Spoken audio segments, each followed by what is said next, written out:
Jovan Buha! Buha! Yo, I'm Jovan Buha, NBA reporter and analyst for Buha's Block, and welcome to another live show. On today's episode, we are going to be breaking down a massive morning in Lakerland. The Lakers finally land their center of the future in Walker Kessler on a reasonable contract, 4 years, $130 million, 32.3 AAV. I think that is fair, and I actually think it's a contract that Walker Kessler can outperform. So he was my top offseason target overall. He was my top center target, and I am ecstatic about this. I think this is a huge move for the Lakers. They landed a franchise cornerstone over the next few years. At a minimum, he's 24 years old, will be turning 25 by the end of the month. Now, it was a steep price, and I talked about this over the last few days, that if the Lakers went the sign and trade route, it was probably going to be expensive, and that it was probably going to cost both first-round picks.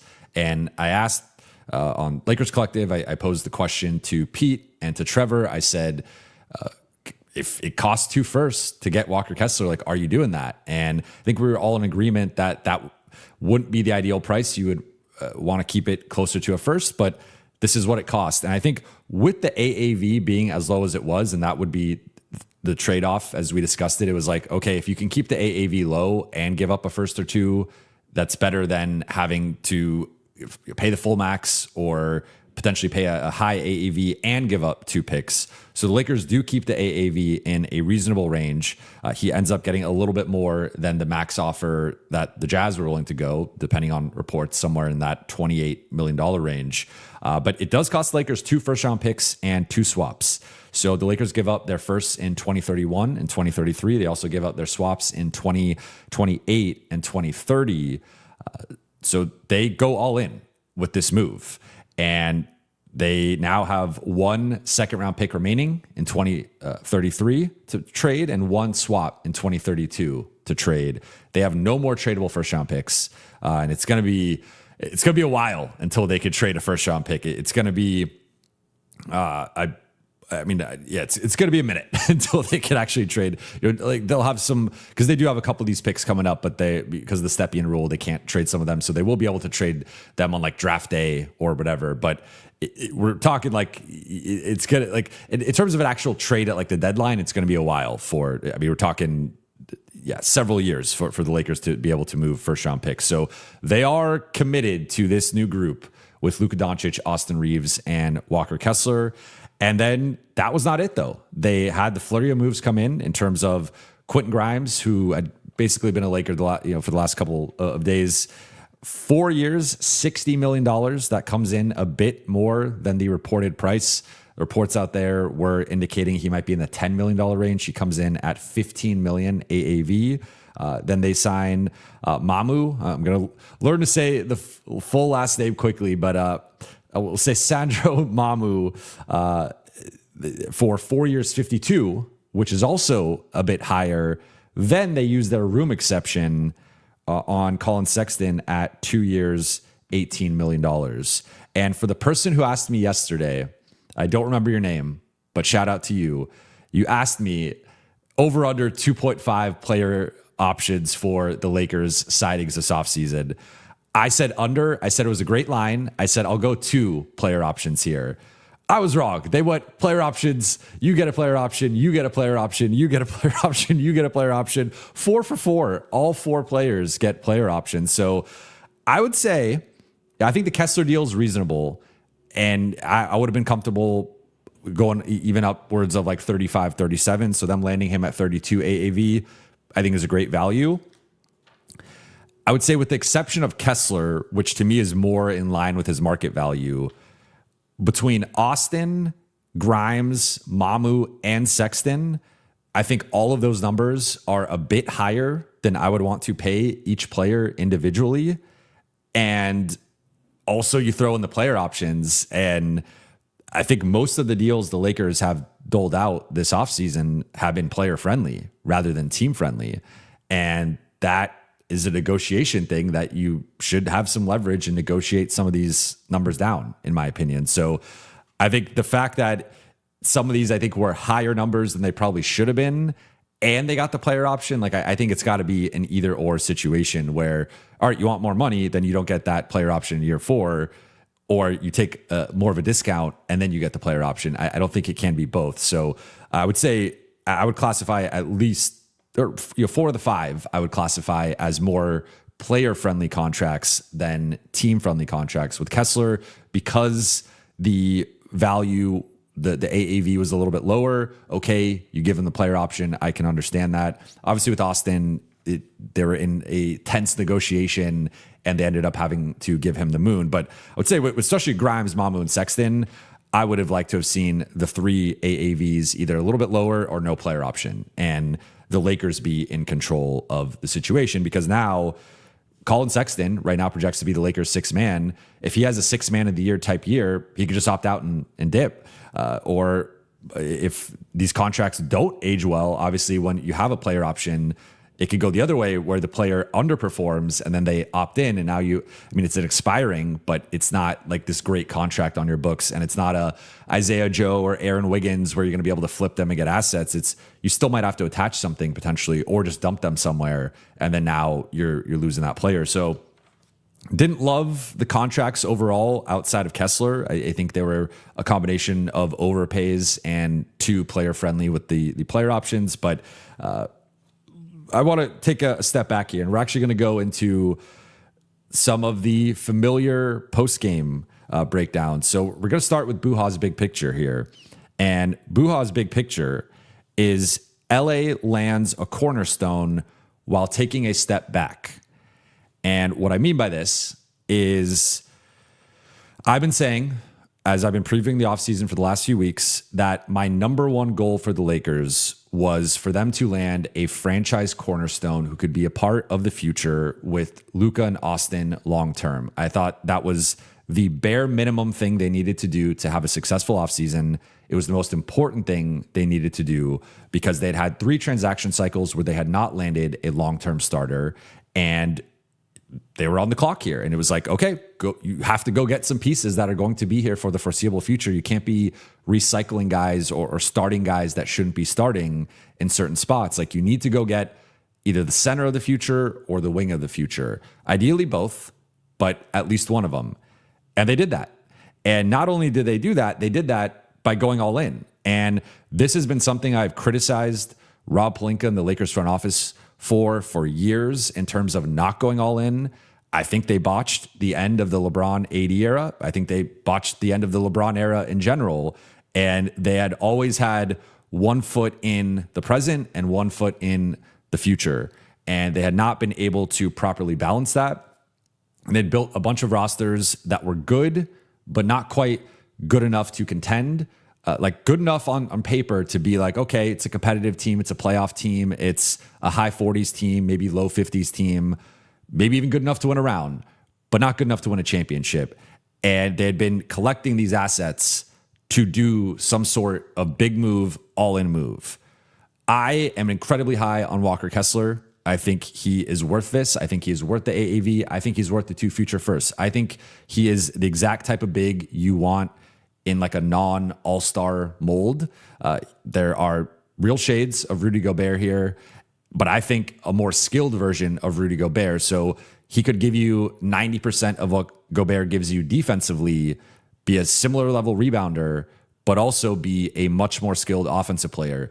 He only played 5 games last year, coming off of a shoulder procedure, made 6 threes in those 5 games, really flashed a high level, and 2 of those games, he hit multiple threes.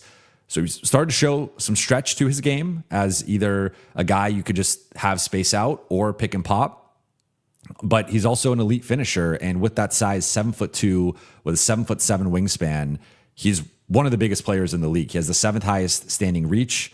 He is just a monster. He's a monster offensive rebounder. He's a strong finisher. He's got better hands than Gobert, better touch around the basket with putbacks and hook shots, and he can seal a smaller player, catch the ball, draw a foul, score over them. And then defensively, he's primarily a drop big, but he's a true defensive anchor. He's one of these guys that outside of Wemby and Gobert, I think he's in that next class with whoever you want to put in terms of defensive anchors. So he's that level of defender, and he's really good defensive rebounder. And I also think he's got more mobility than people give him credit for. Like he's primarily going to be a drop big, but he can be a high drop big. He can play up to the level. He can play in a hedge and recover scheme if you need. He's not really going to be switching, so that will be one of the limitations. But the Lakers they didn't switch as much with DA as the starter. They switched more with Jackson, or if it was Maxey in some of those bench groups. But I think they can play a similar defensive style with the starting group with Kessler in there and get away with it. I think he's that level of, like, not get away with it, but thrive with him in that specific role because he's such an upgrade over DA. And the Lakers were the second worst rim protecting team in the NBA last year. They allowed the second highest defensive field goal percentage at the rim. That's gone. With Kessler in there, as long as he can stay healthy and he's on the floor 30, 32, 34 minutes a night, that is going to dramatically change. Now, I commend the Lakers for going all in. And to me, this automatically makes this a successful offseason. Doesn't matter what else they did. To me, they made an aggressive offer. They pursued the RFA. They finally got finally an RFA moves. Did not happen in 6 years. So I give them a ton of credit for that. Now, the step back here is I am a bit underwhelmed with the rest of the moves here. I like Quentin Grimes, Mamu, and Collin Sexton individually, and I see the appeal with the individual roles that they are going to play, but I am not as sold on the collective vision here. And to be fair, I have been talking about this over the past week in particular. I even talked about this yesterday when I got several questions about successful offseason, what are your expectations for Rob? What are you thinking? And I said, and really I've been saying for almost 2 months now, I'm confident the Lakers are going to, they're going to do the headliner. They're going to make the big move. They're going to make the big splash. They're going to get the guy, in this case, Walker Kessler. And that's great. And they're going to land the guy that wins the press conference that is the headlining piece. But I think they're going to struggle to build out a starting lineup.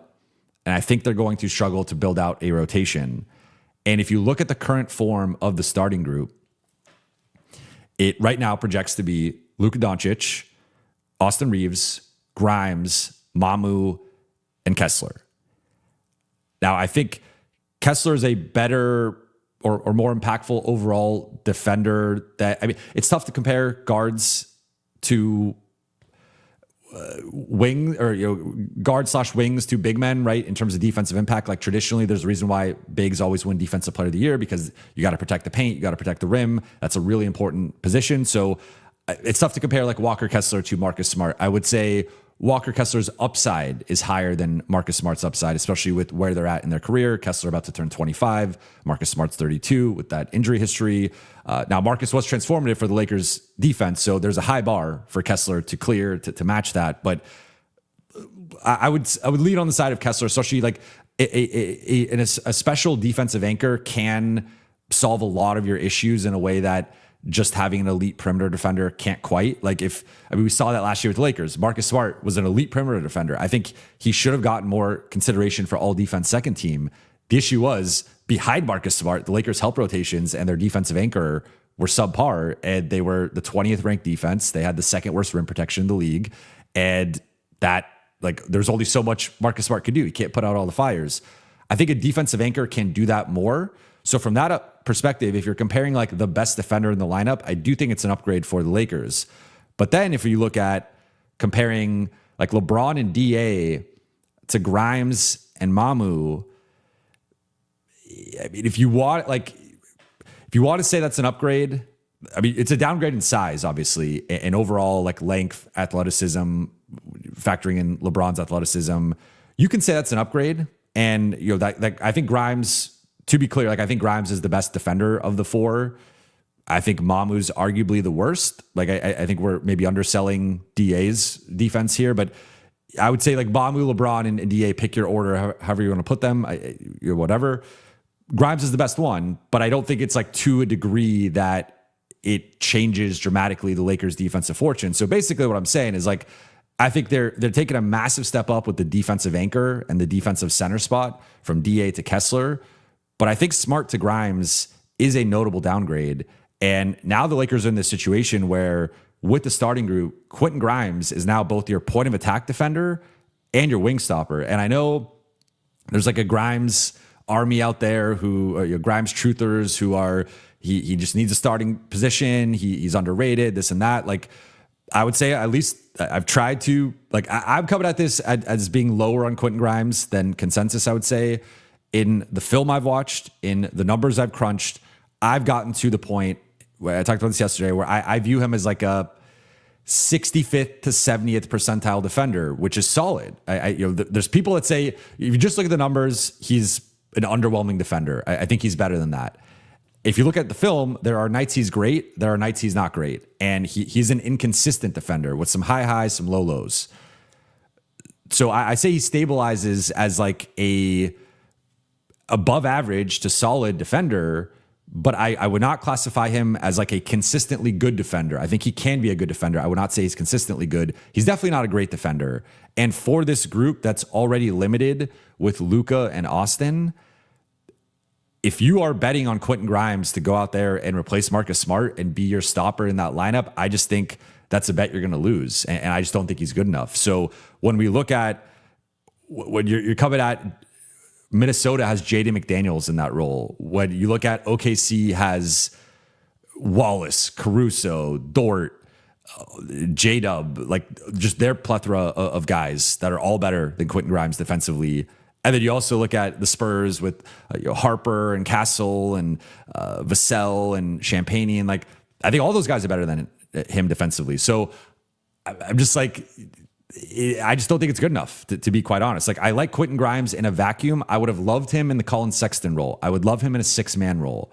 I don't love him as the primary perimeter stopper next to Luka and Austin. Now, he could prove me wrong. He could channel those good defensive nights into an every night thing. I would push back and say, like, why hasn't that been a thing then? Because I think with his offensive skill set, if he defended the way he can defend consistently, then he would be a no-brainer starter. And this would be a guy making $25+ million. But that's not the case. And so you look at his career, he's bounced around multiple times. I know there's context within some of that, but like in general, he's not been a guy who's stuck in certain, in situations. He has been a guy teams have been willing to trade and pass around a bit. And I think, profiles more as a bench player than a starter. So not only are the Lakers like putting him in a starting role, but they are not putting the defensive personnel around him to protect him. Like, to me, he could be the second best defender on the perimeter in a lineup, and that's a good defense. Not the primary guy. Now, I think that's overtasking him. Then we got to Mamu, who I like. We can debate whether he's more of a 4 or a 5. I still would contend he's more of a 5, but I know there are people who are adamant he's a 4. Okay, I think he can play both. But the reporting came out yesterday that they view him as a Rui stopper, and I just think Rui, for as limited as Rui is defensively, and I have been probably on the lower side of Rui's defense, I think he's a better defender for like the starting 4 spot than Mamu is, especially with how much the Lakers like to switch. Like, I think if the Lakers are going to switch 1 through 4, Mamu in those spots is going to hold up worse than Rui is. Now, I think Mamu is more mobile than people realize because of his size or his stature, whatever. So I think he can hold up better defensively than people think, and he's probably a better defender than people think. But he's not a rim protector. He is a good rebounder. It's a rebounding upgrade over Rui. I will say that. But maybe the overall like basketball IQ rotation stuff will be a slight upgrade. But I think Rui is a better on-ball defender than Mamu, and I think Rui fits better with what the Lakers are trying to do with their defense. So that, to me, and I'm bringing up Rui just because that's been the comparison that has been made over the past day of like Mamu versus. I mean, I think they're totally different players, and I don't really see the comparison. I'm just laying out, if we're going to compare them, like, this is my viewpoint on the comparison. So from that perspective, I'm like, I just don't think Mamu's a starter on a championship team or a starter on a contender. And I like it. Like, if you want to make him the primary backup, and he even plays in 2 big lineups with Kessler or with DeAndre Ayton, sure, that's fine. Right now, he's a starting four. Like it's not Jared Vanderbilt because Jared Vanderbilt is a fringe rotation player in JJ Redick's eyes. It's not Jake LaRavia because he's also become a fringe rotation player in JJ Redick's eyes. So clearly, with you're paying Mamu that much money, he's going to be starting as of right now with the current roster. I just don't think that's good enough either. So and then Sexton is fine. I would have preferred. I think with Sexton, his defensive reputation precedes him. I think he's perceived to be a better defender than he actually is. His defensive metrics are awful in the LeBron, defensive LeBron, he's 7th percentile. I like that's Dalton Connect range. I don't think he's that bad of a defender, but also his defensive estimated plus minus, he's 38th percentile. So like every defensive metric paints him as a bad defender. I think he's better than that. I think he's an above average defender, but I think there's this perception that he's like Kason Wallace out there. And that maybe a little bit worse than Kason Wallace or something. And it's like, no. There's a massive gap between like he's the guy that he looks like a good defender because he's quick and he gets in your face and he'll ball pressure. But his actual perimeter defense grade is a D or D plus. Like he's every metric screams he's a negative on defense. I will give him credit and say he's a slight positive, but I would not say he's a good defender. I would not say he's a great defender. And so my big issue here is just like the Lakers. They landed the cornerstone. They went all in. I give them a ton of credit. I think that was the biggest objective for the offseason. So from a macro perspective, I think this is a win. I think this is an unequivocal win, and I do not want to take anything away. I think within the margins, they got nice individual pieces, but how they all complement each other. Like I see the offensive side, right? You noticed I've been focusing on defense because the offensive side, I see it. I think this is going to be a great offense. Kessler in the DA role. Grimes had a down shooting season, but didn't have a down catch and shoot shooting season. I think if he cuts out some of the pull up threes, off the dribble threes, he's a above average 3-point shooter. Mamu's a good 3-point shooter, shot 39% on threes. Sexton has been quietly an elite 3-point shooter for his entire career outside of 1 year. He's been 37% or above every year outside of one.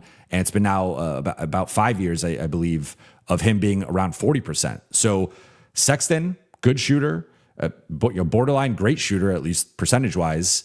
Mamu, good shooter. Grimes, I would say above average, somewhere between above average to good shooter. So you do lose a ton of shooting with no Luke Kennard, no Rui. You lose two of the best shooters in the league, and clearly there was going to be a downgrade there with almost any replacement, but you do add some solid shooters, solid to good shooters collectively, and the offensive, Grimes has a bag. Grimes can attack out of the pick and roll. He could attack out of ISO. He could get out in transition. He can get downhill, put pressure on the rim, finish at the rim, get to the free throw line. Sexton, similarly, is a downhill attacker as well as having the shot. So, offensively, this group, I think, has top 5 potential in the league with Luka and Austin leading the way with their playmaking and shot creation and some of the shooting and finishing off of that. My issue is the defensive side. It kind of feels like the plan was, all right, Kessler, we're paying you all this money and go protect everything. And sure, there's an element of that, of Kessler's now getting a major step up in responsibility and in spotlight and pressure of, all right, you're now being propped up as that dude with Luka and Austin. You're getting paid. We gave up 1 million picks to get you. Now go be your prime Utah Rudy Gobert. But the rest of the supporting cast, I would say, is average-ish to slightly above average collectively defensively. And this was a group that needed to add, I thought, at least 2 high-level defenders outside of the center spot, in the perimeter group, to protect Luka and Austin and just balance out the offense-defense balance. So, right now, I think Kessler's good enough, and it's a smart enough bet on him to prop up the Lakers defense to a degree, but I think there are going to be a lot of fires he's putting out on the perimeter. And this, to me, they're 20th last year in defense. Maybe they could get up to around 15th. Maybe they could even get into the low teens. I don't think this group has top 10 defensive potential. And I don't think this is a level of defense that can hang with OKC or San Antonio in a series. Now, I want to circle back here because I have said also yesterday, multiple times the past week or so, that there was almost no version of a Lakers roster that was going to compete with OKC or San Antonio on paper, right? And so I would agree that this group does not compete with those teams on paper. I would say even on paper, I'd probably put Denver and Minnesota ahead of them right now, especially from a starting lineup. Like the Lakers, like Kessler is obviously more of a defensive player than an offensive player. I think his offensive game is underrated, but he's not out there. But so really right now, Quentin Grimes is the Lakers' third option offensively. Whereas you look at some of these other teams, like it's a Jaden McDaniels in Minnesota, or in Denver, it's a Peyton Watson or an Aaron Gordon. I just think those guys are better overall players, but also better offensive players. Or at least more reliable, more proven. Like, maybe Grimes. I mean, Grimes is a good offensive player. I don't want to discredit him, but I still think he's being overtasked a little bit right now as the third option on a team that wants to contend and as the primary defender. Maybe he continues to develop. He's got the dynamic with JJ. He's trained with JJ in the offseason a couple times. They have a great relationship. Maybe he's not yet in his prime. He's 26. Maybe. I could be wrong on that. I will. If I'm wrong, I will own that, and we will have that conversation when he proves me wrong. I just think right now, slotting him in that position, it's a huge bet on him becoming a certain thing. So in terms of the OKC San Antonio conversation, like there was nothing the Lakers could have done to be on that level. However, I would have liked to have seen a little bit more attention to the defensive side, because the billing here, for as good as Quentin Grimes is defensively and as maybe underrated as Mamu is and overrated as Sexton is, but still like above average, you lead with the offense with all three guys. Like when you're doing the scouting report on all three guys, with Grimes, it's like this dynamic, awesome scoring guard with a bag, can get to the rim, athletic, can shoot. That's the lead breakdown with Grimes. With Mamu, it's the skilled stretch big who can play at the 4 or the 5 and can shoot at a really high level, can pass, and just uber skilled. With Sexton, it's the speed, the athleticism, the downhill ability, also the underrated 3-point shot. It's not the defense. And that's where, like, Kessler is the defensive guy, right? But I would have liked one of those three to be more of the defensive guy than the offensive guy. And that's where I think this continues to be a blind spot with this front office in terms of, like, even Grimes and Sexton as the two perimeter guys. Grimes is 6'4", Sexton 6'2".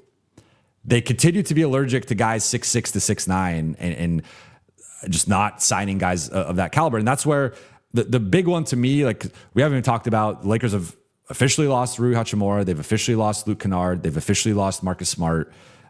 Jackson Hayes, TBD. They can still technically keep him, but I wonder how he feels about a Kessler and Ayton being on the roster for now. But Smart to me is the one where I would have much preferred Smart, especially at his ends up signing 2 years, $13 million, I believe, if I saw the number correctly, in Houston. 6.5 AAV for Smart. I think Smart's just straight up better than Sexton, but for what the Lakers needed, Smart is a better point of attack defender than Sexton is, and he could have slid into the wing stopper role. So if Grimes, for whatever reason, is not defending at the level you need, you could just straight up start Smart over him, or you could close with Smart over him. But Sexton, I don't love that, because there's almost no world in which Collin Sexton is closing games. Like, you're going to be closing with Luka and Austin every single time. And I think with the money you're paying Quentin Grimes, you're locking him in as a starter. So you're not going to go Luka, Austin, Grimes, Sexton. I mean, maybe there's a matchup if a team's going super small, you go with that. But like the Sexton role to me is pretty limited in theory, whereas a guy like Marcus, I just think had more utility for what the Lakers need. And like, yeah, he's an offensive downgrade from Sexton, but I think Grimes and Sexton have some overlap with their overall offensive games and archetypes, where Grimes could do some of what the Lakers are probably going to ask Sexton to do, and you just stagger it a bit. And so it's like Grimes is the first sub, Smart comes in, and then Grimes comes in later and plays in bench groups with Luka and Austin. That's the one to me that is more of a miss. Like, I see it with Grimes, I see it with Mamu. The Sexton one, especially like looking at some of the other guys, like Luke Kennard goes for $6.5 million AAV. Marcus Smart goes for $6.5 million AAV. Jordan Goodwin goes for $6 million. I know that was a situation where he's re-signing. I would take any of those guys over Collin Sexton. So because it's not just about the offense. Like, people will look at his numbers, and I think he's an underrated passer. I think that's another thing here where they get a certain amount of passing with the bench group. But I think the Lakers need a defense. They need perimeter defense, and they did not really address that with the current additions, in my opinion. I think it's overall a bit underwhelming with the perimeter defense. The interior defense, massive upgrade, and maybe that's enough to offset the limitations on the perimeter. I just would have liked to have seen a combination of those two things rather than hoping and praying that Walker Kessler is going to save everything. And then 3 takeaways before we get into the Q&A. Takeaway number 1. Now, this is, I like to take a step back and be like, all right, let's look at the big board here. And what did the Lakers prioritize? And the Lakers clearly prioritized youth, speed, and shooting. So Austin Reeves is now the oldest player on the roster, which is a wild thing. Austin Reeves at 28 is he's the new LeBron on the team. He's the old man because all the guys they added were between 25 and 27. So they're all in the Luka Austin timeline. And so all 27 and younger, all average to, I would say above average to good shooters. But again, Grimes, I think is above average shooter. And with Grimes and Sexton, there's an element of speed and athleticism that the Lakers did need with the backcourt. And so I do want to give them credit there where Grimes and Sexton are the type of guards and perimeter guys that can hang in a series with OKC or San Antonio from a speed perspective. Now, can they hang defensively? That's a totally different question here, but more so just in terms of athlete for athlete and like those guys being able to attack some of the OKC San Antonio guys off the dribble, I think they can do that. So in terms of the vision, clearly like going younger, reshaping the roster in mid to late 20s guys, maintaining a certain level of shooting. Like it's a downgrade. I mean, none of these guys are close to being Luke Kennard or Rui Hachimura. That's a like massive downgrade from that perspective of specifically shooting, but good shooters. Overall, good shooters. They check the box of above average shooters. And then again, the speed and athleticism with Grimes and Sexton. So I see the vision with that. I think it's been out there. They've wanted to get younger. They've wanted to get more athletic. They've wanted to get, JJ talked about dribble, pass, shoot. Sexton and Grimes can dribble, pass, shoot. I just think within all that, I've not mentioned defense. So that's the one flaw that I think is still there, which brings me to takeaway number 2, where I think the glaring hole on the roster moving forward is the perimeter defense. And I think Marcus is at a different level than Grimes or Sexton. And to me, if I'm the Lakers now, and if you look at the assets, they have 1 second, 1 swap, and some unappealing contracts to trade. Like Ayton expiring, okay, you could probably flip that somewhere. DK expiring player, still rookie deal, okay, you could probably flip that somewhere. Maybe even Jake, if there was a team that was interested in him in free agency or thinks looks at the first half of the season more than the second half of the season, maybe someone talks themselves into Jake. I think all those contracts are movable. Vando's the one now that by going all in with your picks, you basically lost the ability to trade Vando unless you are taking on a worse contract. And the Lakers, depending, I'm going to pull it up here with their cap situation because I've seen different numbers on the cap. I haven't quite. I mean, they're adding Sexton goes into the room exception, and then they're spending in year 1 projected. I mean, they're at $56 million, so they're actually gonna have to clear between Grimes, Mamu, and Kessler. It's about $56 million of incoming salary, so they are going to have to do some moves, and I want to make sure nothing else has happened because I think they're gonna have to clear some. Okay, nothing has happened, but they're gonna have to clear some space here, and so I think there will be some other move that they make in terms of dumping somebody because they don't have $56 million in cap space; they have 52, and that also means that they likely, unless they're flipping DA or Vando here, that also means they likely rescinded the rights to Jackson Hayes, which would mean they only have a minimum to offer him. And with the center market right now, center market's crazy. They might not be able to, I would say almost certainly would not be able to retain Jackson Hayes unless he's just like, I desperately want to be with Luka. I want to be in LA. That would be the one way. But based on the way that the contract's played out, they have spent their entire cap. They've spent the entire room exception. They're out of that. They're out of draft assets. And so they're kind of locked into this group, but I would argue they need a a true wing stopper. I don't think as of right now they have a wing stopper on the team. Maybe Adou, and I haven't talked about this, so I will touch on this with my third takeaway. Maybe Adou or Cameron Carr can grow into that. But as of right now, in terms of guy and Vando, I understand that people are going to throw out Vando. JJ doesn't trust him. He's incredibly limited offensively. I just don't see Vando playing that role on this team. Among the guys who project to play, they don't have a true wing stopper, and that's an issue. On top of that, I don't think Grimes or Sexton is good enough as a point of attack guy to be the primary guy on a championship team. So that's an issue. So I think the thing for the Lakers here in the rest of free agency, as they try to build out this roster and potentially shed some salary, they have 12 guys under contract. So they have 2 spots that they have to fill.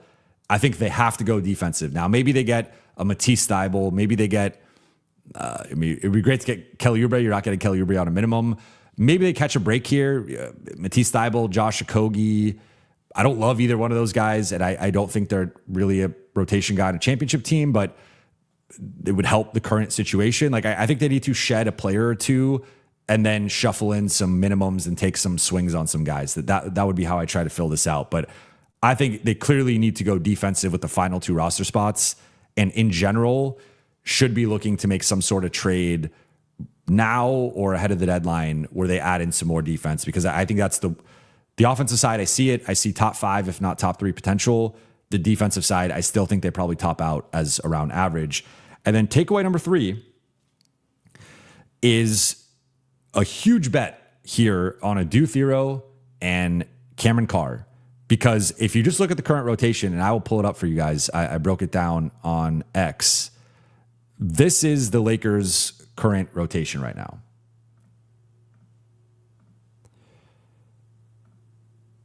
So you see, and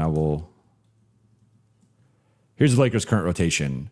So Luka, Austin, Grimes, Mamu, I'll say Mamukelashvili. That I gotta practice saying that in the mirror a bunch of times. Walker Kessler, and then bench: Collin Sexton, DeAndre Ayton, Jake LaRavia, Jared Vanderbilt, Adou, Thiero, Cameron Carr, Bronny James, Delta Connect. We can debate the order of the bench guys. I think the top 2 are locked in. I would say based on last season and JJ's proclivities, I would tentatively slot Jake LaRavia as the 8th guy. And then Adou and Cameron Carr, though, are the 2 guys I look at that there is a version of this where Adou and Cameron Carr both hit and both check the boxes of what the Lakers need. And Cameron Carr is that point of attack guy with his length and can be an effective help defender and rotator. And Adou is the wing stopper. Now, Cameron Carr needs to get better defensively. He needs to be better on the ball, and he needs to fill out physically. And Adou needs to get better offensively. Like he's borderline unplayable offensively with his current skill set and just how raw he is. So if Adou can continue to develop and flash here and develop as a shooter, those are the 2 wild cards right now within the Lakers rotation in terms of being that. I mean, obviously you can mention Bronny if you want, as he showed some point of attack ability and some defensive playmaking in his limited stints. But I think the swing guys here to me are Adou and Cameron Carr, and if they can outplay Jake LaRavia and Jared Vanderbilt. And I think it's a relatively low bar to clear. I think it's within the realm of possibility that they can, but it is also a tall task to be like, hey, Adou, Thiero, Cameron Carr, year 2 guy, year 1 guy, respectively, you are like our primary defenders or playing a certain amount of time on a team with championship aspirations. It'd be great if they do that. And the Lakers are obviously making that bet to some degree that they can do that. But the reason I not mentioned them up until this point was because I think with the current information we have, I think they both project as more fringe rotation guys. And I would pencil in tentatively Jake LaRavia and Jared Vanderbilt ahead of them based on seniority, status, the way that JJ operates the rotation. He tends to give the veterans a shot first before the younger players. He also, obviously, Adou didn't really have a stable spot in the rotation. So we'll see. But they invested a ton in Cameron Carr in terms of trading up for him, keeping their first round pick, didn't trade it. Adou is someone they have high aspirations for. So I think we could be looking at a reworked rotation here where it is Sexton, Ayton, Thiero, Carr, and that top 9, if it forms, I do like more than the current projected top 9 with Jake and Vando in there. But I would say with the current information we have, and we don't know where Adou and where Cameron are going to be in year 2 and year 1 respectively, this is a pretty shallow bench. This is not the Oklahoma City Thunder. This is not the San Antonio Spurs. This is not the New York Knicks. The Knicks just lost Mitchell Robinson. Their bench is better than this one. And so that's where the Lake, like, again, if Adou and Cameron pop, which is like a very optimistic purple and yellow colored glasses take, this bench looks a lot better and the Lakers' needs are somewhat filled. If they don't, and like, it would not be out of the realm of possibility that they don't, based on them being second and first year players who have some pretty clear flaws or limitations in their game, then this gets grim quickly, because after Collin Sexton and DeAndre Ayton, you don't trust anybody in this rotation to play at, like, throw this group against OKC, San Antonio, New York. That's the standard. I think the Lakers have 7 rotation guys right now. I would not trust Jake or Vando in any of those series. And Adou or Cameron Carr would have to show me it in summer league, in training camp, in the preseason to get me to that level. So as of right now, I view the Lakers as having both an incomplete and flawed starting group and an incomplete and flawed bench. And that's where, that's why I bring it back to the big picture. I think they took a step back. I think on paper, this is a worse team than it was last season. I think, like, that March version of them, of course, they're playing their best basketball, but like the March healthy Lakers, I think would beat this team in a 7-game series as currently constructed. And so for me right now, coming out of this, I have them overall for me 5th in the West as of right now. I will keep them ahead of Houston because it's more so to do with Houston than anything. And we saw a compromised version of the Lakers beat the Rockets, who were, I mean, they missed KD and obviously no Van Vliet or Adams, but like that version on paper, I mean, there's a reason why it was the 13th biggest upset in NBA history. And so for those who saw my West tiers, I had the Lakers in tier 2 with Denver and Minnesota. I think right now on paper, Denver and Minnesota have better teams. Now we'll see what happens with the Peyton Watson, Cameron Johnson, Christian Brown situation in Denver. And maybe they make a big move. They get off Aaron Gordon. That would change how I view Denver. I would have to see what the final roster looks like. They lost Tim Hardaway Jr. They might lose Spencer Jones in restricted free agency. I haven't seen any updates on that. And then Minnesota, depends how you feel about LaMelo Ball, but I still think the core, the core of Ant, McDaniels, and Gobert is proven to a degree. They had a +7 net rating last year together as a trio. I'm not a LaMelo guy per se, but I see the vision, at least offensively. Maybe we could debate Lakers versus Minnesota for 4th best team in the West, but I do not think they are materially closer to beating OKC or San Antonio as of right now. I think like Kessler's a big step in the right direction long term, and I think is a franchise cornerstone, which makes this a successful offseason. And now you have Austin, Luka, and Kessler moving forward, and you build around it. But I think the championship version of this team has Quentin Grimes in the Collin Sexton role, has a legit, you need the OG Anunoby, you need the Josh Hart, you need the Mikal Bridges in there, the Jaden McDaniels or the Wallace or the Caruso. Like, I just think you need a different level of defender in that spot. And then I also would like a more dynamic, athletic 4, like we talked about, John Collins, or it actually kind of fell off a cliff after that one. But this group, like offensively, I think it's going to be a great starting group. I think it's going to be a middling defensive group, maybe slightly above average, but definitely not good or elite.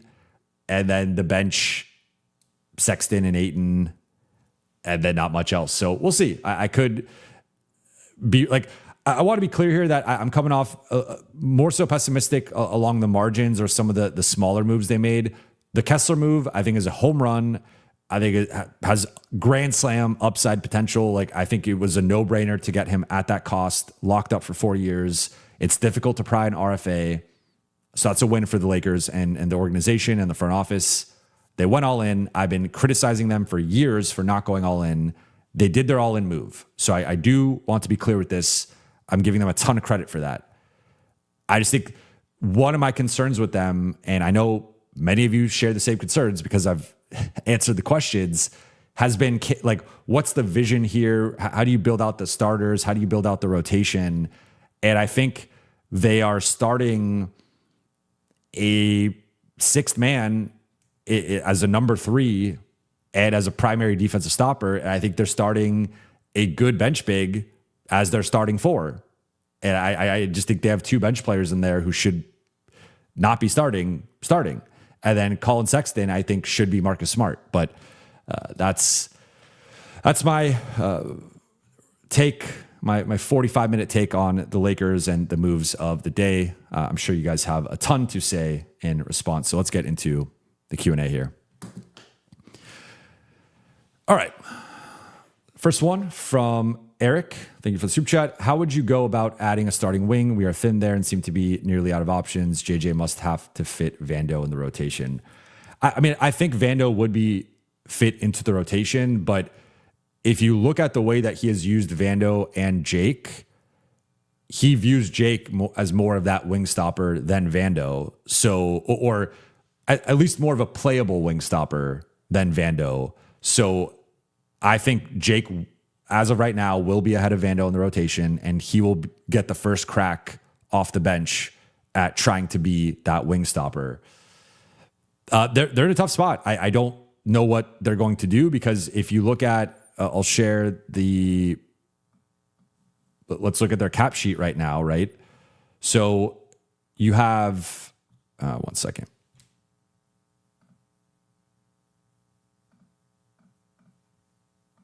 Here's their cap sheet on Spot Track. You have, so you're not trading Luka. Vando, good luck with no first round pick now to attach to him. Maybe some team takes him for a second and a swap. I think it's going to have to be both. I'd be pretty surprised if the price is lower. DA, okay, that's movable. Jake, Dalton, I think both of those are movable. Bronny, I think that's movable. And then Adou, you're trying to keep. But if you really are desperate to do more of a win now move, you could flip Adou if you really want to. Then you go into the incoming guys. Like, you're not trading any of these guys. You just sign them, and they're not going to be eligible to be traded until I think they'll all be December 15th, and then Austin will be January 15th. So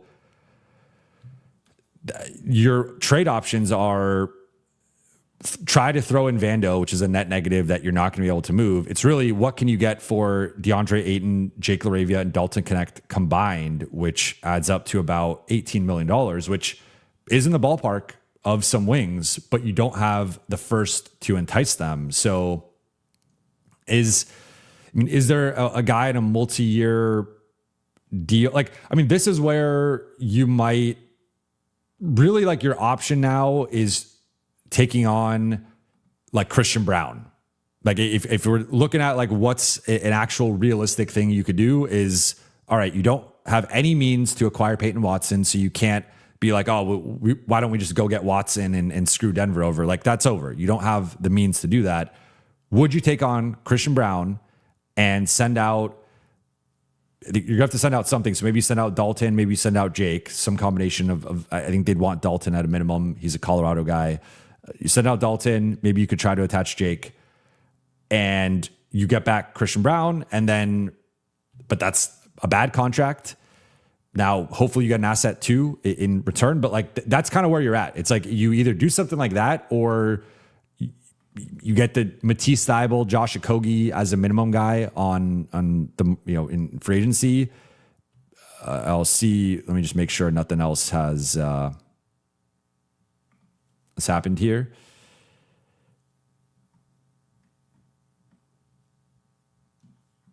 No. So I mean, that's it, right? Like, I don't see, you also have certain financial, I mean, you're up against the first apron, and so, or you're not up against the first apron. I guess with Austin's salary coming in, you're going to be, there's somewhere in the 180s cap wise. So you got like 20 million under the first apron or so. I think maybe 18, if I'm not mistaken. So you have some room to play with. You can take on some money.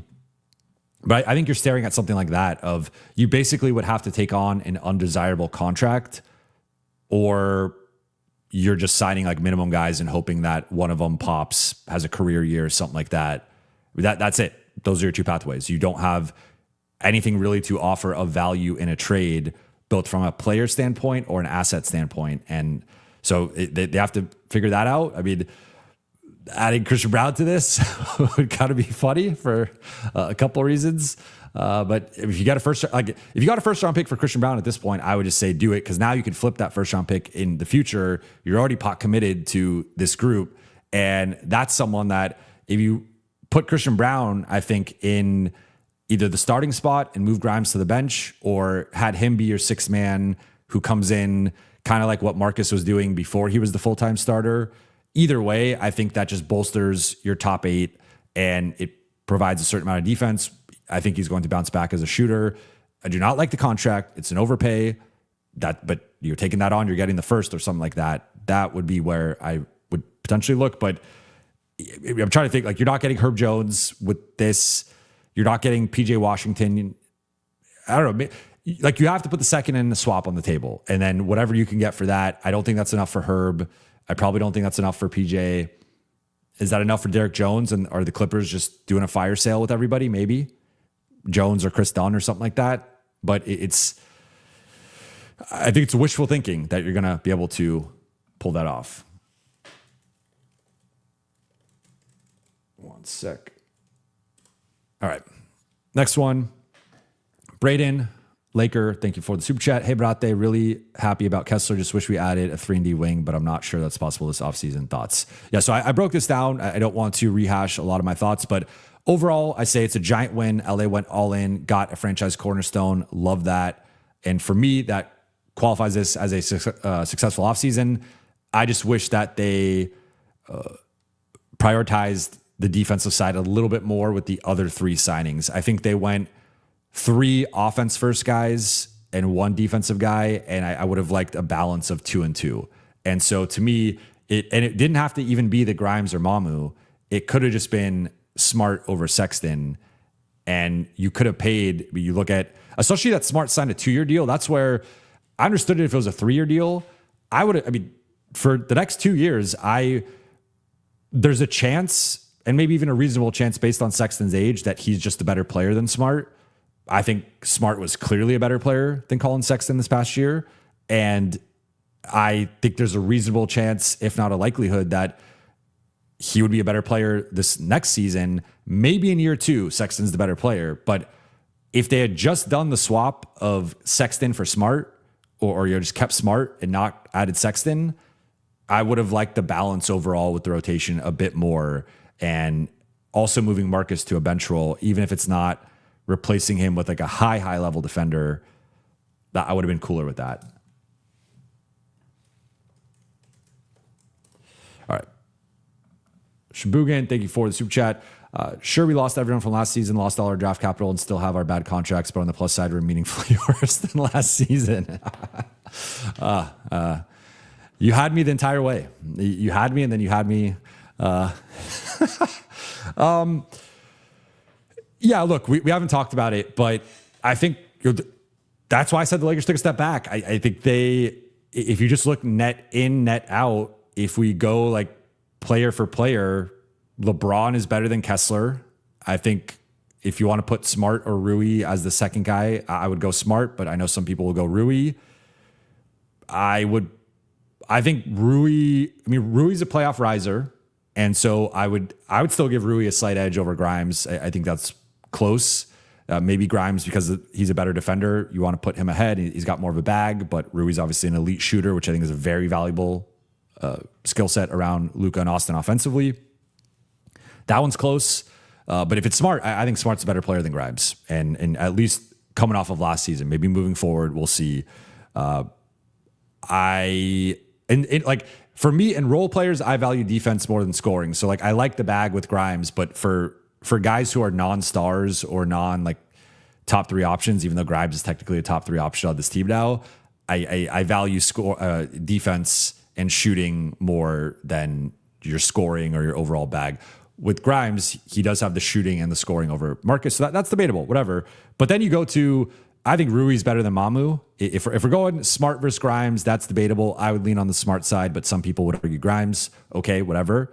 Like LeBron's clearly better than Kessler, even though 2 different positions, 2 different skill sets. Then you go Marcus Grimes. You could debate that.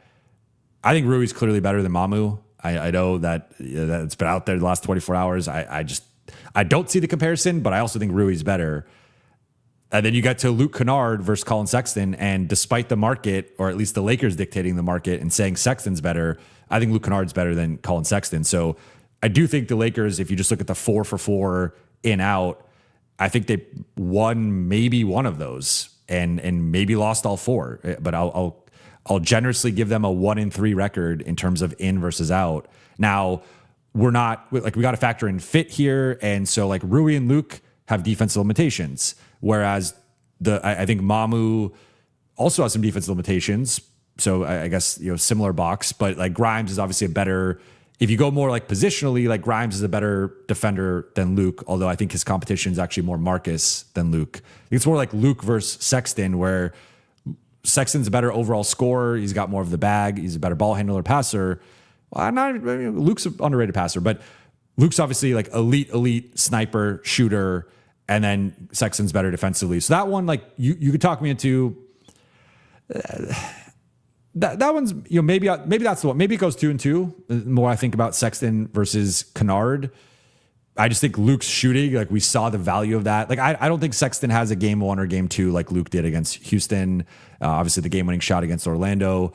Maybe night to night, Sexton's a better player though. You could say like definitely more well-rounded than Luke.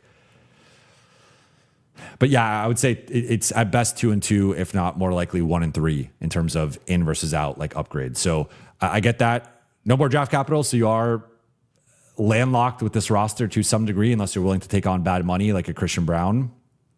Still do have the bad contracts of, I would say Vando. Like Jake and Dalton are whatever, they're expirings. DA, it's a good value. Vando's the bad contract here. And I think they're slightly worse than last season. I don't think they're meaningfully worse, but I do think they're slightly worse. Cage Britt, thank you for the super chat. Finally got our guy Luka and Kess lobs soon. Oh yes, the Luka's going to make Kessler look like an all-star and might even make him an all-star. I think Kessler is going to be, if I had to predict his stat line next year, I'm going to pull up his overall numbers. So his career high in points was, last year in the 5 games, he averaged 14.5. So he had taken on a bit of a higher role offensively. Before that, it was 11. So I'll say, like, if DA averaged 12.5, but that's also with DA, he left several games early. So you take those games out, his number was probably closer to 13. And then also think about how many times he was benched in the fourth quarter, second halves of games. That's not going to happen with Kessler. So I think Kessler plays like his career high is 31 minutes per game. I'll say it bumps up to like 32.5. And I think he averages, I'll say 16 points, 12 rebounds, and 2.3 blocks. That'll be my prediction for Kessler's stat line next year. So we can monitor that and circle back at the end of the season. Yeah, I very excited for the Luka Kessler connection. The Austin Kessler connection, that'll take some time. We saw like in the pocket, no, with the lobs. Yeah. The Austin lob timing is something that, unless it's Jackson, something that takes a little bit of time to develop, but yeah, that's going to be awesome. Easy 111, still have until July 6th to fire Rob. Besides Kessler, seems like he threw out the rest of the game plan. Well, that's not going to happen, but I agree that I'm underwhelmed with the rest of the moves. I think it felt like to me, they were like, we could have used each of these types of guys on last year's roster, but they did not factor in that they did not have last year's roster and were losing several of the pieces that made last year's roster go as well. So like they did not add a shooter on the level of Luke or Rui. They did not add a defender on the level of Marcus from the perimeter. Obviously Kessler is separate, and we're saying non-Kessler here. So yeah, I would say if we take the big fish off, just like, 'cause remember, I was going like addition for addition, subtraction for subtraction. Take LeBron out, take Kessler out. Put those two to the side. If you just go, would I rather have Marcus, Rui, or Luke, or Grimes, Mamu, or Sexton? I'd rather have Marcus, Rui, and Luke. I'm on that side. And long term, sure, those Rui's still in the age range.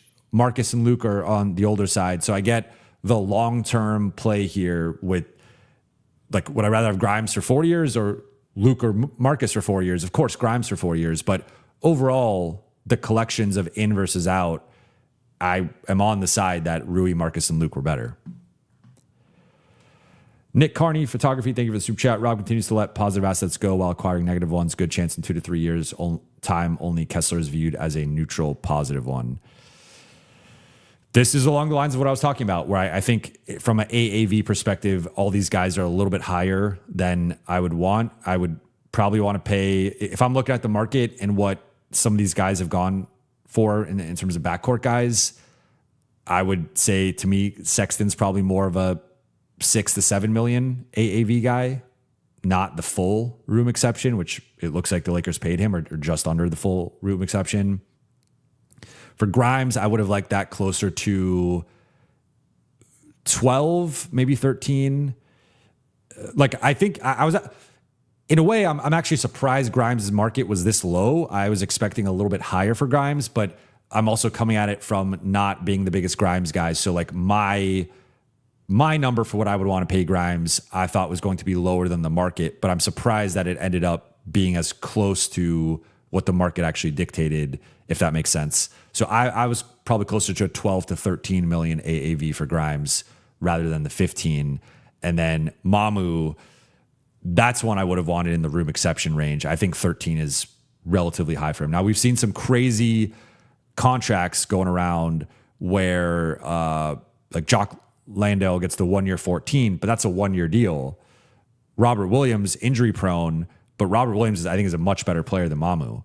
And especially for like the Lakers would need, I would have, you look at like Mamu basically got Mitchell Robinson, Robert Williams money. And I think there's a material difference there in terms of how good those guys are compared to him. And yes, those guys have injury concerns. Those guys have their own flaws in their games, but they are much better defenders. They are better rebounders. They are better rim protectors, and they're better rim runners and lob threats for what the Lakers needed. So obviously, I don't think they had the money to pull off, or it wouldn't have really made sense to have one of those guys as an overpaid backup. And I think the play here to some degree is Mamu as a 4 rather than Mamu as a 5. But I would have rather thrown, I would have rather thrown the Mamu money at John Collins and see if you could get that, or someone like that. And that might be low for Collins, but we'll see what number he ends up signing at. But I would have even tried to like get the Grimes money lower on top of that and thrown, like if they got Collins and Grimes and Kessler, I would have loved that starting group. And that to me would have been an entirely different tier in terms of like how I view the offseason. And I would have definitely put them ahead of Minnesota. And I think they would have been right there, maybe a little bit behind Denver, depending on what Denver does. But this to me was like, I like Mamu. I just like Mamu in a bench role. I don't like Mamu as the, like, I don't think Mamu is the full-time 4 moving forward, but they paid him for 4 years. Like that's the thing too. Williams and Robinson got 3-year deals. Mamu got a 4-year deal. Now he's proven to be healthier than them. And I think he's a year younger than them, or 2 years younger than Williams, 1 year younger than Robinson. But 4 years is a ton. Like that's a long deal. So again, I think they gave out all player-friendly contracts. Grimes, I like 4 years, sure. Mamu, I would have liked a 3-year deal, and I would not have liked a player option. Sexton, I would have preferred someone else for the room exception. Shabugan, thank you for the super chat. We paid the same price for Kessler that we could have paid years ago. We waited all that time just to get a worse team. Absolutely inexcusable. Yeah, I think the fallout of all this, which we have not yet discussed, is like, how does Luka feel about this? And this was the 2026 plan. They did land the long-term piece, the franchise cornerstone in Kessler. They got him the A-list center. Some people might view him as a B-list center. I view him as an A-list guy, and I think he will be viewed as an A-list guy in LA, playing next to Luka, playing next to Austin. But the rest of the sightings, I think they got, generously, I think they got a fringe starter and 2 bench guys, and they lost. So, DA moves to the bench. So that's a swap. Kessler and DA to the bench. Okay. But then you lost the LeBron, Marcus, and Rui spots, which are like 3. Rui, depending on the team, and I think Marcus, depending on the team, are starters. Or I've argued for them being more high-level bench guys. But like obviously LeBron is a starter, so you lost your second or third best player, and you replaced it. And then like 2 high-level bench guys are fringe starters with, I think, 1 high-level bench / fringe starter and 2 bench guys. Like that's an overall downgrade in my opinion. Shibugan, and everyone got player options. Yeah, I mean, this is the way they negotiate. That there's no other way around it. Kelly Olenek guy, thank you for the super chat. People are hating on Rob, but we literally only need wings. Oubre or Kuminga would complete this roster. Grimes and Sexton off the bench is underrated. Yes, but where are these wings coming from? They are not like if you dump. Like I was talking like 18 million or so under the first apron, which they're hard capped at now with the sign and trade. You would have to dump some real money to get into the mix for Oubre or Kuminga. I think based on how the market's playing out, Oubre to me is somewhere in that 12, 13-ish range. I'd be shocked if it's under 10. I think it's 10 at the very minimum, but I think he's likely going to be, we'll say 10 to 12, 10 to 13. And then Kuminga might be like a non-taxpayer mid-level candidate somewhere in that range of low to mid-teens. So that's a lot of money to create, like to get off of in terms of your cap space. And I already mentioned it, the Lakers are technically spending $56 million in cap space. So they probably have to just dump Dalton somewhere just to create the additional cap space to sign all these guys. So that's its own thing as well. So you might have to dump Dalton somewhere. Or maybe I don't know if he gets thrown in this trade with Kessler or whatever. And then you would still need to shed probably Jake and DA. You need to get off Jake and DA, and that would create an additional, it's 14.1 combined, but that's not factoring in empty roster charges. So you'd maybe be creating about $11.5 or so million in space. And then I don't think you're getting Kuminga for that. You could maybe pull off Oubre for that. I mean, if they pull off someone else, I will sing a different tune. I just think it seems unlikely because whatever move was out there for them to dump. And look, DA has value now, especially if they lose Jackson. Like they kind of need DA as the backup. But it's like if they just dump DA and Jake, I mean, you replace them with one guy, but then now your center spot behind Kessler is pretty shallow, and you're looking at a veteran minimum center. So like, actually, they kind of need DA, especially if they lose Jackson. If they can bring back Jackson, that's a different story, and we'll see how that shakes out. But I mean, really, it would be great to dump Vando. That's the one where if you could dump Vando, you could bring in Oubre. If you just swap in Oubre for Vando, I view this roster much differently. But I see what you're saying, and I agree with you to a degree. I just think I think the premise of this question is underrating how difficult it is to actually shed the salary and acquire this player. Because I think if the Lakers could have done that up to this point, they would have done that, and they would have gone and signed the player. I don't think like the offer, whatever was their offer to Team X to get off this money, it did not change now. Like post trades and signings versus pre. It was going to be, I mean, they're obviously negotiating with Utah. Like now you have clarity on what assets you have, but I don't think it's going to change in a meaningful way. So I think they're kind of stuck with this for now. Jazz Singh, thank you for the super chat. Braun for DA, Vando, and DK. No picks could be good. I would do that. Well, I would want to keep DA. I'd want to give up. I'd prefer Vando, Jake, and DK, and then also get something from Denver. In this case, because you're sending out Vando, they probably wouldn't give you a first, but could you get like a second or something just to get an extra asset? Keep DA. Then your bench is you either start Grimes or Brown. The other one comes off the bench, plus DA, plus Sexton. I like that top 8 a lot more than the current version. And then you are gutting the Vando, DK, Jake wing part of the rotation, but that also is now, that's an even bigger bet on Adou and Cameron Carr and like sliding those guys up in the pecking order overall. That's almost forcing JJ's hand to play them. So I like that. I think that could be good.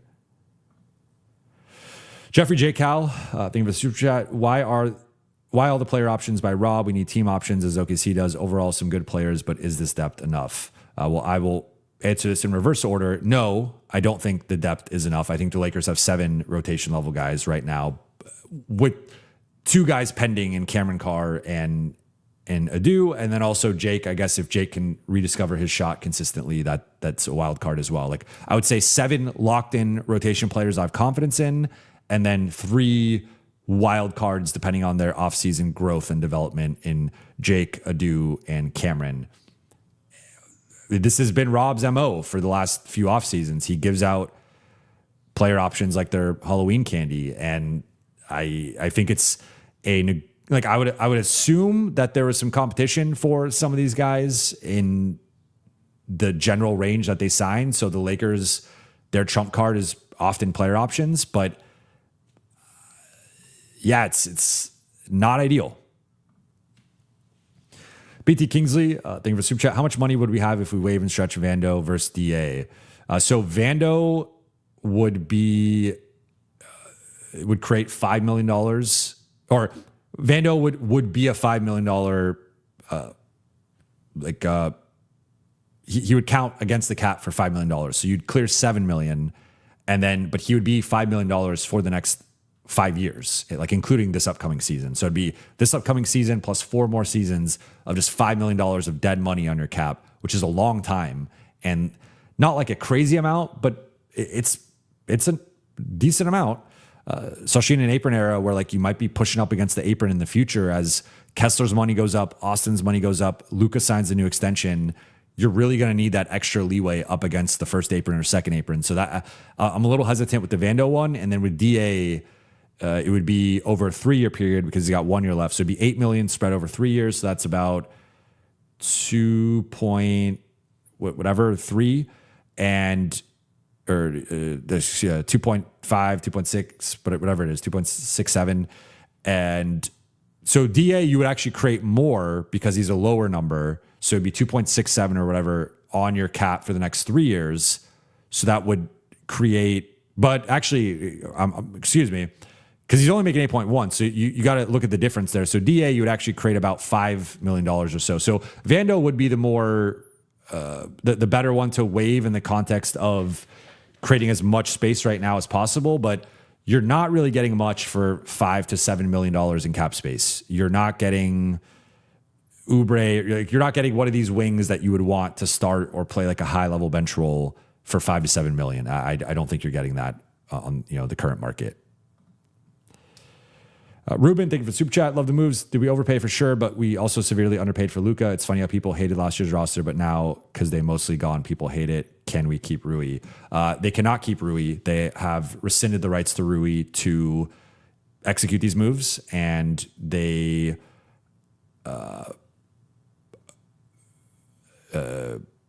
So I think.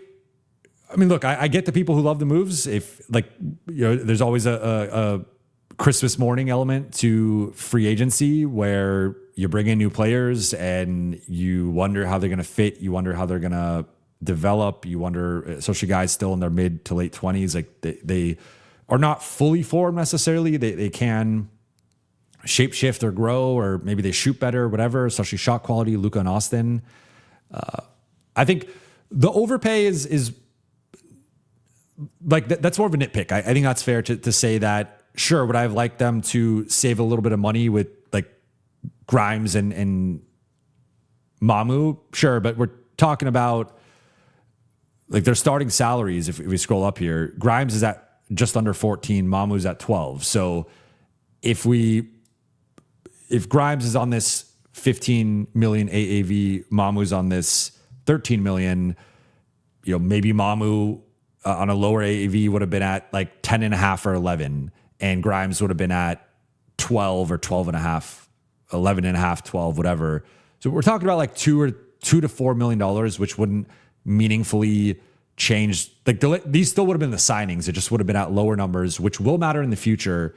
Doesn't matter now. Now, again, I've mentioned, you look at this number, like, dude, the quick math here, Walker Kessler plus Quentin Grimes plus Mamu, that is over $56 million. The Lakers had $52 million in cap space, so they need to shed an additional $4 million here.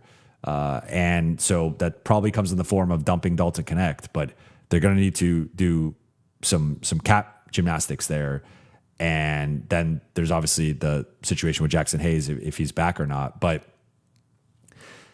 I hear you, and I understand like the backlash or the pushback to, well, you guys didn't like last year's roster, so you can't complain about this year's roster. My pushback to that would be like, why can't you complain about both? Like, I think that's kind of letting the front office off the hook and just being like, well, we need to blindly trust what they did here and like believe that it's going to work. Like, again, collectively, what I will say of the group that overall, when I was comparing Grimes, Mamu, and Sexton to Smart, Rui, Luke, I think it's a better defensive group in the aggregate. Now, I don't think they have the high level Marcus Smart defender in the group, but if you're overall saying, like, I think Mamu and Sexton are better than Rui and Luke defensively.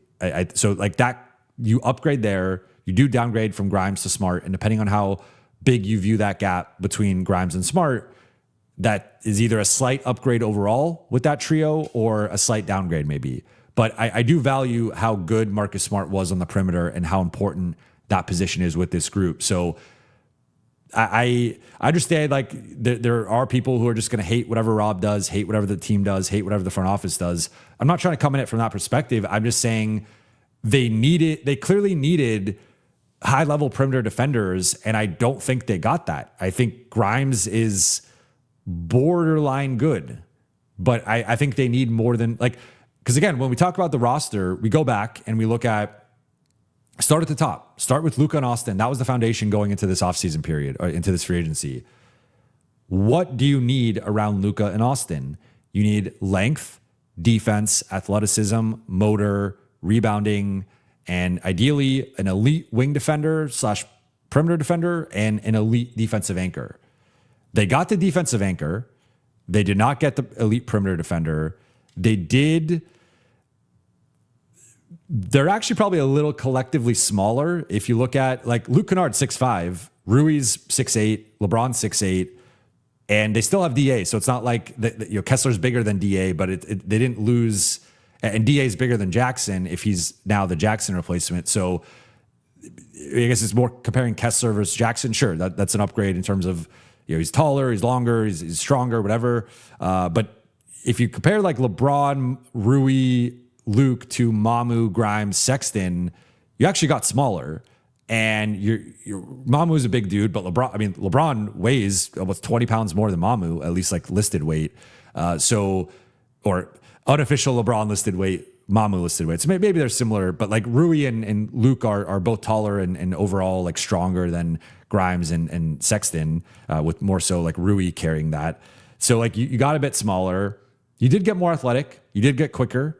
You have more dynamic offensive players, at least in the role player context. Obviously, you lost LeBron, which is a massive loss. But I get where you're coming from. I just think they needed to go more defensive with one of the Grimes, Sexton, Mamu positions. And they have continued to show, and I think this is kind of a blind spot with both Rob and JJ, that they prefer the more offensively skilled. They want the shooting. They want the passing. And like, that's nice. But your two best players do that at an incredibly high level.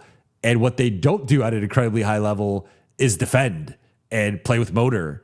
And they're both like collectively subpar, like below average athletes from a context of just like raw athleticism.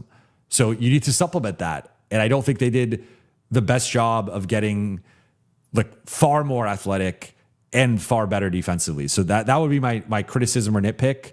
I still think this team is pretty limited on the defensive side. At least last year they had an all defense candidate in Smart on the perimeter. They don't have that anymore. I think they have that with Kessler. So I guess like from the top of the roster best defender, again, you could argue it's similar, but the rest of the group, I think it's probably an overall lower floor defensive group in my opinion. Depending on if the young guys pop. That's the wild card here. If the young guys pop, then they look like geniuses, and it was a great bet. Josh, thank you for the super chat. Smart and Kennard making the same as Vando, who we probably can't trade now. Plus JJ hates him and he's unplayable in the playoffs. Playing team at best. I will go above playing team, but I don't think you can make a real argument for them being better than Denver, Minnesota. So I have them right now 5th in the West. Brad, thank you for the super chat. Saw a report LeBron is looking for team to other scores and willing to take minimum. So why wasn't it with the Lakers? I've talked about this. I think there's a lot of elements here, but if you, I guess if you put yourself in LeBron's shoes, but put yourself in like a generic like job situation where your contract's up at work and you're making X amount of money and your new boss and you're still performing at the same level or pretty like maybe a little bit worse, but not worse for like a massive pay cut. And your bosses come to you and say, hey, we know the market. We want you to take a massive pay cut. We're going to pay you more than anyone else can pay you. But we still want you to take this massive pay cut to help us fill out the rest of the division with other people who will just make the division overall stronger. This is an oversimplification. I understand that. But you're probably going to feel some type of way about that. And that's not necessarily going to go over. And whereas those other companies can come to you and be like, hey, we know we can't pay you as much as your previous salary. We know we can't even pay you as much as they're offering you at a lower rate. But you come here, you're going to be the man. You're going to be, we're going to respect you. We're going to validate you. And like, there's a whole courting process with it. I just think there's an emotional tie in the whole situation. There's ego involved. There's pride involved, but it's like the different, like the thing that worked against the Lakers, which I've tried to hammer home anytime I've talked about this, is the Lakers had to go to LeBron and be like, we know you're worth $40 million, but we need you to take far below that and make this work. The other teams could come to LeBron and be like, we know you're worth $40 million and we would love to pay you that, but we only have a minimum. We only have a non-taxpayer MLE. And that's the most we could give you. And you're our off season. You're our priority. We're giving you whatever you want, but that's the most we can afford to pay you. So it's just a different like framework within the conversation where the other teams are making LeBron the focal point, at least of their off season, and being like, you're the most important thing.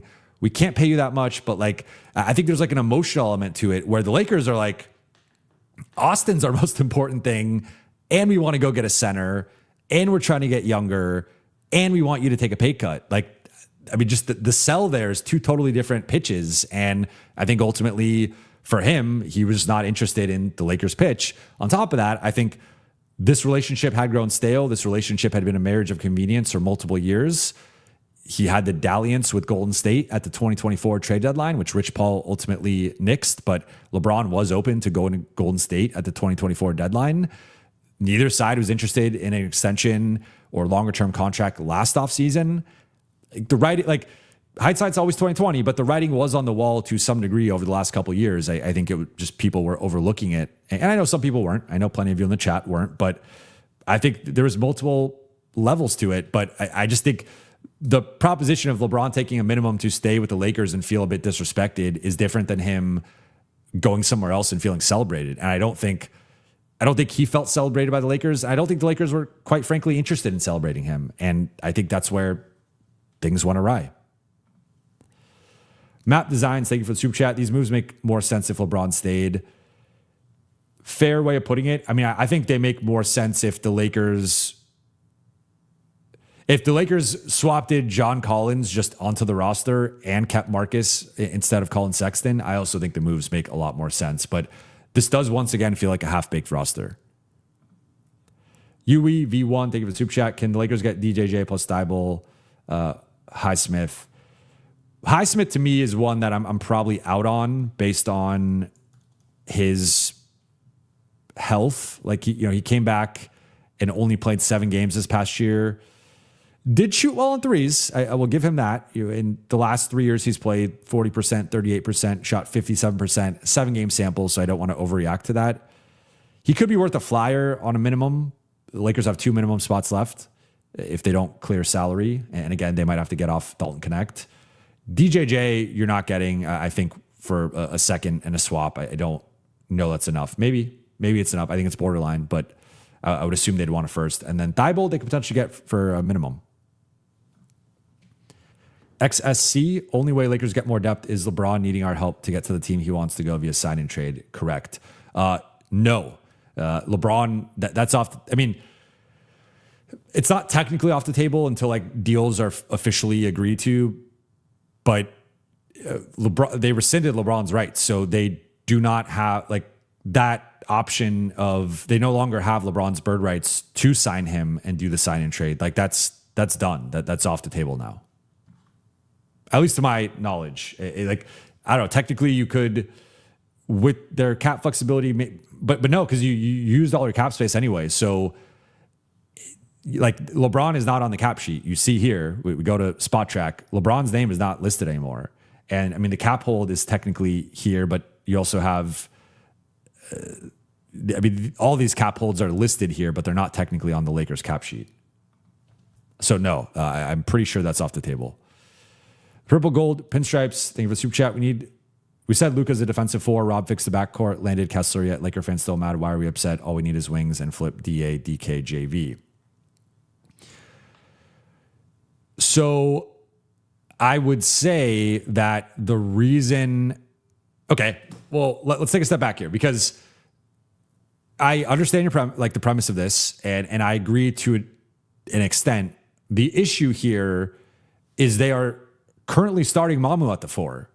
Like until they do the final things that you're talking about, which are far from a guarantee that they're going to pull those off, because I think if they could have just dumped Jared Vanderbilt or DeAndre Ayton or Dalton Connect up to this point, I think they would have. And I already made the point that DA is actually important now. If you lose Jackson potentially, you need DA as a backup. You can't just go it. It's not just Walker Kessler or nothing. Like you need a certain amount of center talent. And he did have a year where he played 5 games. He has had a couple of seasons where he's been under 70. So you do want some center insurance. And I would argue DA is great center insurance. Like DA on a backup contract, especially with like Jock Landale is going to make $14 million next year. DA is a better player. He's making 8. So that's a good value in a certain context, which is now a 15 to 18 minute a night backup. I think that's a great role for DA. I think it's great value. That's awesome. So I would actually put DA to the side here. I think the guys you're trying to get off of are Dalton, Jake, and Vando, and some combination of that. Vando is going to be the one that's next to impossible to get off of unless you're taking on bad money. So I hear what you're saying, but I would argue the construction of the current starting group is actually anchor big in Kessler, mobile 4, that's his distinction on B-ball index, like, 4, whatever. Mamu, Luka's at the 3, Grimes is at and then Grimes or Austin, I think it's dependent on who's the primary backcourt scorer. You're putting Grimes on that guy. You're putting Austin on the secondary guy. So you have 2 backcourt defenders, 2 frontcourt defenders, and the center. But your 3 and your 4 are Mamu and Luka, and that's just not good enough defensively. So, like, I just think I understand the sentiment of the pushback of like people are upset, they're overreacting. Oh, we just need a wing, but like the Lakers have needed a wing for 5 years, and the Lakers have not been able to get that wing. Do we want to go through Taurean Prince and Troy Brown and Juan Toscano Anderson and Stanley Johnson? And they've had a rotating cast of guys who are not two-way wings, and they have a couple of them on the roster right now, Jared Vanderbilt and Jake LaRavia. Like, this has been the blind spot of the front office. I think you could even argue they've done a better job extracting center value, which has also been a blind spot, than even wing value. Like, they at least had the DA contract. They had Jackson Hayes.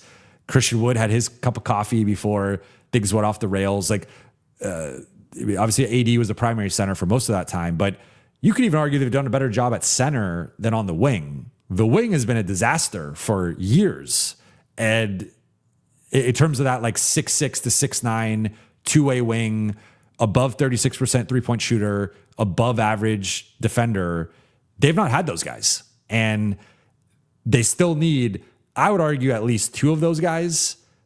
If you want to be very conservative, say 1, but I mean, if you squint, you can look at Matisse Thybulle as that type of guy, but there's also a reason Matisse Thybulle is going to potentially be a minimum guy. Like, I don't think you could just sign a minimum guy and be like, all right, go start. And I mean, there's exceptions, right? But typically a minimum guy is a minimum guy for a reason. And so I think people are upset because they needed more defensive talent and they did not do that.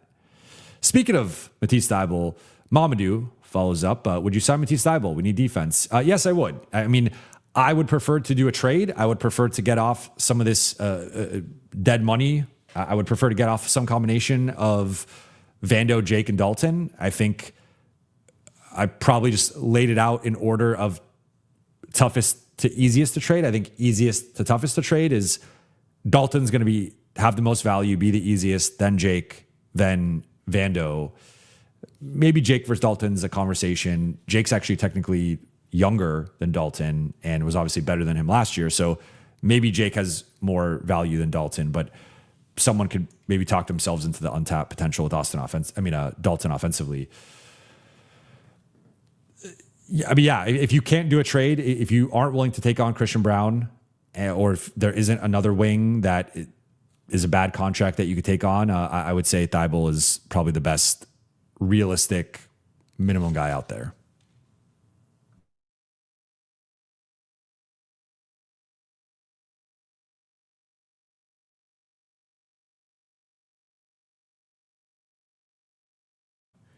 Musel K420, thank you for the super chat. How are we going to get off Ayton, DK, Vando, and Jake? It's going to be tough. I think Ayton has elevated to a point where, and let me just make sure I'm not. So Denver reached out to LeBron. That's interesting. Expected.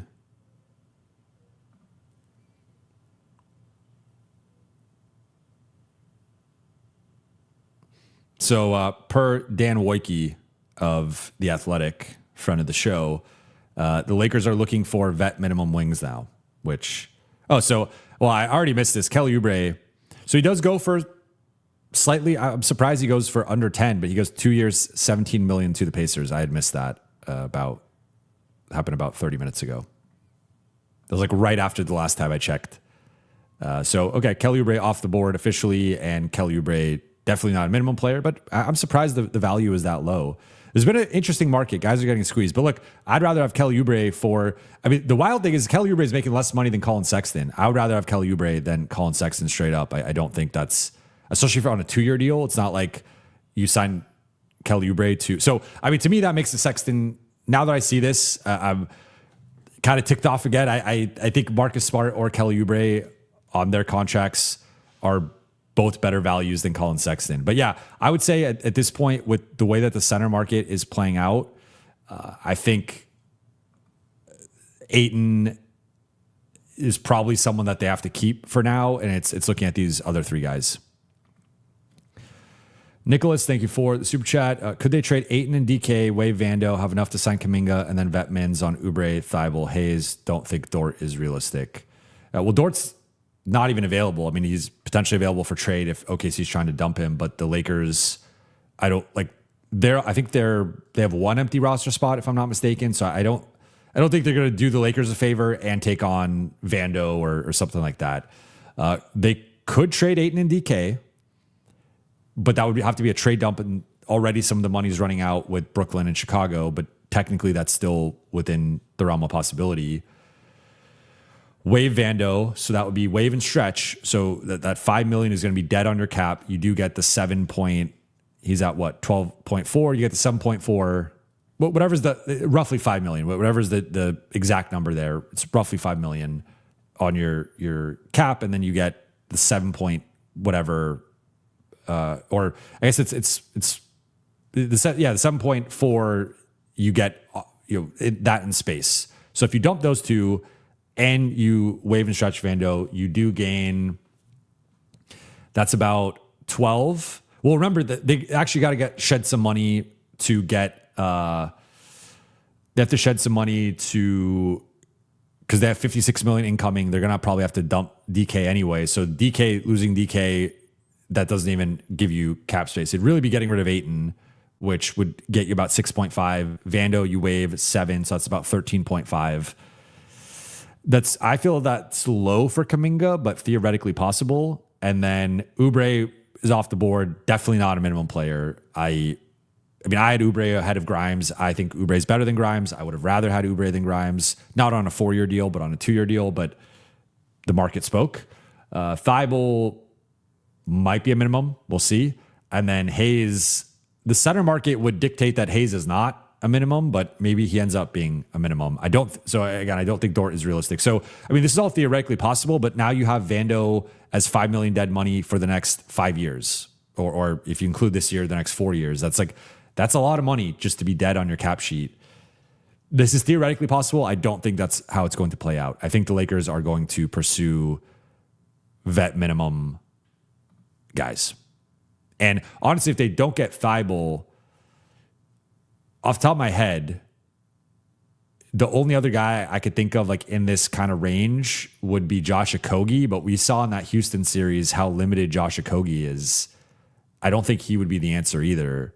So I kind of think it's Thibault or bust on the minimum market. Like I would be pretty surprised if there's anyone I feel as comfortable with Thibault. And Muzuke follows up. I think it's going to be minimum guys. I think they're going to try and make trades, but they would have. I don't see why they would all of a sudden be able to do a trade now that they couldn't have done previously. Like again, you have the clarity with the assets, so maybe that was like the final thing. But I think if the Lakers could have dumped Dalton or Vando up to this point, they would have already done it. BT Kingsley, thank you for the super chat. Not Dalton, Vando specifically. Vando is the one where like that's the one that you just really want to get off of. BT Kingsley, thank you for the super chat. Braun to LA, give me $50 million. Braun to NBA, $4 million is fine.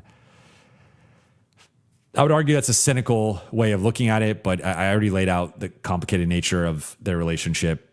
I think both sides wanted to move on. I think it's as simple as that.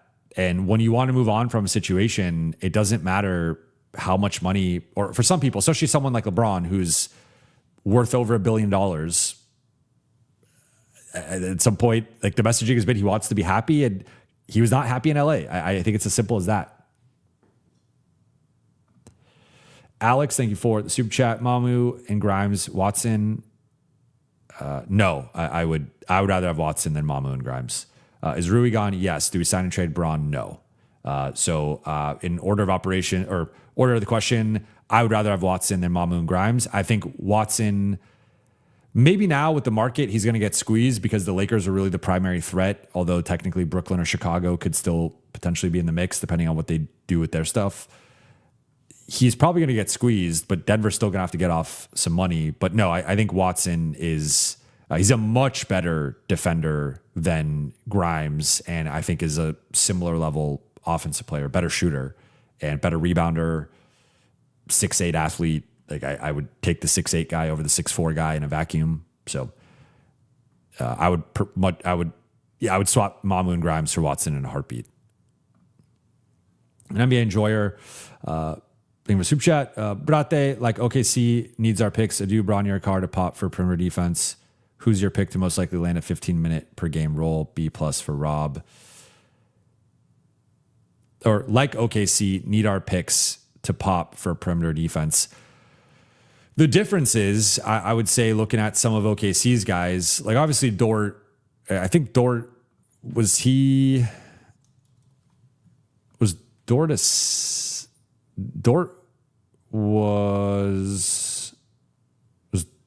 Dort undrafted, or was he a second round guy? He was a two-way guy to start off. So look, like I get the premise of what you're saying. I would say that like Kayson Wallace was a lottery pick. Alex Caruso was already one of the best perimeter defenders in the league when they acquired him. J-Dub's a lottery pick. Lou Dort was a two-way guy who worked his way up. Like basically, like I think their perimeter guys all have like Kayson Wallace was drafted to be Kayson Wallace. Kayson Wallace was not drafted to be something else. Lou Dort worked his way up as an elite defender. Caruso was already in that role. J-Dub, that was part of the appeal of J-Dub. So it's like I think Adou checks that box. Bronny, I still think exists more in theory than in reality in terms of his defense or at like the highest level. And Carr has defensive playmaking, but he's not a good on-ball defender yet or a consistent one. So yes, like I agree with the premise that all these guys need to continue to develop and pop. I don't agree with the framing of comparing it to OKC because I think OKC had a bunch of pit bulls that were in the NBA for being pit bulls and being those types of defenders that the Lakers just like. I think it's underselling OKC's identifying of talent and actual like fit and need. So that's where I would push back a little bit here. Of those three, I would say the guy most likely to land a role, I would go as of right now.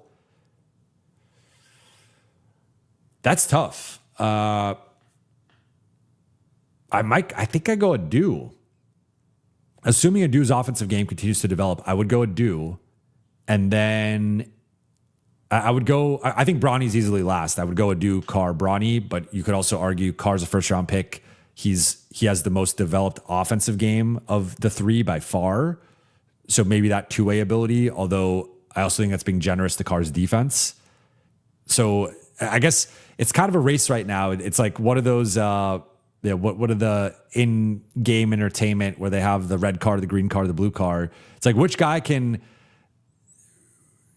develop in the area that they need to develop in? More so for Adou, it's the offense. For Carr, it's the defense. And I think whichever guy hits that ceiling or closer to it ASAP is the guy that gets the edge. But they do need probably Adou's skill set a little bit more with athleticism, motor, defense in like a bigger player. And they don't have that wing stopper. Carr is still 6'5" and 185 pounds. So I would tentatively pencil in Adou as having a decent chance to beat out Jake and Vando. But Carr could be like right behind him, maybe as like a 12-minute a night guy or something, 12 to 15. So I would go Adou, Carr, Bronny. And, you know, I was asked by someone before I came on here what my grade is for the offseason. And it's tough because I would, if I go like move by move, here would be my move. Or here would be my breakdown. I would say for Kessler, it's an A. The only thing that knocks it down from an A+ is I would have preferred to have kept one of the four assets that they gave up in terms of one fewer swap or one fewer pick. Even if it was a fewer swap, which obviously they would prioritize the picks over the swaps, they as in Utah. If it was 2 picks in a swap or 1 pick and 2 swaps, that would be an A+. I give a slight, they went completely all in on Kessler and they have really nothing to trade, not just for this year, but like years on end. I don't know if people have quite fully grasped that yet, that they have gone all in on their draft assets on this core. Like it has to work. So I'd go A for Kessler. For Grimes, I would go, I'm between a B and a B+. I think the contract is a slight overpay. And I think more importantly, the ask right now as the number 3 offensive option and the primary defensive stopper is a slight overpay as well, or a slight over ask from him. So maybe I'll go B+ for Grimes. I would go B for Mamu. I like Mamu in a bench role and I like Mamu making less money. I think they overpaid him. I think they are slotting him right now at the 4 in a way that just is not going to necessarily work. I don't think he's good enough defensively to play a full-time starting role. And so that's the one I'm a bit lower on. I would give that one probably a B. Like I see the vision offensively and hopefully they do find that 4 who could slot him off the bench. But I think the contract length, the player option, the year, I mean, that one I might even slot down as like a B-. I like Mamu. It's tough because I like Mamu. I just don't like the context here of, I think the contract's too long. I think it's too much money. I don't like the player option and I don't like him starting. So I like Mamu as a fit, Mamu as a player, I'd probably give it B+. Mamu with the context of the contract and everything with it, I might lean B-, maybe B. I'm somewhere between B, B-. And then Sexton is the one that I think the opportunity cost is, I would rather straight up have Marcus Smart or Kelly Oubre over him. And Kelly Oubre is a very athletic, like he is older, he's 31, but he's still pretty athletic. And both those guys I think are at least in Oubre's case, at least a tier above Sexton as a defender, if not two. Marcus's case, at least 2 tiers above him as a defender. And I think both guys could have vacillated between wing stopper and point of attack guy in a way that Collin Sexton can't. So I'm lowest on the Sexton one. I would probably go, I'm like C-, maybe D+ on Collin Sexton, maybe C-. I think that's one that we will look back on, and especially with who is going in that range right now, I would just easily rather take Marcus Smart, Kelly Oubre. I'll nicely say C-, but that's the one that I'm a little bit lower on. So I'm probably at a B for the Lakers offseason. And now some people might think that's high, and I understand that. Like, I am weighing the Kessler acquisition pretty heavily in this grade. So I would say, again, like Kessler's A. If we're going the collective here with the other 3 guys, I'm somewhere at like a C+, B- with those 3 guys in particular. Don't love Sexton or Grimes. I do really like Mamu, but I also don't like the contract or role they're putting him in. So yeah, that's where I'm at. I'm probably at a B. Anwar, thank you for the super chat. Do you think Rob overpaid for any free agents? What should we do with Vando and DK? I appreciate the repeat questions, but I am going to run through some of these because I've answered them and you probably have already heard them if you're still listening. I do think Rob overpaid for Mamu and Grimes by a little bit, not by an egregious amount, but I think based on the market, based on I think their worth, and based on the years they gave, I would have preferred not a player option. I would have Grimes, okay, whatever. He's the headliner of the role players. Mamu, I think you can't give him 4 years and a player option, in my opinion, and more money. So I think one of those needed to be different. And then Sexton, I'm looking at the guys going in his range price-wise or even cheaper than him, and I'd prefer several guys above him, including Kelly Oubre and Marcus Smart, who are older but are just straight up better and better defensively. So, I'm relatively low in the Sexton situation. Civic Citizen, any buyout candidates, and then with DK and Vando, as you were asking, I've talked about it, but they need to try to dump them. It's just going to be tough to dump Vando. Civic Citizen, any buyout candidates, any trades to make LA deeper? No buyout candidates on my radar as of right now, and trades to make them deeper. It would have to be some sort of, you could take on Christian Brown or something like that. Like I'm using him as the face of like a bad contract to take on. That's a good perimeter defender, but there might be some other guys that I'm not thinking of right now. Otherwise it would be maybe potentially dumping Jake or Jake or Dalton, and then going out and using some of that extra money on someone else. Glenn, thank you for the super chat. Thank you, Jovan. What's next? Next is filling out the roster in terms of they have 2 empty roster spots, and they got to figure out, are they bringing in, they need clearly another wing defender / wing stopper. So that it's like, who's the best guy you could get for the minimum? Maybe that's Matisse Thybulle in an optimistic sense. Then also figuring out what's happening with Jackson Hayes. I think they still need another big on this roster. Like they're pretty much set in the backcourt and wing spots non-defensively. So that, and then I think they kind of need another 4. If Mamu and Vando are your only 4s, I think that's a pretty underwhelming 4 spot. Like I know technically, people talk, okay, Luka's a 4 defensively, so you could say Luka's a 4 on defense. Mamu is going to be starting at the 4. Vando can play the 4. Jake can play the 4. I just think you want someone who also can play the 4 offensively more. And like Vando's more of a 5 offensively.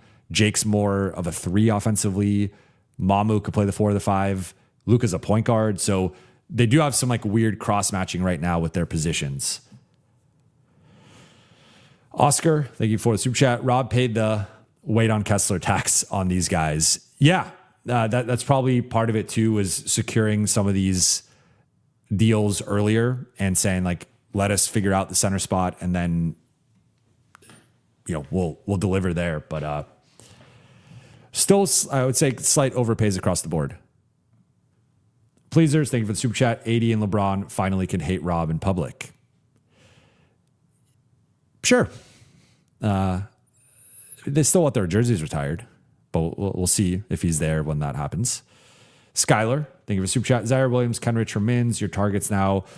I like Zaire. I would not want Zaire as like the primary wing stopper addition. So I think they probably need a center and they need a wing stopper. So, I mean, my ideal outcome here would probably be Matisse Thybulle and Jackson Hayes.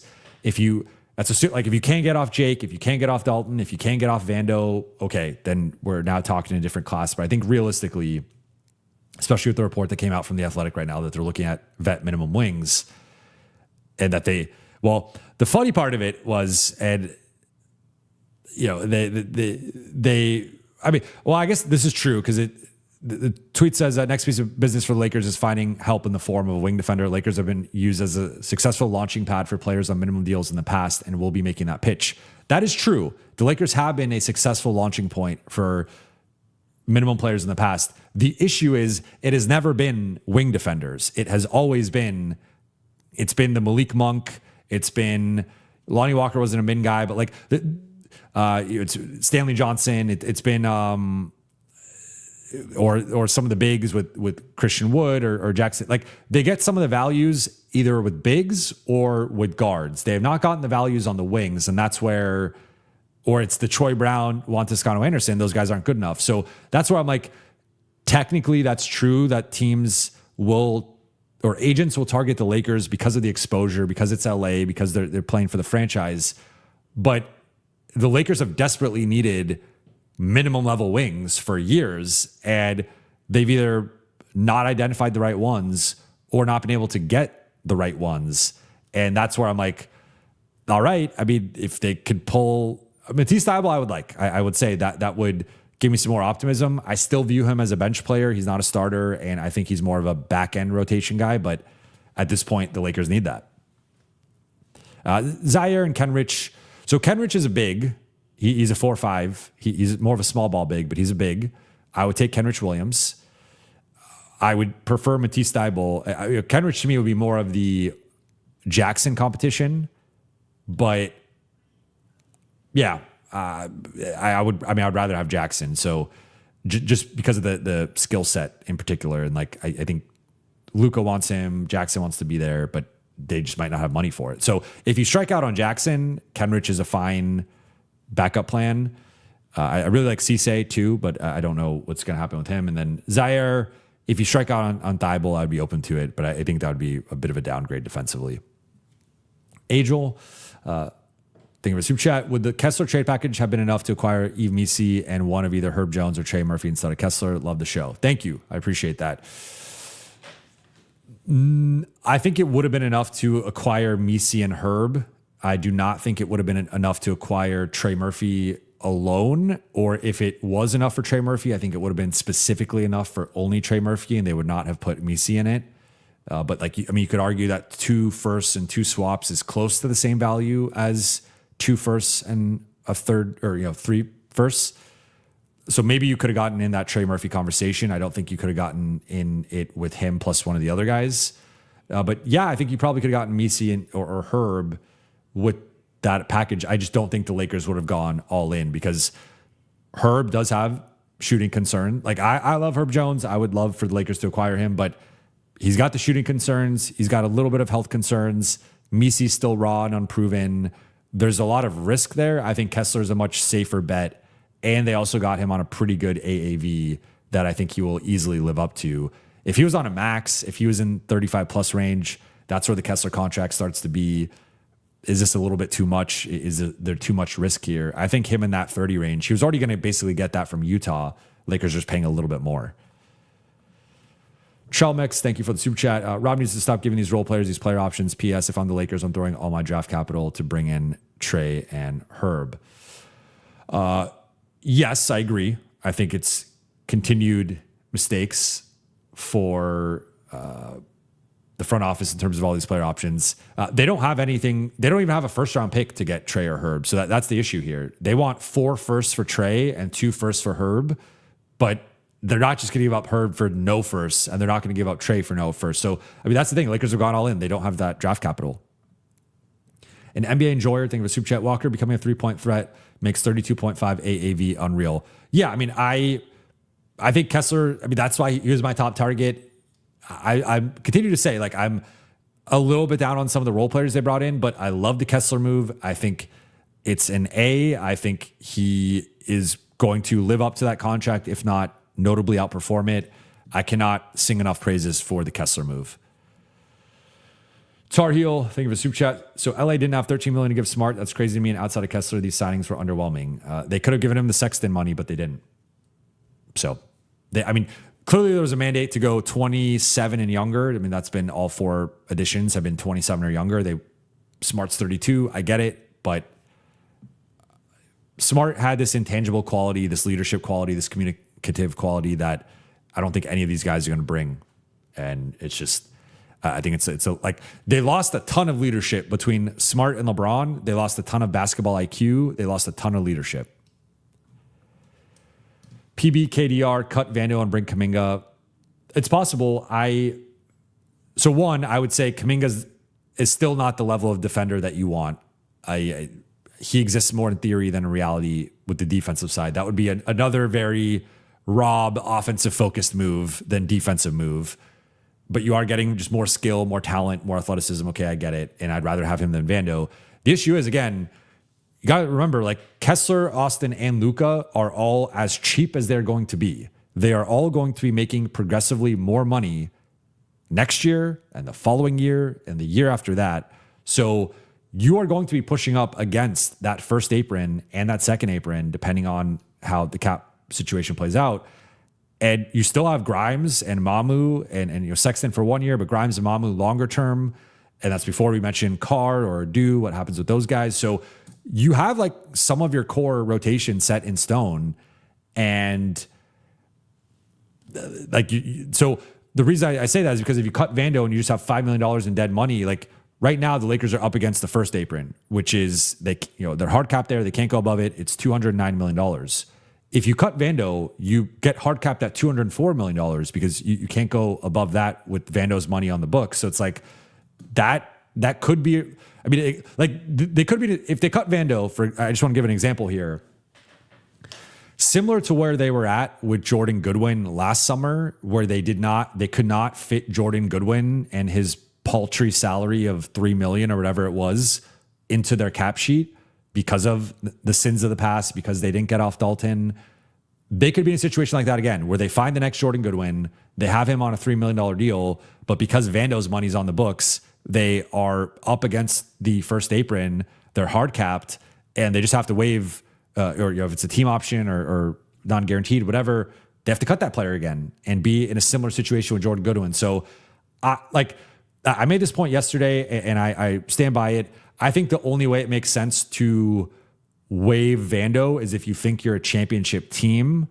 And I would say right now the Lakers are not a championship team. And I just don't see it with this group as constructed. And even bringing in Kuminga, I don't think they would be at that level. So there's other guys that if you could go trade for Herb Jones, or you could go trade for Derrick Jones Jr. or PJ Washington, something like that. That changes the calculus a little bit for me. But I think they would need to lead with a defensive player, not an offensive player. And Kuminga is still more offense than defense.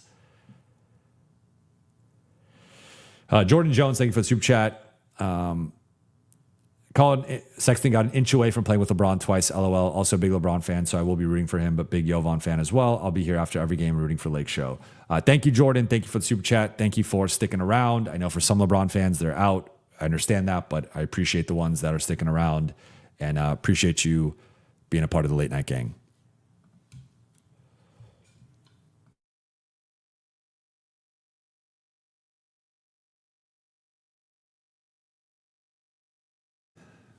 Joshua with some nice context here in this question. The problem is not Mamu, Grimes, and Sexton. It's the wasted contracts of Connect, Vando, and even LaRavia. That $22 million could have gotten you Oubre and Rui. Well, Rui hasn't signed, by the way. At least to my knowledge. You guys can, let me see. Really interested to see if Rui goes to the Spurs now. Wow, Tobias Harris just signed with the Spurs. 2 years, $31 million. I would have preferred Rui in that spot, but we'll see. where he ends up now, Rui might get squeezed by the market. But so to the point of your question here, I agree with you 100%. I think sometimes I think this even goes back to last summer where I was on the side of, yes, the Lakers maximized their assets in terms of biannual exception and non-taxpayer MLE with Ayton and LaRavia and Smart. They did as good as they could have, but they were dealing with self-imposed constraints that were largely in part due to or because of their own self-inflicted wounds and their own self-inflicted mistakes. And the Lakers continue to be in situations where their previous mistakes hurt. Like, they're still paying for the sins of the Russell Westbrook trade. They are not out of the hole of the Russell Westbrook trade in terms of the assets that are depleted because of Russ and that mistake. So they have made maybe even from like a volume perspective, they have not made more mistakes than like the average team, but their mistakes have been really costly. Like blowing the JHS and Dalton Connect picks, very costly. The Russell Westbrook trade, very costly. Trading all these seconds for DFS and for even for Rui, if you want to go back in time, like between Rui, DFS, and Luke Kennard, they spent 7 second-round picks across those three guys and had cap space, like limited cap space to show for it in terms of flipping, each contract or whatever. So I think I agree with you that it's a lot of the mistakes of the past, but then the flip side of this is the reality is that they're in a really tough spot with the Vando contract. Like, it's a mistake, but it's also a sunk cost, and you can't just. I think I guess my pushback here is, okay, you made these mistakes and you're trying to get out of it, but it's difficult to get out of it. But you still have the parameters of you have X amount of money remaining post Kessler. You need to bring in some guys who fit the holes of what you need. And I think, again, the Lakers continue to prioritize offensive minded players. And that's just my core disagreement with the ethos of the franchise or the front office or whatever, is like they keep prioritizing offensive guys. And I think I'm not saying punt on offense and just go all Matisse Thybulle, Josh Okogie, and Vando, Dort. Like, that's not what I'm saying. But I think you could have. I think it really was like, okay, Grimes, you like Grimes. That's the best guy of the three. Cool. Put Grimes to the side. Mamu or Sexton, I think, had to be a better defender. I just think that had to be a better defensive player. And that's where it's like Mamu's value is as a stretch big, a skilled big who's a passer. He's not a high-level defender. Sexton is an overrated defender who looks the part of an elite defender in terms of he's the guy who slaps the floor and gets in your face, but like it's not actually leading to effective defense for the most part. So I'll give him the above average tag kindly, but all of his defensive metrics scream he's just straight up bad defender. And so that's where I disagree in the sense of like, yes, they should not have the dead money on their cap, but they also are in that position. And when you're in that position, you got to make the most of it. And I don't think they maximized what this roster needed, particularly around Luka and Austin, with those three signings. I just think that's objectively not the best three types of players to put around them, in my opinion. Offensively, yeah, but there's two sides of the floor.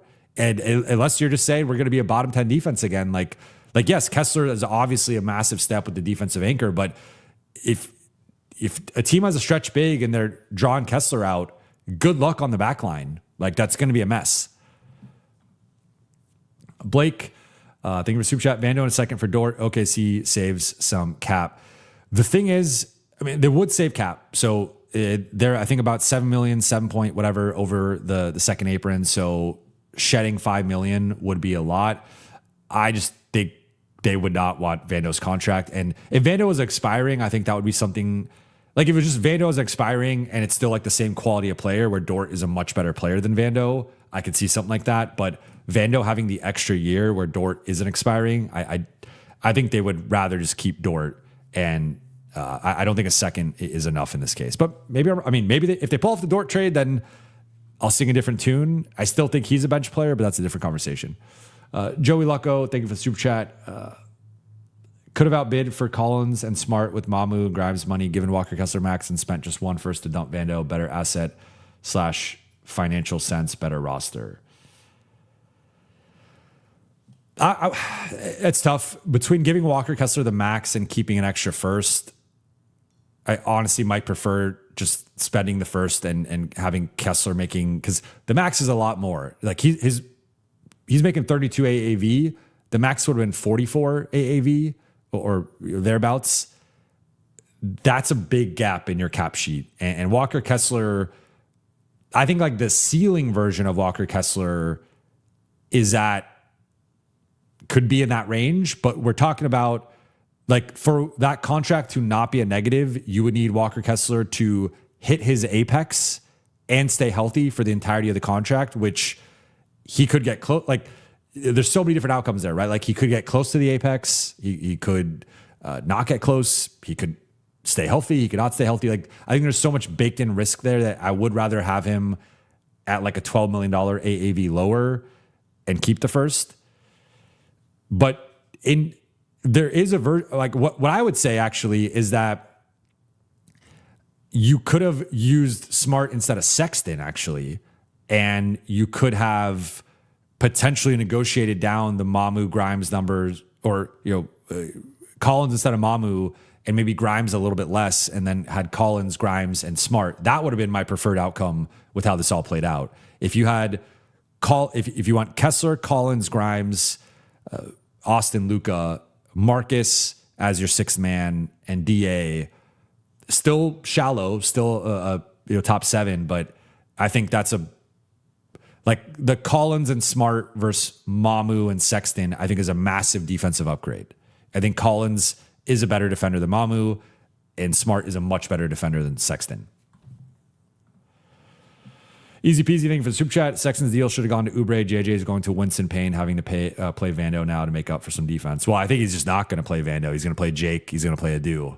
I think that's going to be the way this goes. But yeah, I would have much preferred Oubre. Shillpill, thank you for the super chat. What about sign and trade Ayton, Jake, and DK for Kuminga? So I'm not sure on if Atlanta rescinded his rights or not. That would be a factor here. I don't know off the top of my head. If they did, it's a no-go. If they didn't, I mean, then you got to ask yourself, like, why would Atlanta want to do this?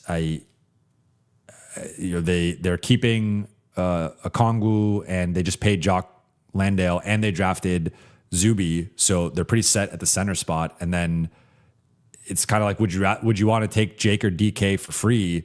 I think both those guys would be minimum level players on the open market right now. Maybe Jake a little bit more, like maybe Jake's in a similar range. I think you could argue minimum. So it's basically like, do you want to do us a favor, give us Kuminga and take 2 minimum level guys? Like I don't see, and take another center when you're already loaded. And like, let's take on 3 players for 1. I don't think they would do that. Daniel, thank you for the super chat. Overall bittersweet since we didn't get athletic defensive wings, dealing every pick for Kessler, confirming that Rob punted the last 2 years of 80 plus bronze last year. How the F do you let Marcus leave? All good questions that I am going to try to dig into over. It's been a crazy morning trying to get stuff and process all this. But I will continue to dig on that. But yeah, I would much rather have had Marcus than those guys. Tan Man, or Marcus and Sexton. Let me be clear. Is this the whitest team in NBA history? No. I mean, you got to go back. I mean, there was a time when it was only white guys in NBA history. So pre very early days of the NBA. So, or I think, if I'm not mistaken. So, I mean, no, they'll go back to the 40s and 50s and 60s, and those teams percentage wise were whiter. But modern, I mean, no, like, Dallas has had some pretty white teams. Utah has had some pretty white teams, but they, depending on how you classify Mamu like they are probably starting 4 white guys. So what are the wider starting lineups among like I would say among like yeah, I mean, it's up there. It's definitely up there. We're gonna have some snow days.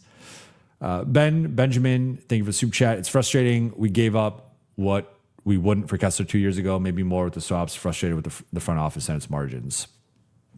I think this is well said. Could have had Kessler 2 years ago for 2 firsts. They didn't want to do it. I would say that Kessler has developed since then in a way that you feel more comfortable with that. I think it was more of a gamble / risk at that time, but I understand where you're coming from. And yeah, I mean, the front office has continually punted on the margins, and it's been a real weakness.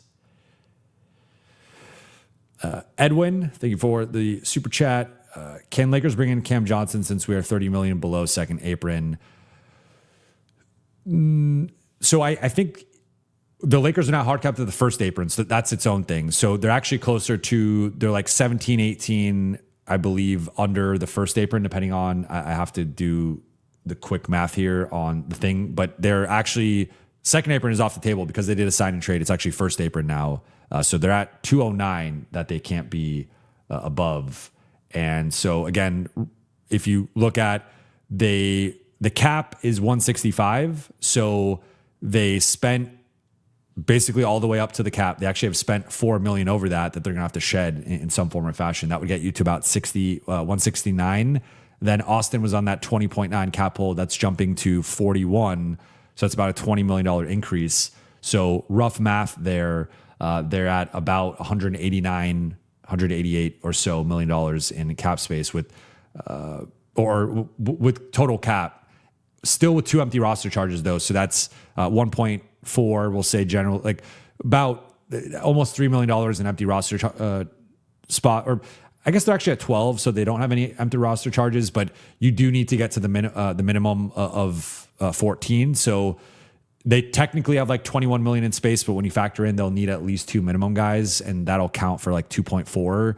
That'll probably bump them closer to 16 or so in space, depending on the final numbers with some things. So point being, they could not just take on Cam Johnson into that because that's less money than Cam Johnson makes. And there are certain restrictions with teams that are above the cap.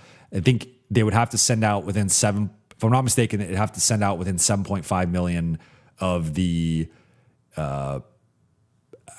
incoming salary. So I think they could do something like, you could send out Vando, but I don't think they're going to do that, especially because Cam Johnson's expiring. You could do something potentially like Ayton and Jake. I think that would be close to working financially. If you did Ayton and Jake for Cam Johnson, you could do something like that. But pretty much it's not really possible. Peter, thank you for super chat. Walker Kessler is, I'm waiting for the Peter super chat. He always brings the heat with the putting me on the spot. Walker Kessler is a good young rim protector, rebounder, and finisher, but 2 unprotected first round picks, 2 first round swaps, and $30 million per year. It's a steep price, and that's why I gave it an A instead of an A+. I think from a fit and need perspective, it's an A++.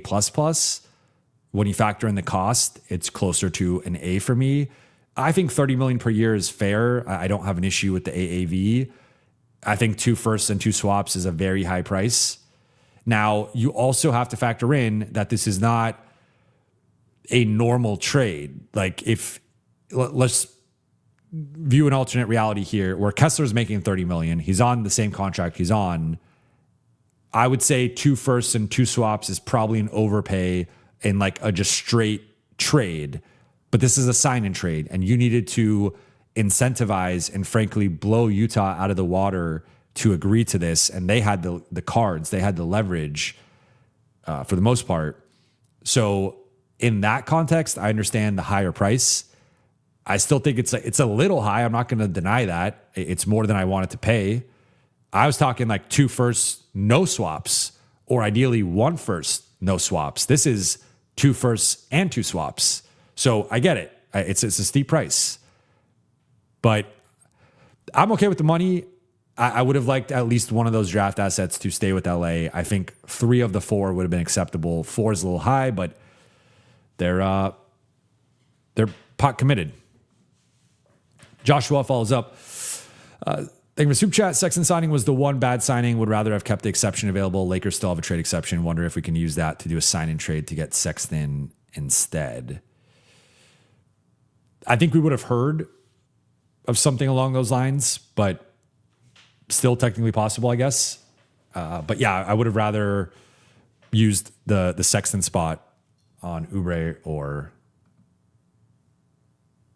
Oh, wow. Jazz signing Jackson Hayes. We have the breaking news that just happened. Or that happened 20 minutes ago. Sorry, I'm way deep. I'm like not even halfway through the super chat. So I'm trying to. But yeah, so I didn't see this up until shout out to Brian for sending me this. I had not seen the Jackson Hayes news. So yeah, Jackson Hayes is off the board. Jackson Hayes, 2 years, $12 million. Utah gets their lick back poaching Jackson Hayes. So I appreciate the update there. I mean, let's take a second. So that now you're adding Jackson Hayes to the ledger of guys you lost. So I mean, I did want an overhaul, and I did note that if they went the cap space route, there was going to be an overhaul. Overall, though, they have got like just straight up size. Kessler's bigger than Jackson, okay, but again, like the collectively they have lost size overall, and they've lost shooting. They've lost a ton of playmaking with the LeBron loss. Now they've added speed, they've added youth, they've added maybe some overall athleticism. They've added a couple of dynamic on-ball scorers in Grimes and Sexton. So, and then obviously like the major defensive anchored center of the future. So like, again, I think it's a successful offseason. I have some nitpicks with some of the role players, but that's where things are at. BT Kingsley, who needs a 5? We can send DA and do Bronny for a second. Or does Bronny go for a second? I could see Bronny going where LeBron goes and potentially a protected second coming back. I don't know if you're getting an unprotected second for Bronny. And I think you do, especially now that Jackson's gone, you do need the 5. Federico, thank you for Soup Chat. Where's the toughness in this team? I'm worried.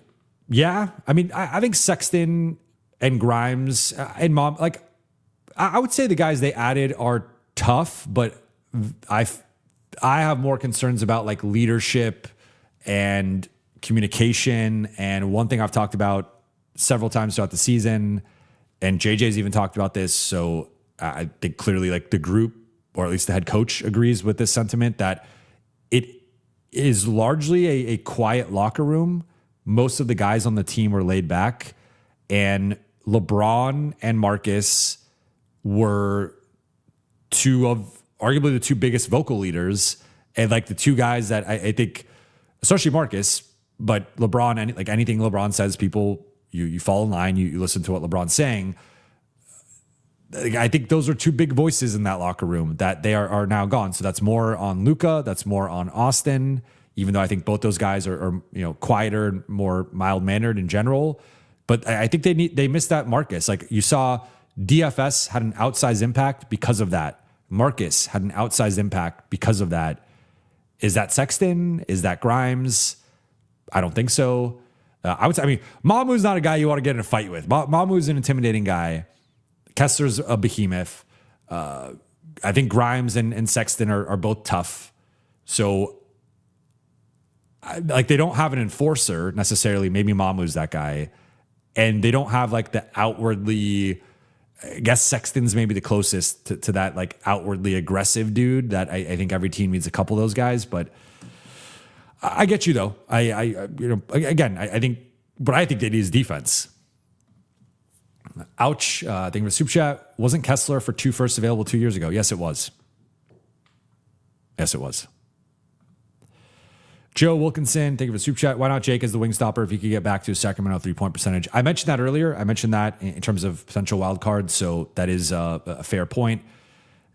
I think he's still more of a bench level wing stopper than a starter. Like we were talking about him in a starting context last year because of what the Lakers had, but the goal was like, go get better pieces this summer. They didn't do that. So sure, I just don't think he's a wing stopper against like the OKC San Antonio level.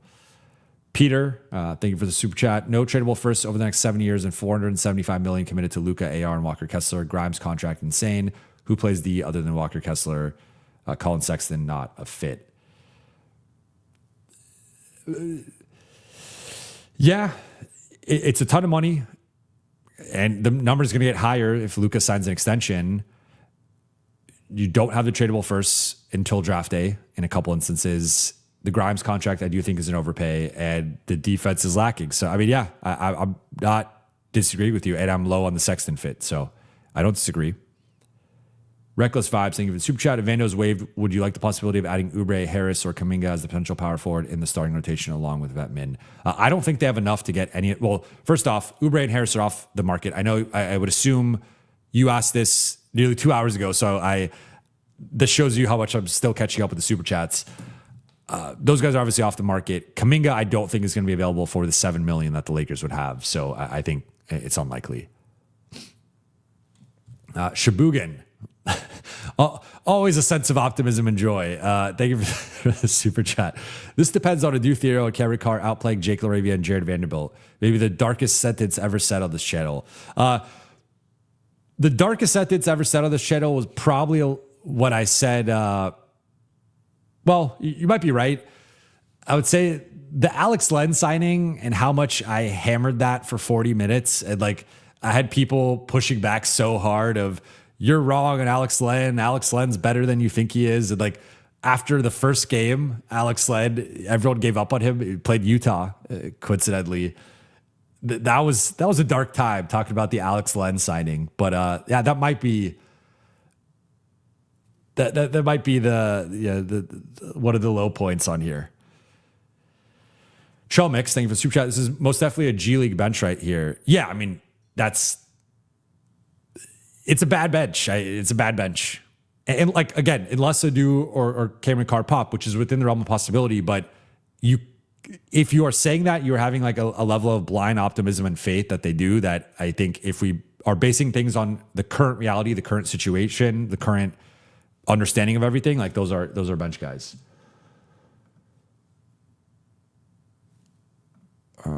Okay. DS, could LA target Braun and a first round pick for Vando? They could. I don't think you're getting a first round pick for Vando because the contract's still bad, but maybe you get Brown and his name always throws me off. It's Brown, but it's spelled like Braun, but yeah, you could do, I think you maybe get a second for him. The plop, which I would do. The plop, but the issue there is that he's making 21, so I think it's borderline. You might have to throw in Dalton in that trade. It might have to be Vando. It might have to be Brown and a second for Vando and Dalton. That might be how that goes. The plot thing for super chat, realistic to wave and stretch Vando, DK signed to buy. Okay, so all these guys have been signed except for Thibault, at least unless I missed that one too. Let's see. I don't think Thibault has gone anywhere.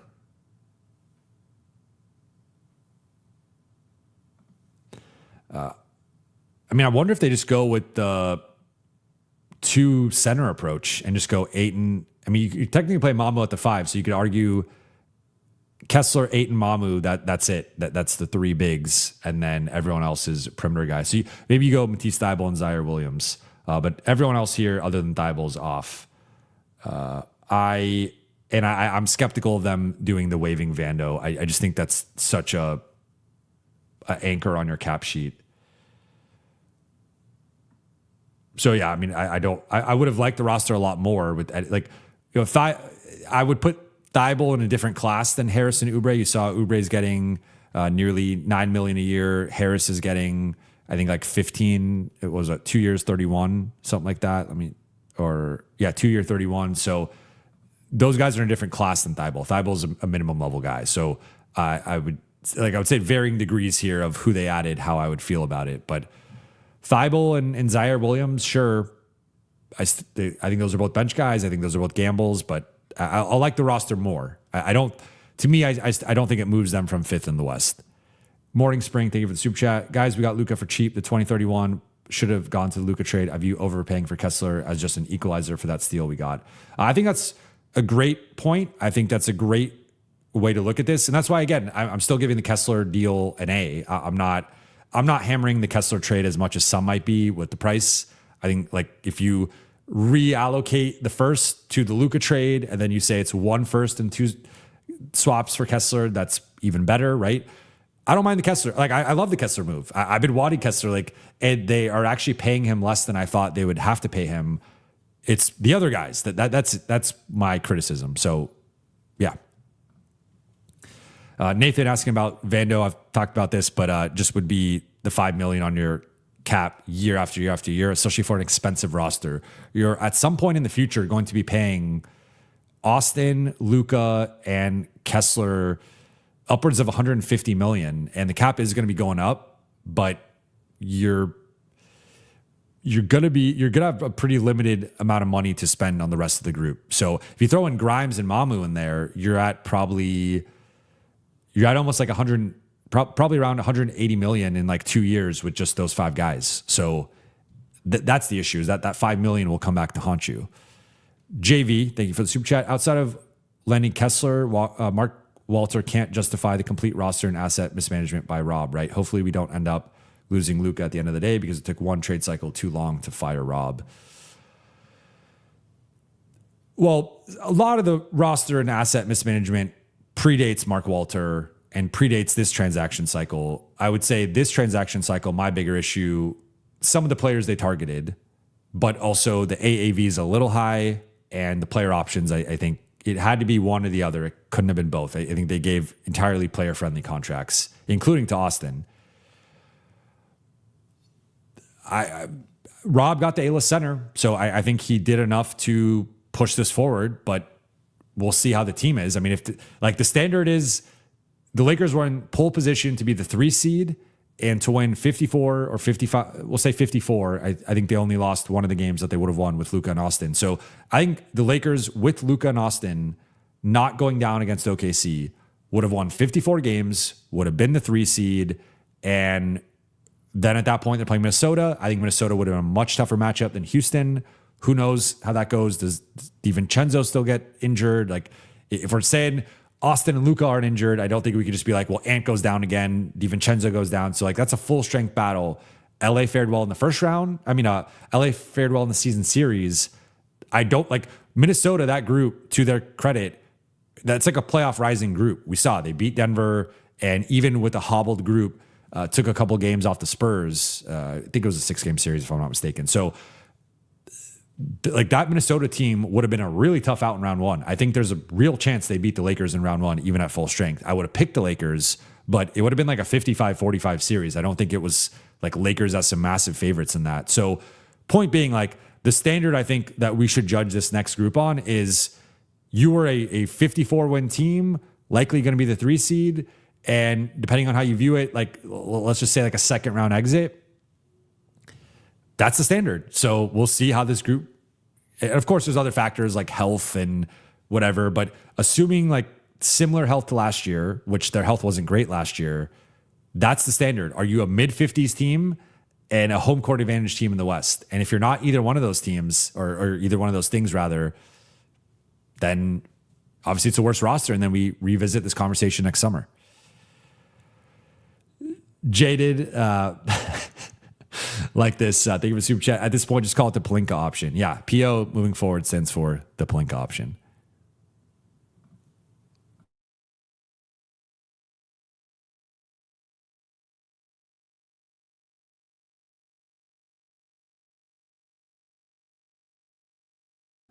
James, thank you for the super chat. Love the fit with Kessler. 2 things need to happen for this to be a success. Thiero has to hit. Think poor man's Aaron Gordon, and Carr needs to be able to give you 10 to 12 minutes a game. You can wave and stretch Vando. So I've already talked about the wave and stretch Vando part and why I think that's likely, but we'll see. Carr, I agree as of right now. I think the goal should be 10 to 12 minutes a night. Thiero does need to hit.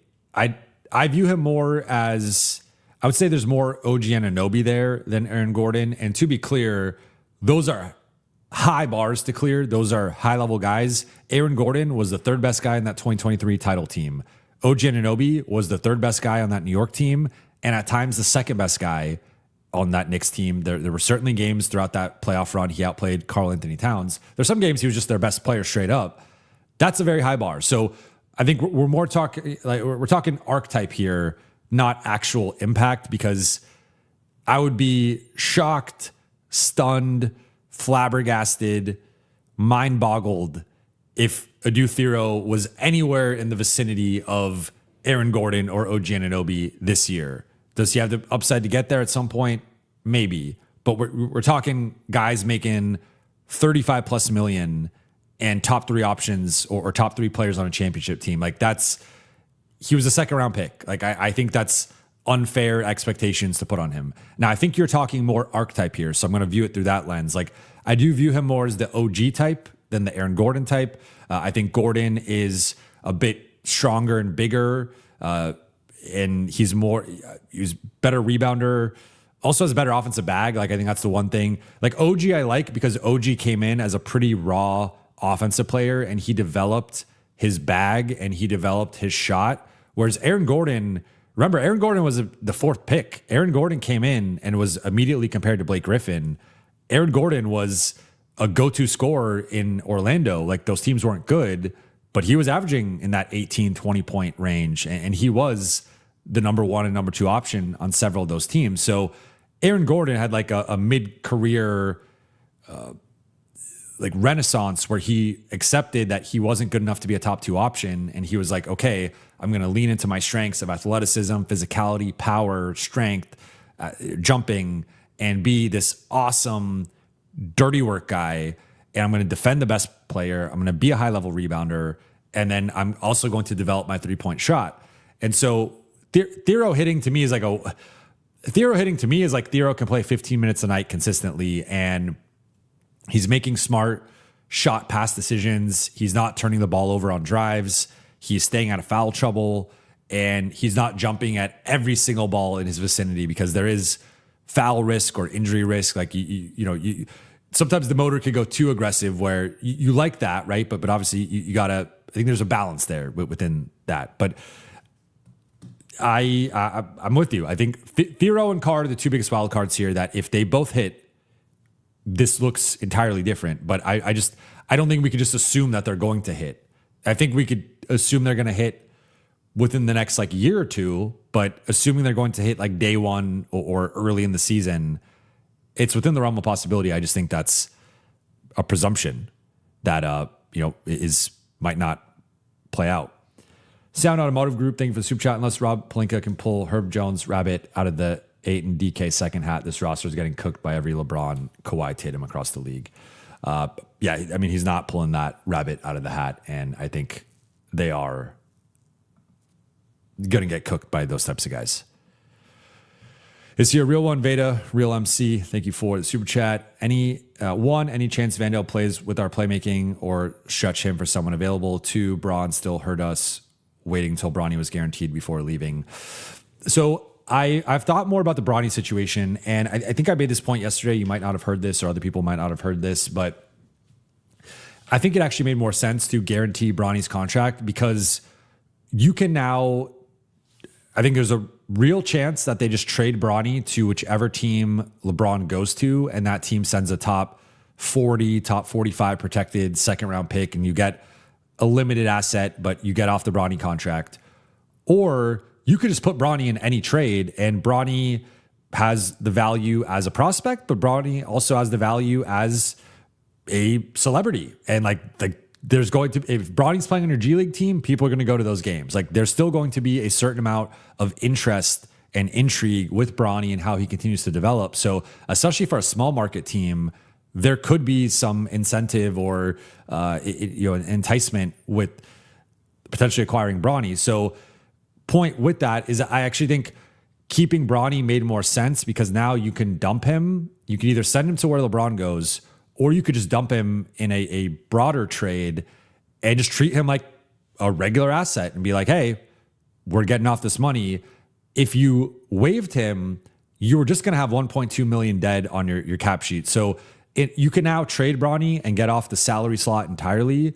Whereas if you waived Bronny, half of his contract was guaranteed, and that was just going to sit. So like similar to what we're talking about, waiving Ayton, waiving Vando, waiving Jake, Dalton, whatever, that money would be sitting on your cap sheet. So, and with Bronny having one more year left, I mean, I think it would have just sat for this year, if I'm not mistaken. So it wasn't a long-term anchor, but the 1 million might not really matter, but still there's a scenario now where you can just flip Bronny in a different trade, potentially get an asset back if it's like trading him to a LeBron team, if they're a package deal, and also just get off that roster spot and that money entirely. So I think that actually made more sense for the Lakers to retain him. And then like if it was a team, I think where it would have been different is if it was like the Nick Smith Jr. situation and it was a team option and the contract, you had to make a decision on either he's just gone straight up or you're keeping him and then LeBron keeps them in limbo. That would have been different. If it was a team option, then I think it would have been more on LeBron or Clutch or whatever, not communicating that. Because it was a non-guaranteed or partial guaranteed, I actually think they made the right call. And I would not be surprised if he ends up being traded to LeBron's team, or if they do one of these trades where they dump someone, they throw Bronny in as an asset, and you know that's how that goes. Then the first part, what I would argue is the Lakers have actually lost playmaking. I think you could straight up, what's the better playmaking combination? LeBron and Luke Kennard or Quentin Grimes and Collin Sexton? It's LeBron and Luke Kennard, right? So I would actually argue that the Lakers lost playmaking and shooting with their overall transactions. LeBron and Luke Kennard are collectively better playmakers than Grimes and Sexton, and Luke and Rui are better shooters than Mamu and Sexton, or Mamu and Grimes, whatever you want to say. Like they got maybe some more shooting depth, which I think is important, but they're not the same level of shooters. So I would say the spacing and playmaking element is not the same as it was last season. Now, Mamu is a stretch big, so it does change the geometry a bit. But right now he's playing at the 4, which is the same spot as Rui. So it's like comparing Mamu to Rui, Rui's a better shooter. So I actually think, if anything, this roster is a little bit more cramped for Vando to play, in my opinion. Ty Royal, thank you for the super chat. Like the players, hate the player options. I like 2 of the 3 players, I like 3 of the 4 players. I hate the Mamu and Sexton player options. The Grimes one, if there really was a market for him and that was the price, I'm okay with it. Kessler one, I'm fine with. Jay Spares, thank you for the super chat. Just feels like overpays all around. Fun team though. I agree. I think it'll be a fun team. Do agree with the overpays with AAV and player options, but we'll be a fun team. Marl, thank you for the super chat. We should have let AR walk and get Jokic in free agency.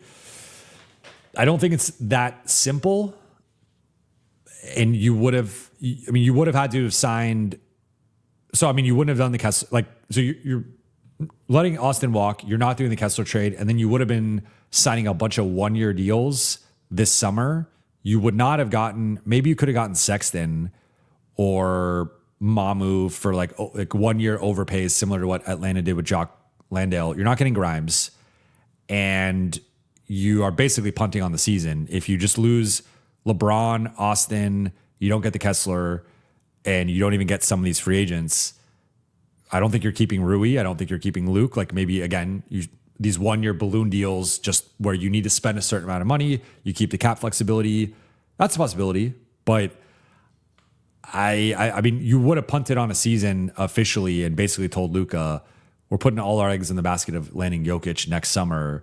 And you would have to have had that guaranteed. And then even then, I have some concerns with the Luka Jokic fit, especially defensively. Dio? Is it Diogo? Thank you for the super chat. What would one sec, my AirPods died. What would a package of Vando, Bronny, and Adou get LA? I don't think much, to be honest. I think Bronny and Adou, I don't even know if that offsets the I don't know if that would even be viewed as first round value combined. I think Adou has some fans around the league, and I think he's a positive asset, but I don't know if he would be. I don't know if you could right now just put Adou on the market and be like, give me a first round pick for Adou. I don't think he has that type of value. So I think this would still be an overall like net negative package. So I think it would still be something you'd have to throw more stuff in. Shash, thank you for the super chat. I do not see a question, unfortunately. Any way of getting Kuminga, Zaire Williams, or Ochai? I think Kuminga is very unlikely. Zaire or Ochai, yes. I think especially Ochai is a unrestricted free agent now.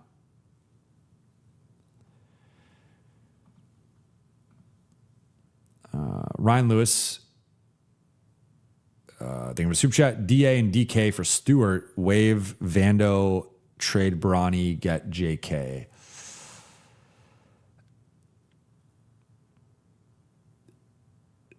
That could work. I've expressed my concerns with so DA and DK for Stewart. Stewart's making 15, so you're taking on $3 million there, actually. Then you waive Vando, which opens up 7. You trade Bronny, that opens up 9, but you're already net 3 from Stewart. Then on top of that, you're also net 4 in general, because I talked about their incoming $56 million in salary, so you still need to offset 4. So I actually think you'd be only clearing like $2 million here, if I'm not mistaken, and that would not be enough for Kuminga. I don't think you're getting Kuminga for single digits. I'd be surprised. I mean, maybe high single digits, but it's going to be tough for the Lakers to get there. Gorilla the Conqueror, thank you for the super chat. Could they have signed Rui and kept or flipped him later? If they re-sign Rui, they will, depending on the contract structure, they would have only been able to trade him December 15th or January 15th. So it would have been a while. And then that would have, based on them going under the cap, that would have cost them cap space. So it would have likely been in place of, depending on his salary, potentially in place of Grimes or Mamu. King Jab, thank you for the super chat. Would you sell high on AR in January for a wing/defense? Quentin Grimes and Collin Sexton replacing AR's production. Walker Kessler being our defense with no help is worrying. I would push back here and say that Grimes and Sexton are, I think there's a pretty big gap in terms of playmaking and playmaking at the highest level between Austin and those two. Now, can those guys be mid to high teen scorers? Yes. I think that's underrating Austin's overall. I mean, Austin was averaging 27 a game before his calf injury in December. Like, I think that's maybe a little bit more of a generous outlook on Grimes and Collin Sexton. Like, I don't think Grimes Sexton, I just think is a bench player. I don't think is a starter. So can he be this valuable bench scorer? Yeah. But I think there's a reason why he's making the amount of money he's making. And I mean, Austin's making almost double the amount of both of these guys. And Grimes, I think he's a better defender than Austin, clearly. And shooting wise, I think it's close. You could actually argue Austin's the better shooter, though obviously some of the playoff stuff has been shaky with him. But he's a better ball handler than Grimes. He's a better passer than Grimes. He's a better shot creator than Grimes. He's more efficient than Grimes. He's a better finisher than Grimes in terms of just actual finishing at the rim. I think that's a bit of a stretch there. Now if you're trying to say, like, I know you're not necessarily saying this, but like if you're structuring your team where Quentin Grimes is your second option, I don't think you're winning a championship. I mean, we don't even know if you can win a championship with Austin as your second option, but Austin and Grimes are in two different tiers. And I think that's reflected by Austin making over or almost 3 times as much as Grimes, and actually more than 3 times as much starting out. I would say it depends where they're at that point. But I mean, I would have liked to have just spent money on Marcus Smart or Kelly Oubre and not Collin Sexton, but that's where we're at. Brent Diggy, thank you for the super chat. Lakers fans will boo LeBron now. We are good to him. Westbrook trade, drafting Bronny, hiring JJ, all for him to take way less for another squad. I don't want to relitigate the LeBron era. I think, but quickly, I would agree with largely they were good to him. I don't think they were as good to him the last few years, but that's a whole other conversation. Westbrook trade is not just on him. I don't think that's fair to put that just on him. I think he was the primary driving force, but Rob still had to agree to it. Jeannie still had to agree to it, and they still had to execute it. So they could have pushed back and thrown themselves in front of it and just said no. There was other guys LeBron has pushed for that they said no to. So, drafting Bronny, obviously, we can say that was clearly something pro LeBron. Hiring JJ, I think Rob was pretty high on JJ to my knowledge, and it was not. I think the perception was they're hiring LeBron's podcast buddy, but I think JJ really impressed in the interview process, and Jeannie and Rob were both very high on him, and then taking less. Yeah, I mean I get why Laker fans are upset. I'm not going to tell you not to be upset, but I think it's more complicated than just that. And I think this is a very pro-team perspective and not thinking at all about LeBron's feelings or some of the way he's been slighted over the last few years. Matt Green, thank you for the super chat. I know it's super early, but do you think any buyouts happen and if any of those players would join the Lakers? I mean, potentially. There's certainly guys that could be bought out to I don't off the top of my head I haven't heard any names, and so I don't feel comfortable making any predictions there. But if there are buyout guys, the Lakers are one of the most attractive destinations in the league, and then they'll also have some rotation spots available. So it just depends on who the player is.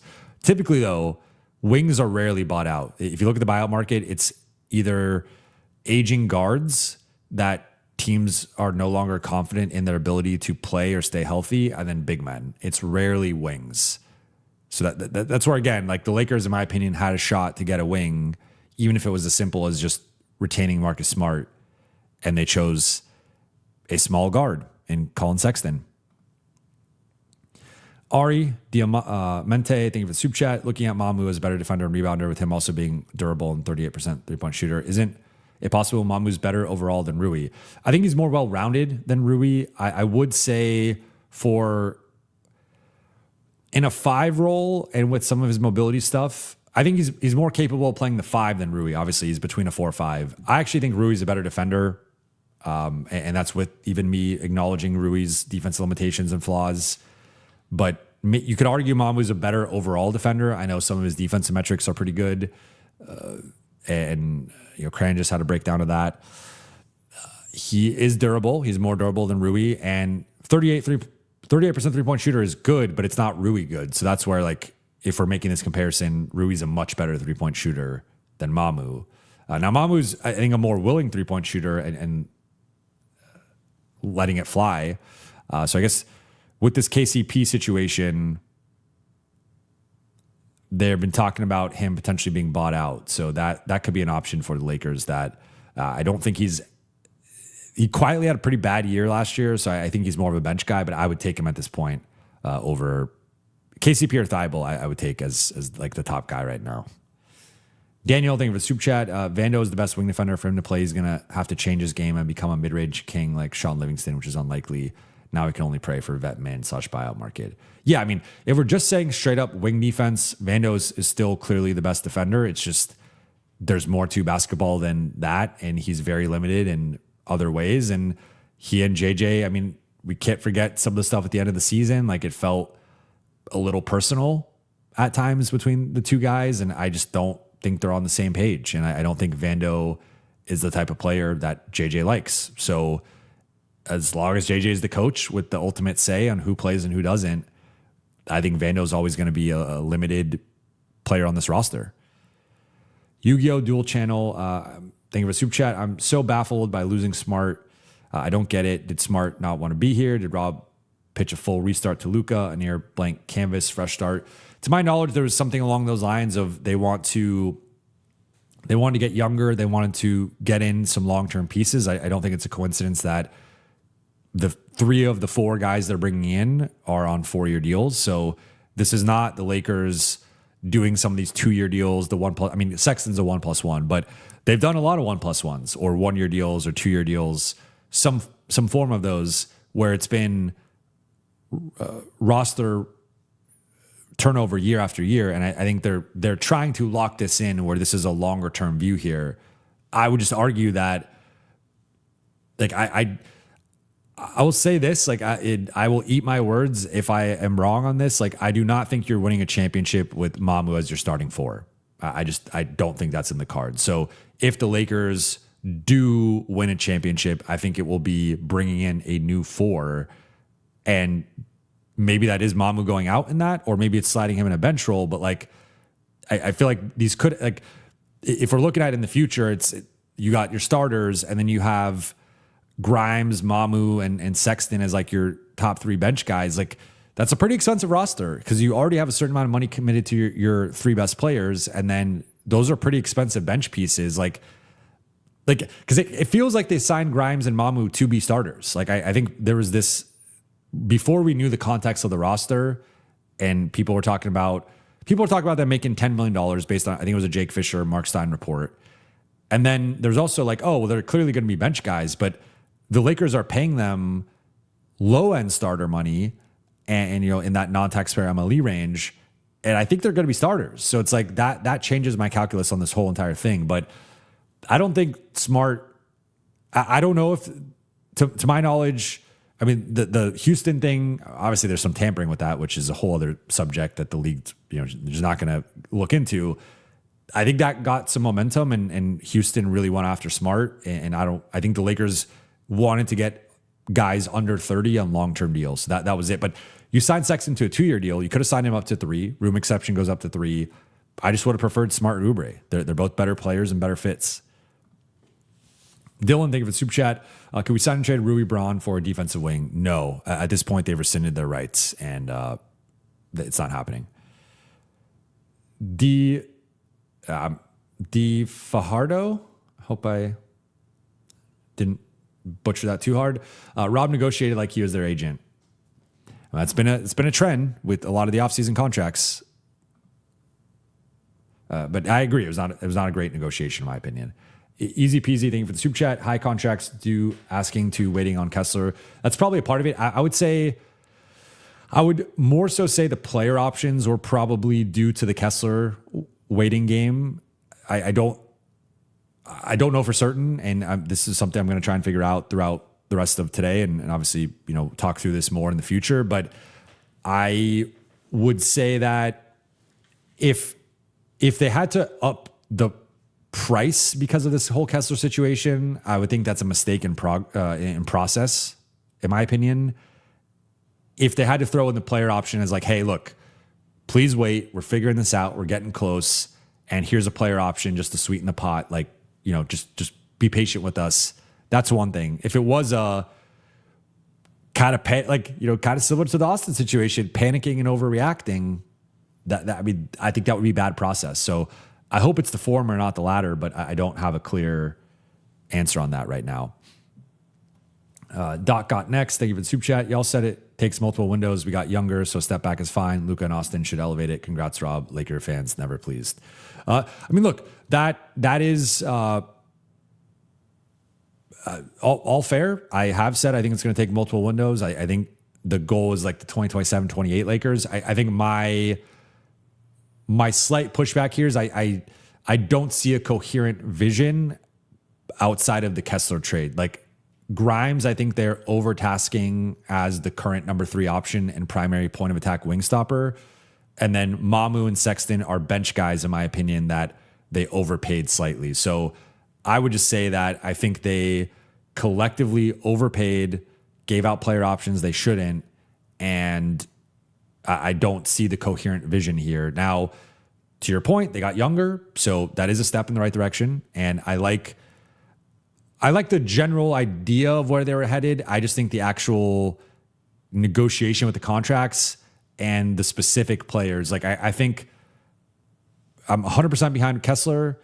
I've come around more to the Grimes fit. Mamu as a starter and Collin Sexton as your 6th man when you also could have had when you could have had Smart or Oubre. I just think that because also Sexton is like, it's not like you signed Sexton to a long-term deal and you're viewing him as like your 6th man of the future. It was still a short-term deal. So if like metaphorical gun to my head, I would just straight up rather have Marcus Smart or Kelly Oubre over Collin Sexton over the next 2 years. And I think, especially with the context of needing defense, if you're Orlando or if you're Detroit or if you're a team that has offensive struggles and doesn't have a certain level of offense, okay, that's a different situation. You need that bench scoring guard. I get it. The Lakers need defense though, and they did not prioritize that. And that's where I criticize the approach. Jesse, appreciate the super chat. Do not see the question. Bowen, thank you for the super chat. Is Bronny still on the Lakers roster? How does he fit in? Bronny's another one where I think the overall, I think with Carr coming in and with the need for Adou and Adou just filling, a physical void that the Lakers, like Bronny, Bronny's not 6'8" with the insane arms and verticality, at that size. Like those two guys, I think immediately jump him in the rotation, especially with the context of the roster. And so is he maybe a back end guy? Like we saw at the end of last season, JJ was throwing him out there. Like maybe, I think there's also a chance that he gets traded to LeBron's team or just gets traded off the team in general. And maybe you do like Dalton and Bronny as a combo somewhere. I think that's within the realm of possibilities. So I would say right now, I would pencil him in as probably outside the primary rotation. I think it's the starters, Sexton, Ayton. I think Jake and Vando are the two vets who are going to get the first crack at playing a certain amount. But then I think the next guys will be Adou and Cameron Carr. Ashley, I know you sent this earlier. So, you mentioned Rui to the Spurs. Obviously, Tobias Harris got his money. LeBron to the Warriors. Trade Butler for KD. Another solid bench player. Warriors in 5. I mean, that would be fun for Warriors, the Warriors and Warriors fans. I'm really intrigued with Rui and what happens now because I thought the Spurs I would rather have Rui than Tobias Harris. I think Tobias Harris is slightly overrated, but clearly the Spurs felt that was a missing piece. Like I mean, I would bring him off the bench if I'm them. I don't know if they're going to do that, but we'll see. But yeah, I think LeBron is going to the war. I think that's the most likely outcome. Joshua, thank you for the super chat. Rob needs to read Being a GM for Dummies. Why so many player options instead of team options? Just that small change makes all the contracts better. I agree. Well, I'm not going to go as far as to agree with the first sentence, but I will say that I would have viewed some of these contracts differently with the team. Like Mamu, there's no guarantee Mamu lives up to this contract. He can, but there's no guarantee he does. Sexton, I think it's fine. Like I don't think it's going to be some egregious overpay. I think it's an overpay relative to the market, but it's not like Sexton can be fine on that. Grimes, I think it's probably his market, but I would have preferred him a little bit lower. But yeah, I mean, in general, with at least, I think Sexton is the one. I mean, getting a guy to sign a 2-year deal, that one's probably, I don't know if you get the team option, you maybe get the just no option. Mamu's the one where I think you probably could have or should have got the team option. Ty, thank you for the super chat. Braun would have been good in this current squad. Sad. Yes, he would have. Would have been fun.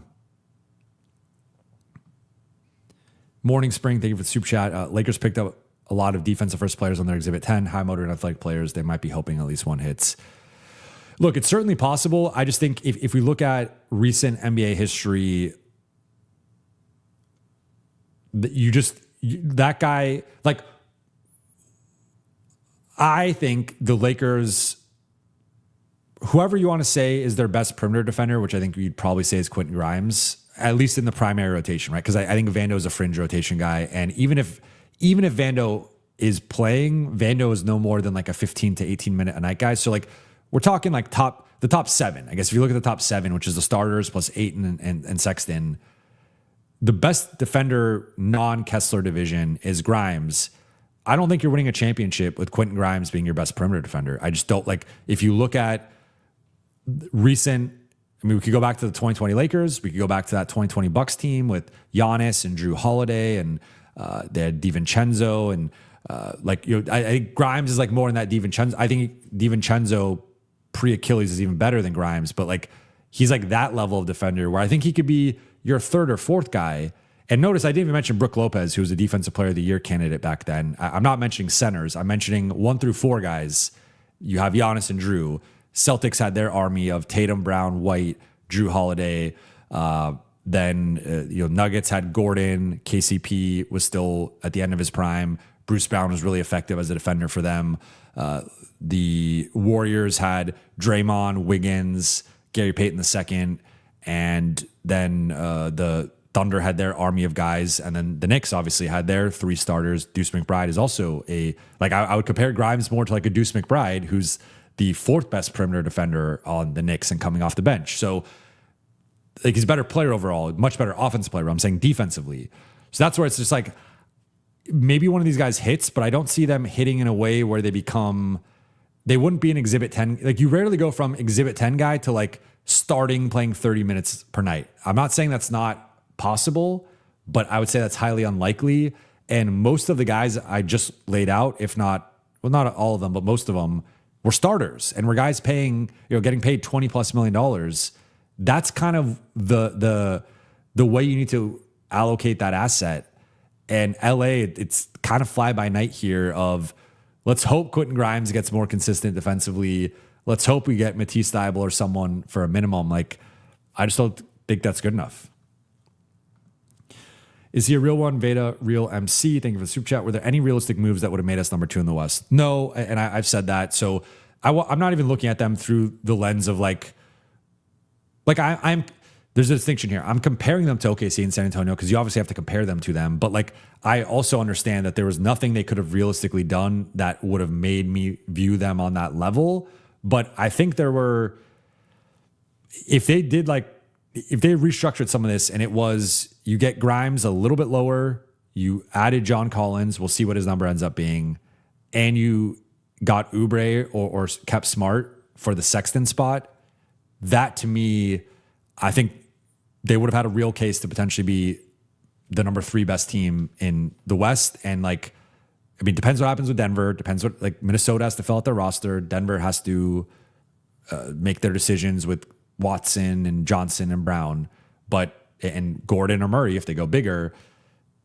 With the uncertainty there, I think the Lakers could have on paper been the 3rd best team in the West. And that's kind of where you were last year as well, but you at least got younger. You got some nice longer term pieces. Like Collins is still, I think he's 28, if I'm not mistaken, somewhere in that range. Maybe 29, but I want to say 28. He's 28, so he still fits that.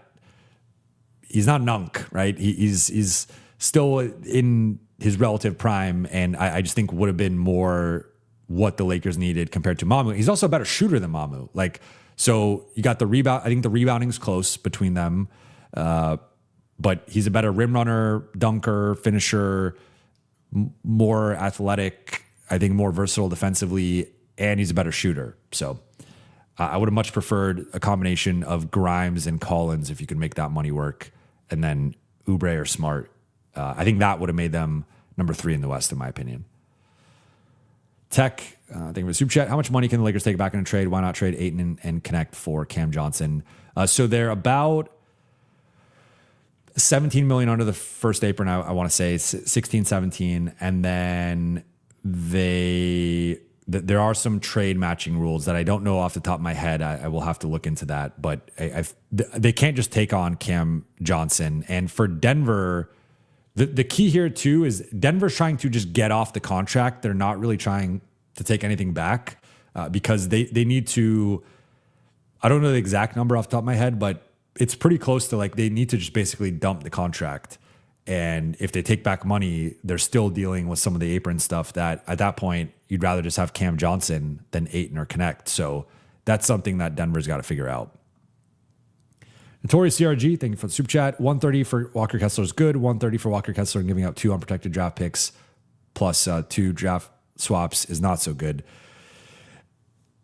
I would say it is I would say objectively it's an overpay in that context. And I am very high on Kessler, though. I think he will live up to it. I think it'll be worth it. But certainly the Lakers' optionality and versatility to build out the roster in the future is going to be compromised. And they're really betting on Adou, Thiero, or Carr to hit.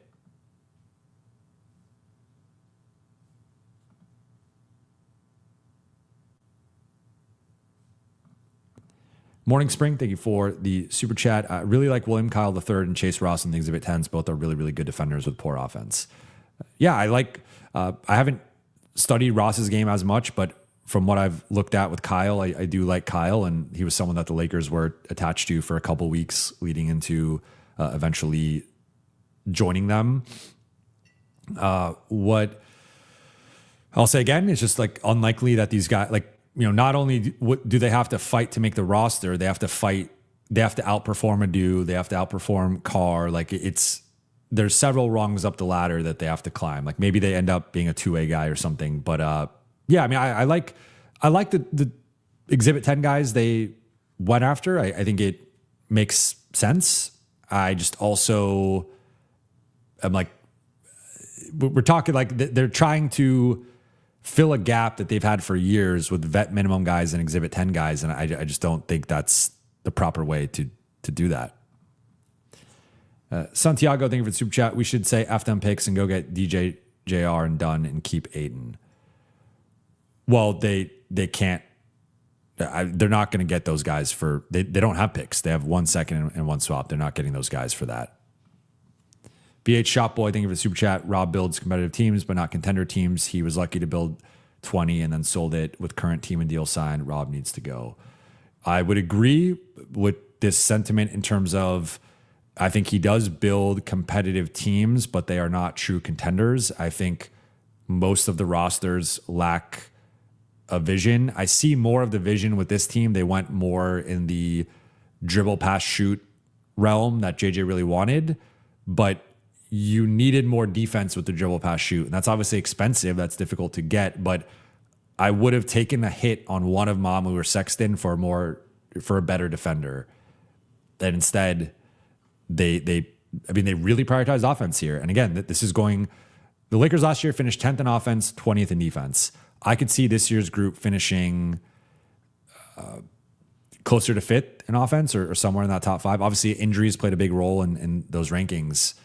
And they won a ton of close games. So like their statistical profile was of closer to a 500 team than a 53-win team. So that's where I think there's a version of the Lakers where statistically they rate out better, but they win the same amount of games. They just have the profile of a team that wins that many games, if that makes sense, right? Because like I was about to say, I could see them being like 5th in offense and 15th in defense, and you might hear that and be like, oh, is that a 60-win team? Well, like, no, that's actually closer to a 53-win team, which is what the Lakers were last year. And like that would just fit the statistical profile more from a net rating perspective, because last year's team won a slew of close games and it was because they couldn't guard.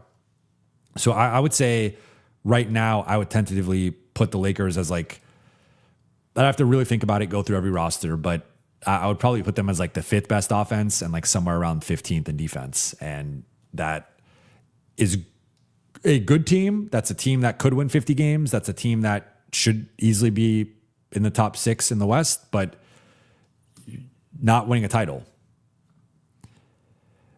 TCV times pride. Thank you for super chat. Defense can be taught. These guys need to buy in. I agree with this to a degree. I think, look at a guy like Landry Shamet and the job that Landry Shamet did this past postseason as the 6th man for the Knicks. Landry Shamet used to be a defensive liability. I covered Landry Shamet early in his career. That was the big swing skill set for him. Like, could Landry Shamet develop as a defender? He had the shooting. It was just like, can he stay on the floor? Can he not be targeted? And it can be taught. I would argue that if it could be taught, I would say it's harder to teach than maybe you are implying here, because if defense could be taught, then go draft or go sign a bunch of offensive guys and go get the best defensive coach in the world and teach them how to play defense in training camp and preseason for a month. And then that team go be the best. Like, that's not how it works. There is an element of defensive IQ, defensive instincts, athleticism, length, physical tools. You need a combination of IQ, instinct, and athleticism that certain guys just don't have those. Like, Luke Kennard is never going to be a good defender no matter what. That's just a limitation with Luke Kennard's game. You can't teach Luke Kennard. Like, you could teach him where to be in certain spots, but Luke Kennard, there's just like certain guys just have limitations. Austin has certain defensive limitations. Like, you could go down the list. Certain guys just have Like Rui on paper has the athleticism to be a good defender. And we've seen him be a good defender in certain contexts, but more often than not, he is not. And sorry, just getting a call.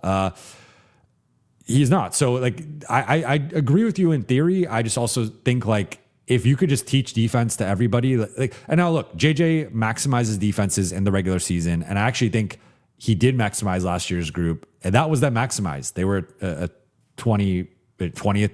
I think they were worse than a 20th defense that he maximized to be 20th, but I think it's a little bit more complicated than that. Jam Ball wasn't Rob Collins' agent. I don't recall that, but I don't remember all of Rob's clients.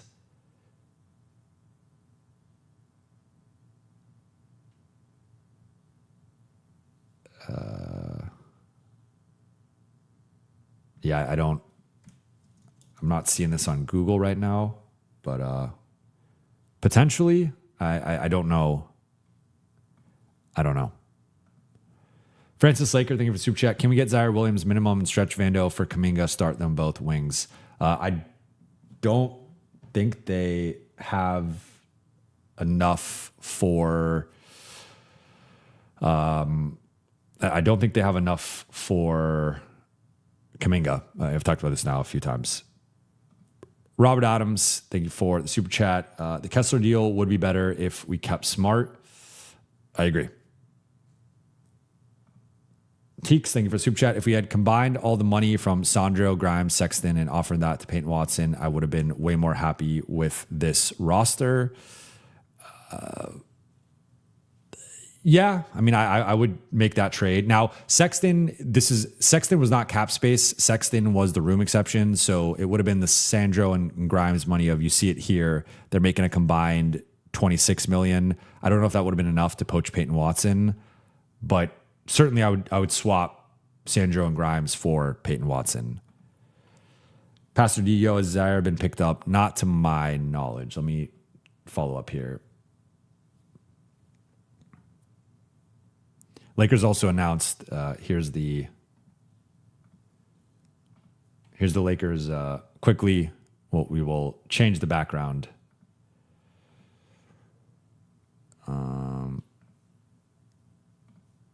Here's the Lakers Summer League group. So you got Robbie Avila, a.k.a. Young Jokic, Carr, William Kyle, Chris Magnon, AK, Peter, Adou. So that was the group. No Bronny, no Dalton. I honestly think Dalton should be playing in this, but maybe they trade it, but it doesn't really matter. But this is, we'll stick with this for a little bit. But no, Zaire has not been picked up to my knowledge. Kerwin, thank you for the super chat. Let's all hope Vando, Jake, and Dalton ball out next season so we can sell them high on the trade deadline and get some draft assets back. So I think it would take a lot for Vando to be perceived as a positive trade asset. I don't think that that's going to happen. Jake and Dalton, I think, do have some bounce back potential. It really depends on, like, I think Dalton is going to be buried behind Adou and Cameron Carr and some of these guys. So I just think that's part of the like, I think Dalton's buried. So I think they're going to try and move off from Dalton. Brent, thank you for the super chat. Can LA still take money in a trade or need to match? They can still take back, but there are some trade restrictions with them being over the cap. I don't know the exact restriction off the top of my head. Huff Puff Duff, thank you for the super chat. Should have respected LBJ, kept Smart, upgrade previous roster. Rob front office failed on contracts, timing. Botch Vando created new problems. Lakers are worse. Luka AR aren't leaders like LeBron and Smart. I think that's a highly cynical way to look at this, but I mean, I was pro keeping LeBron and Smart. And I think with how things played out, I mean, really, you could have, if you look at how the roster played out, I guess this would be the question to flip back to you. You could have kept Smart in the Sexton spot and his market ended up being cooler than I expected. But you could have just done LeBron for 25 instead of Grimes and Mamu. Now, long term, obviously Grimes and Mamu are going to be playing beyond what LeBron plays, but you could have done something like that. I think in a vacuum for this year, you could argue, like, obviously LeBron's better than Grimes and Mamu. You could even argue, though, that you would rather just have LeBron than Grimes and Mamu. I get the long-term appeal of like trying to build this new core, I get that. But that would have been how that played out. You could have gotten Kessler, could have kept LeBron, could have kept Marcus, but that's it. You don't get anyone else. So it's basically Smart and LeBron versus Mamu, Grimes, and Sexton, which on paper, and I think in reality, at least for this year, LeBron and Smart are the better players and would have been more impactful. But the Vando situation was botched when they extended him. That was a giant mistake that they just shouldn't have done. They have been botching things for years, though, to your point. And we'll see what happens on the leadership front. Fahim, thank you for the super chat. Looking at how this current roster might fare in the playoffs, it's bleak. Every new player added is a playoff dropper versus riser or has never been in the playoffs. I count 2.5 16 game players. So let's pull up. I assume you're counting Grimes here as a playoff dropper. And there's something to that. Grimes has played in the playoffs twice. He's averaged 6 points, 36% shooting, 32% on threes, only 20 playoff games, only 2 series. The first series where he really struggled was his, early in his career that was his second year in New York. But this past, if you want to be cynical on Grimes, which again, I think I'm lower on Grimes than a lot, the 11 playoff games with Philly, he averaged 7 points, did shoot 40% on threes, but shot 39.7% overall, 39% on twos, and averaged less than 3 rebounds and just over 2 assists, less than a combined stock. So he did not have a good playoffs. So you could argue as of right now, Quentin Grimes is a dropper. Walker Kessler's never played in the playoffs. Mamu, I think, had a rough series, if I'm not mistaken, as well. Yeah, he shot 29% on threes, 40% overall. And then Sexton, Mamu's only played in 1 playoff series.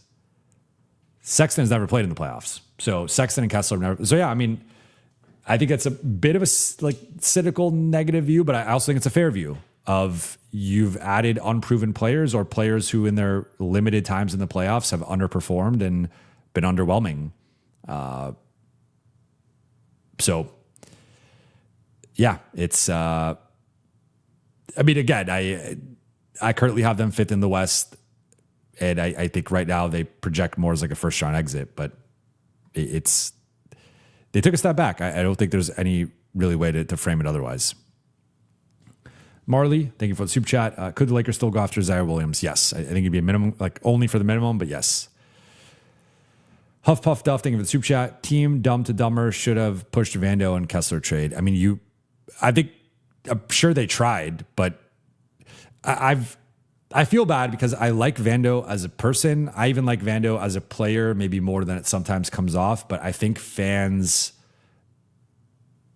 I think it might be the worst under $15 million contract in the league in terms of 15 million AAV. I would have to really look at every team's cap sheet, but there might not be a less tradable contract in the league than Vando's $15 million, sub $15 million AAV deal. So I think that's the part that when people just are like, oh, let's just throw in Vando in this deal. Like no one wants to take on that contract. People genuinely view it as a bad contract where he's making almost 4 times as much as he should be, which people view him as a minimum guy. So I feel bad being so harsh about it and being so negative about it, but I think if the Lakers could have traded Vando, they would have done it already. And I feel like I keep having to be the bad guy explaining that, but it's just, I don't know anyone who doesn't view him as a minimum level guy. And he's making, as a minimum guy for 2 years, you'd be making, 3 million, whatever, 3 point, whatever over the, 7 million for 2 years. He's making 25 over the next 2 years. So he's making over 3 times as much as the market thinks he should be. Like that's rough. Jeffrey J. Cal, if we waive DA and DK, would we get enough to Kuminga, then bring back Jackson on minimum? So again, some of these questions are a little bit older. Jackson's obviously gone. DA and DK waiving would open up about.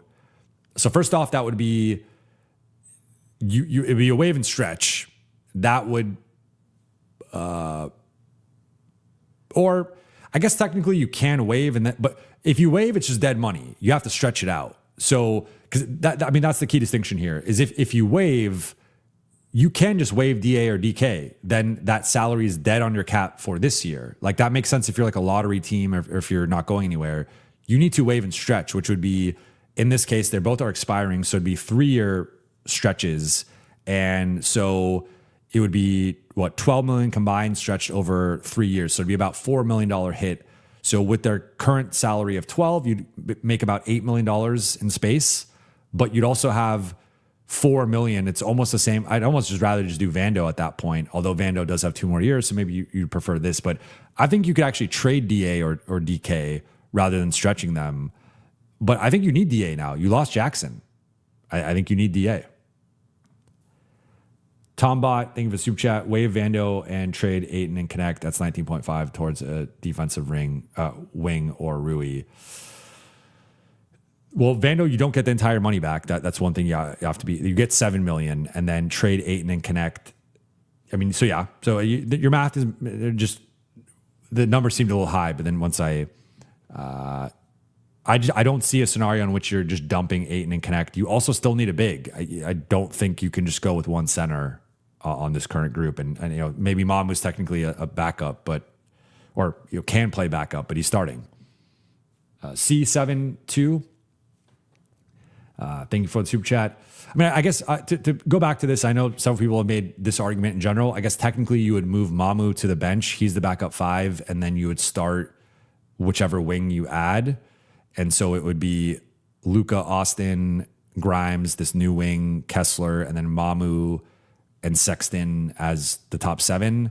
Depending on who the wing is, that would make sense. But I don't know that you're just finding a team to take on 2 players and just take on the 12 million from Ayton and connect. I think they're fine values, but I don't think they're like screaming. Like Ayton clearly didn't have a market. Otherwise he would have, like, everyone's getting paid this summer in terms of the center market. If Ayton really had that strong of a market, I think he would have opted out. And then Vando, we've talked about the extra years on the cap. C27, if it makes you feel better, the Bulls made the perfect whoops this offseason. Hashtag CRED. The Zach Collins contract is just, oh my gosh. I don't know how. That's such a bad contract, in my opinion. I like Zach Collins. I've been told I look like Zach Collins, but I think that's a bad contract. Christian, thank you for the super chat. Harris to Spurs, where's Rui going? Clips need a C. Clips do need a C. The market for Rui is pretty dry right now. I've been of the opinion that Rui's more of a non-taxpayer MLE type guy, but I would be open to paying him a little bit more to retain him depending on the construct. But he might get squeezed entirely. Like, I think he gets somewhere in the non-taxpayer MLE neighborhood, but he might be like a $12 or $13 million guy with how the market's playing out. I'm not seeing an obvious fit for Rui right now. Clips kept Lopez. They got Niederhauser, coming back from injury. Clips might be okay. I mean, it's not a great center group, but thank you for the super chat. 3 player options, no athletes outside Carr and Adou. Lost Jacks to Utah with the player option. Vando and Dalton still here. Fire Rob. Well, 4 player options. I will correct you there. 4 player options. Limited athleticism overall for the roster. You are younger. I mean, I would say Grimes and Sexton address the speed, but they're not. And I think Grimes is a solid to good athlete. He's not the Carr Adou level athlete, but he's athletic. But I would also say he's on the smaller side, so that's partly offset by some of the size there. Losing Jackson, I mean, they basically picked DA over Jackson, which is fine. And then Vando and Dalton should be moved. Tai, I think for super chat, you think Rob's constant use of player ops is due to him being a former agent? Not necessarily, but I do think Rob is does have the ability to put himself in the agent's shoes and think like an agent and what the agent would want. So maybe that's an element of it. I think, honestly, I think sometimes Rob is a little desperate to get these deals done, and there's so many moving parts. And I think he's willing to, it's like there's the negotiator who, think about any, negotiating a salary, negotiating a car lease or whatever, negotiating a house, whatever, like, everyone has different approaches. I think Rob to me is the guy who, like, you maybe have the back and forth a couple times, and then he starts to see kind of what you want. He's sort of like, all right, I'll just throw this in. Like, let's just get it done. I think he wants to get to a resolution quicker rather than drain or extract every ounce of value from the situation, because I think objectively, like, these contracts should have been probably Quentin Grimes 4 years 50 instead of 4 years 60, maybe player option in that case because it's less money, or 3 years, same AAV at 345, no player option. Mamu should have been 330 maybe with a player option, or 440 no player option, something like that. Like, I think he needed to negotiate the player options out and the AAV down. And Sexton, I just don't think they should have signed in period. But yeah. CJ, thank you for the super chat. Sure, we have no major perimeter defensive players, but now we have athletic, twitchy players that can switch, play team defense way better than last year. This, I would say, is the most optimistic view of the defense, and I will entertain this argument. I would say that I would still argue that Marcus Smart is a more switchable defender, because if you look at Quentin Grimes matchup data, Quentin Grimes primarily guards. Like that's my limitation here with Quentin Grimes. Is Quentin Grimes, if you are, well, let's take a step back here. You're playing Boston next year. You're the Lakers. Quentin Grimes is guarding Jason Tatum or Jaylen Brown, which I already think is a mismatch, despite the one viral clip of him hounding Jaylen Brown for one single possession in the backcourt. That's a mismatch. Then you're having Luka or Mamu guard the other one, which is a major mismatch. Like, that's your starting point defensively. I understand you're going to switch a ton, but switching does have a limitation, and we've seen the Lakers struggle with this limitation in terms of it either leads to, all right, let's get Luka on an island and attack him off the dribble, or let's get Austin on an island and attack him with strength and athleticism, or what OKC did a great job of is let's run a screening action, get Austin or Luka on a certain player, most likely a big, get that player down in the dunker spot. Now all of a sudden you're shifting Austin or Luke. I might have said Luka, I meant Luke. Austin or Luke into being the low man. And now that's your last line of rim protection and your last line of rebounding. And so if you're going to play the same style, like can Quentin Grimes hold up better than Austin Reeves in those situations? Probably, but it's still going to be a similar result. Collin Sexton is 6'2". He's not really going to hold up better. So I still think there are ways to manipulate the Lakers defense, and they don't, like Collin Sexton is switchable among guards. Quentin Grimes, I think, is switchable among guards and maybe threes. He's not switchable. Like, maybe there's some fours he can hang with. He's not hanging with fives. Like, I don't know. I just think, to me, Oubre or Smart would have still been a notable upgrade, especially compared to Sexton, where Sexton is a limited, slightly above average point of attack, 6'2" guard who's gonna. I mean, it's gonna be similar to he's honestly in some ways similar to Gabe Vincent, like better offensively, but I think it's going to be a similar thing where he looks the part of a good perimeter defender, but he's kind of overrated on the defensive side. That's kind of the guy you're putting in there. And we saw how Gabe Vincent held up on switches. We saw how Gabe Vincent held up as the low man. So I understand your point. I would just also say, I think Marcus is more switchable than Quentin Grimes. I think Marcus can scale up against bigger players better than Quentin Grimes. He's stronger than him, and I think he's more switchable. Same thing with Kelly Oubre. He's got the length and he's got the wingspan, the athleticism, where he's much bigger and more switchable than Sexton. So I can entertain this to a degree. Like, also, are we saying Mamu's more switchable than LeBron? I know LeBron has declined defensively. I don't know if I'd go that far. I think he's better at handling big men than Rui is. That's even a stretch potential. Like, I don't know. I guess I see your point. I'm also kind of talking myself out of it because I don't know that I inherently would say like Mamu's more switchable than LeBron or Rui. And even if you want to argue that, I think the pro Mamu argument's like minimal. And then you added a 6'4" and 6'2" guard that let's compare for a second Grimes or Cameron Carr. Cameron Carr 6'5", Grimes 6'4", similar size.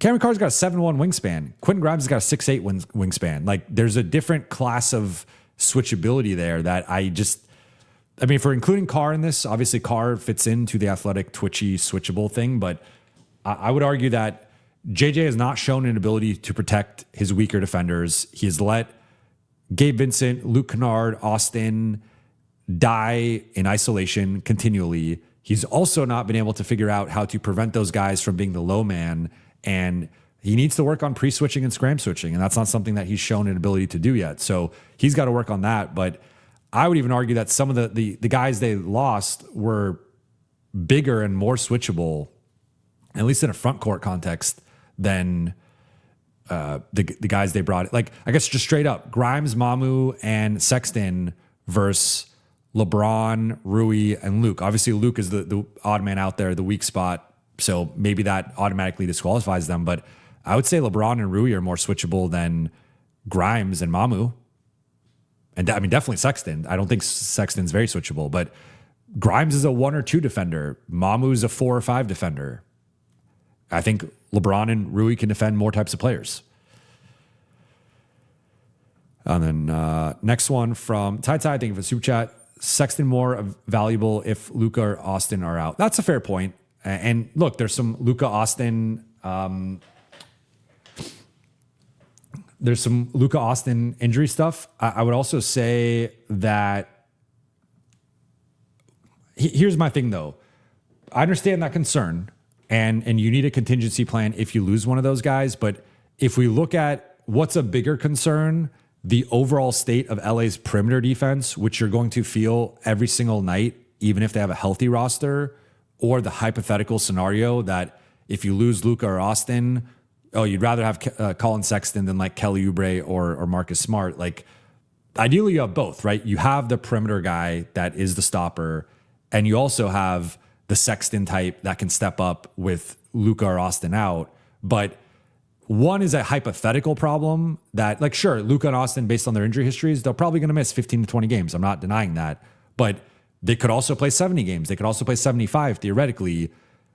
There's no version where you look at this perimeter defense and you're like, that's a great perimeter defense. It's at best an above average perimeter defense. And that's I think if Adou and Cameron Carr hit, it's still at best an above average and not a good perimeter defense. So that's where I think the real problem was more important than the theoretical problem. Like, I get what you're saying. And I think if you ask JJ and Rob about this would be part of their argument. It would be like, well, these two guys have some injury concerns. We need someone to be that 6-man type. We need someone to provide some stability if those guys are out. Like, I get that. You also have Grimes to do that. But I would also flip it and say, well, who's guarding guys 6'6" to 6'9" in this rotation? It's Jake, who couldn't shoot for the second half of the season, Vando, who has not been able to shoot for multiple years, and JJ doesn't trust, Adou, who's a second-round pick coming off of a major knee situation,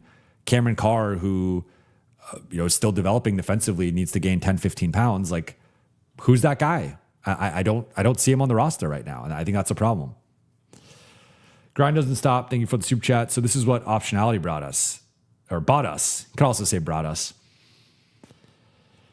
Yeah, I mean, I would say I'm at times coming off maybe a little bit more negative than I really am, because again, I take the step back and like they got the Walker Kessler. I think this is a multi-transaction cycle thing. I wanted, I guess like the final thing for me was I wanted to see a more coherent vision and a more coherent addressing of the Lakers specific needs. And it feels like they think they can get by without a certain level of perimeter defense. And that has been an issue with this front office for me for years. So I feel like they hit on the one thing that, like, I don't know, if you have like a friend or something where you have a topic or something that they do that like really annoys you, and you could be having like the best time with that friend and you're like, this is the best hangout we've had in a while. And then they do that one thing that just drives you crazy. And all of a sudden it's like, well, I don't care about how great this time was. Like, now you kind of triggered me. Like, this kind of triggered me in a way where I'm like, I like so much of what they did, but I'm also like, why do you guys not prioritize this like wing defense? I just I cannot understand it for the life of me, why this is not something that they prioritize more. Yo, thank you for the super chat. Sign and trade with Houston for Tari at the 4. I'd start Thiero at the 3, go fully into athleticism and youth with Grimes, Adou, and Tari with Cam. I don't think... So they could do a sign and trade, but they'd have to send Houston matching salary within $7.5 million. I do know that trade rule because I had to look that up with the whole Kessler situation. So, I mean, I don't think, like, who are they sending to Houston? I guess the question here is, why is Houston facilitating Tari to the Lakers? Like that would be my question. Why would Houston help the Lakers? What are they getting from this? Especially if they're not getting Adou. Like, if I'm a team getting, like, helping the Lakers, I want Adou. I would be asking for Adou if I'm Houston. What are the Lakers giving up here that, like, they don't need a center? They got Şengün and Steven Adams and Clint Capella. I don't really think Dalton fits with what they're trying to do. Maybe Jake, not Vando, and that contract. Like, I don't see what the Lakers do need to send out salary within 7.5 of whatever Tari Eason's number is. And then, I mean, a second and a swap, I don't think that's enough either. So, yeah, I don't think I would love that. I'll be like, I would love that if that was the outcome. I don't think that's possible. Let me catch up here, though, because I'm sure I've missed something. No, it's been pretty quiet, huh? I mean, if this, I hadn't seen this yet. I will share this. Or I'll switch to this one from, here we go. Cran just sums up. I'm not going to be as harsh on this as Cranjis, but from Cranjis, Collin Sexton is a good player offensively and one that has an opportunity to be utilized better. Defensively, he stinks and has his entire NBA career, 8 out of 8 years with F grades, and D LeBron, 7 out of 8 F grades for defensive talent, along with a D- in his 316-minute 2021-22 season. Among rotation point of attack defenders, he has F perimeter ISO defense, B+ ball screen navigation, D help defense, C rim protection, F defensive rebound talent. His career high in D LeBron would have been last for the Lakers last season among real rotation guys. I'm not going to go this far with Collin Sexton, but the data screams he's a bad to terrible defender. I would generously say he's like a slightly above average defender, and that maybe some of these numbers aren't picking up some things with him, but it's just, this is kind of where things are at with the state of the defense. Like, I don't know. Chris Rezzi, thank you for super chat. You can only truly develop your players through playing time. I agree with this. And I think, like, let me be clear about something, because I feel like some of the Adou, Cameron Carr stuff has been, maybe the message is getting crossed. Like, I am high on both guys, like, relatively. I do think my projection for Cameron Carr as of right now is more like a 6-man type, maybe a fringe starter, but more of a 6-man, like, high-level bench player, 2-way bench player. Adou does feel like a ball of clay that could be developed. I mean, you kind of know his general skill set and archetype, but you just don't know what his ceiling actually is. So it feels difficult with his athleticism and tools to put a ceiling on Adou, but maybe kind of similar of like a high-level bench defender or a fringe starter. Like, I think projecting either one of those guys above being a fringe starter is like a pretty aggressively optimistic projection, in my opinion. But I think they should see what they have with both guys. I think both guys should be in the rotation. I currently have Jake and Vando ahead of them in the projected rotation because of JJ, not because of me. If it was up to me, I would go I think I would go Sexton, DA, Adou, and Carr, and then maybe fit in Jake as the 10th guy, and like that's your top 10. But I agree. You can only develop your players through playing time, and I think it's time for the Lakers to see what do you have with Adou, what do you have with Cameron Carr, and go from there. But the thing is, there are certain exceptions, but like OKC isn't really developing anybody in their primary rotation. San Antonio is developing Carter Bryant. He'll be going into year 2. He got some valuable reps. Harper's like developing, but Harper's already at like almost all-star level as a rookie, especially in the playoffs. You know, Castle's still developed. Like they've got some guys that are developing, but they're like far ahead in the developmental curve. Like we don't even know for sure if Adou is a rotation guy this season in terms of like proving he can do it. Now I think he can, and I think they should give him an opportunity. But I guess point being is like if they focus too much on development, then I think it starts shifting away from like being a competitive team. Now, maybe the guys eventually pop in the second half of the season and you reap the benefits of that development. And that's certainly, maybe it's like a slower first half of the season and you have a strong end to the season. You go into the playoffs with momentum. But I just think, I don't think you can project that they're going to do that necessarily, right? But with like within time, I think it just is going to take some time, but we'll see how quickly they can do it. RGN Cal 4, thinking of a super chat. Did Smart just not want to come back no matter what? I have not heard that. I've not heard that. But what I will say is, you know, I don't know how interested the Lakers actually were, because I think the Smart to Houston thing happened pretty quickly and happened several days before free agency even happened. So I would assume if maybe the Lakers, I don't know if they offended him or it was like, hey, we might have the room exception available for you, but we're looking at other things, and maybe he didn't like that, but I don't know that for certain. Then a few more here before I wrap and take a break. Ramon, thank you for the super chat. Is there any way for Cam Johnson or Peyton Watson?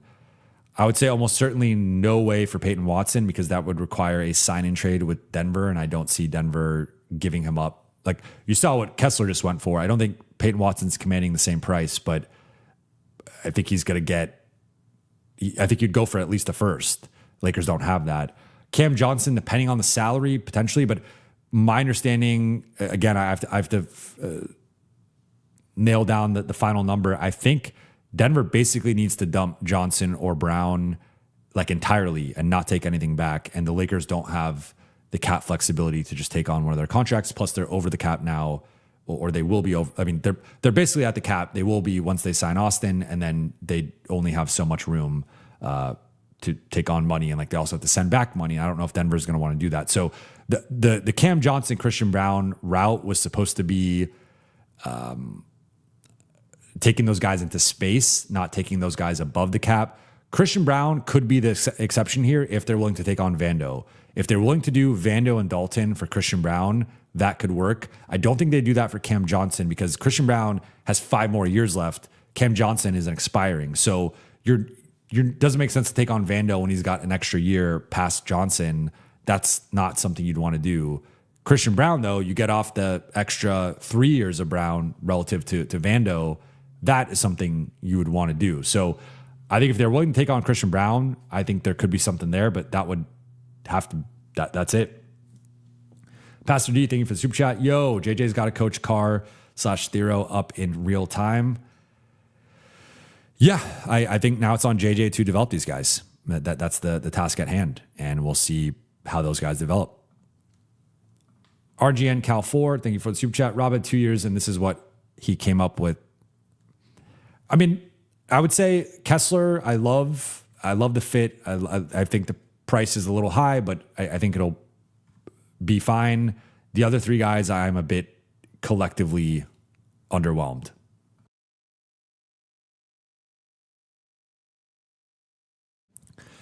If they pull off Kuminga, I will say, I don't think it's going to happen, but if they somehow pulled off Kuminga, I mean, I guess you slot Mamu off the bench. My thing then is just Kuminga and Grimes trying to be your 2 primary stoppers. I don't think that's going to work, but we'll see. Goated with the Riz. Thank you for the super chat. Can we get a wing next summer with no picks? So that's a great question. Let's look at the Lakers next. Well, I guess the cap isn't officially set yet, but in terms of the contracts aren't on the books. But right now, if we look at, let's switch this to the Lakers 2027-28. So for next year, they would have Luka at 53, Vando player option. Breaking news, Vando is going to opt into his 13.3 player option that he will not get anywhere else. DK team option, I think at that point they'd probably cut that. Adou, I think they'd pick that up. Bronny, I think they would decline that. So you have 53, 13, 66, with rounding up a bit, we'll say 67, and then adding an Adou, it's about 70, we'll say, roughly there.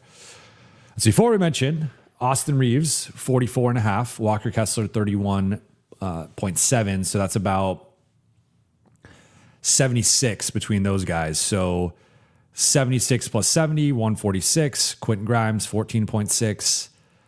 That's another 15 on that. So you're about 161. And then Mamu, keep wanting to call him Mamu.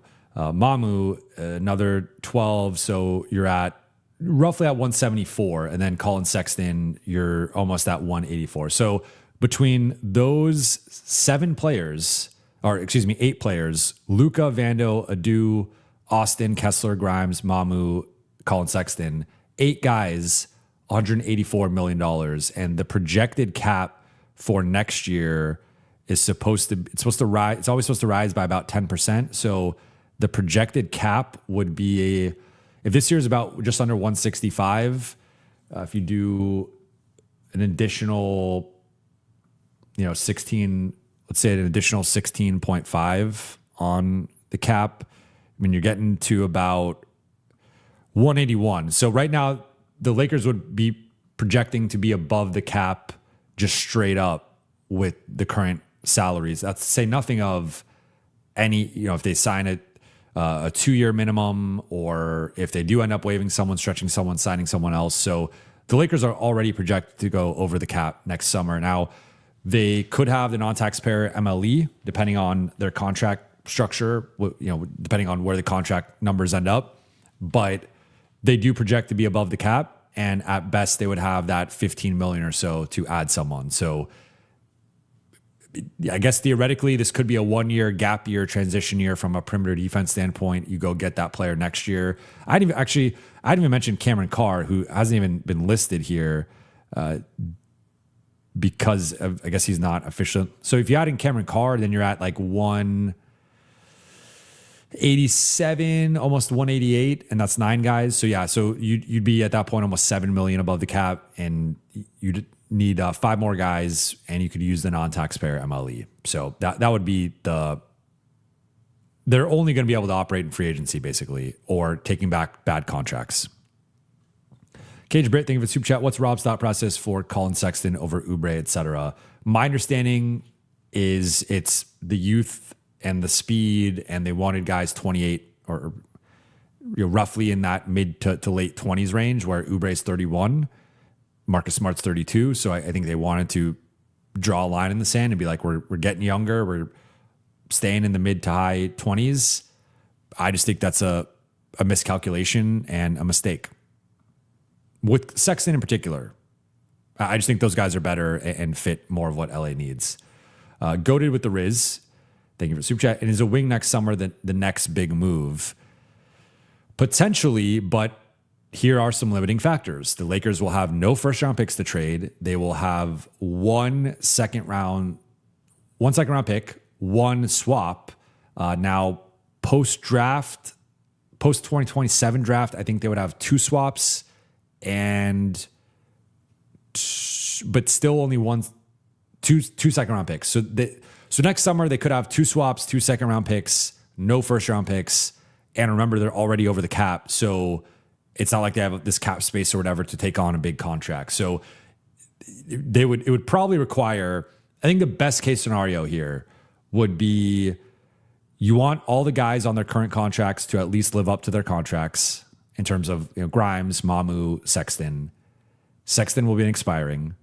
You also want one of, if not both, Adou and Carr to hit. Like, of course, you want everyone to hit it, to play at their max, but I'm saying, like, realistically, within the realm of possibility, how things play out to LA's favor. And then next summer, you don't have the picks, but you can throw in Carr or Adou as an attractive young player. Maybe you keep them. Maybe you keep one. Maybe you trade one. But that could be an enticing player. You have the 2 swaps. You have the 2 seconds. And then you hope that Sexton's expiring, and maybe you get. I think they view Grimes as a long-term piece, but maybe Mamu is the guy that just didn't quite played solid, but isn't the best fit. And you're like, Mamu, Sexton, Adou or Carr plus the 2 swaps and 2 picks. Like, what could we get for that? Maybe you could get something in like the starting wing level range. I don't think you're going to get. I don't know. It depends. Could you get a Herb Jones or a PJ Washington, or they have long extensions kicking in? Maybe you could get one of those types of guys next summer. But that is kind of what you're looking at, or spending that with the non-taxpayer MLE, or maybe you do both. Maybe you do that move and then you also spend on the non-taxpayer MLE and beef it up. But I just think they're clearly lacking in wing talent. Sen 10 football, thank you for the super chat. Can DA play as a competent backup 5, or will he be even more of a headache? I would assume this is I don't have clarity on this yet, but I would assume this is something that has been worked out in terms of, he shares an agent with Luka Doncic, also shares an agent with Jackson Hayes. And I would assume that based on him opting in, based on them not trading him yet, based on them letting Jackson walk, that they've talked to DA. I mean, he can't have any grand illusions of playing over Walker Kessler. Walker Kessler is making almost 4 times as much as him, just went for 2 firsts and 2 swaps. Like, Kessler's the guy. He's the franchise center. But I would say Ayton in a backup role is it's a high level backup. I think Ayton immediately becomes one of the best backups in the NBA, and that the Lakers center spot went from one of the weaker center groups in the NBA to now one of the strongest. Is it? I wouldn't. It's not quite Hartenstein, Chet, J. Will, Mara, right? But it's not Wemby. But among the it's not Jokic, but among the top 3, top 4 centers in the league, it makes I would rather have Kessler and Ayton as a pairing than Şengün, Adams, Capella. I just think there's some real defensive limitations there with Şengün that you don't have with the Kessler Ayton pairing. And if you have any defensive limitations with Ayton, you just go back to Kessler and you reduce Ayton's role. So I think the Lakers are now went from center being a weak spot to a strength. And that's the biggest hit of the offseason to me, is that. I really like where the center spot is at. Mariano, thank you for the super chat. Vando plus Arabia for Brown, Grimes with the full MLE. Well, the Lakers don't have the MLE because they're operating with cap space. They have the room exception, which is a different exception. So that they could do Vando and Laravia for Brown, but I don't know. Again, there's the context of I don't know the full situation with Denver in terms of how much exact money they have to get off of. I wish I knew that off the top of my head. I don't. My understanding is if it was under the cap, they could have just dumped Brown. They could have just dumped Johnson. And I'm sure they're trying to do that right now with Chicago or Brooklyn. If it's over the cap, there's some salary matching restrictions that complicate it. And then if you're Denver, if you're not really saving that much money, maybe they're cheap enough where it's even if saving a little bit of money, you do it. But if it's which side of this would I rather just have straight up in a vacuum? I'd rather have Christian Brown than Vando and Laravia. So if they're not saving enough, it doesn't really work. Jamal, thank you for the super chat. You guys are funny. Sexton is a regular season innings eater and much better player, and much better than Marcus at spelling Luka. Can't have every steak on every plate.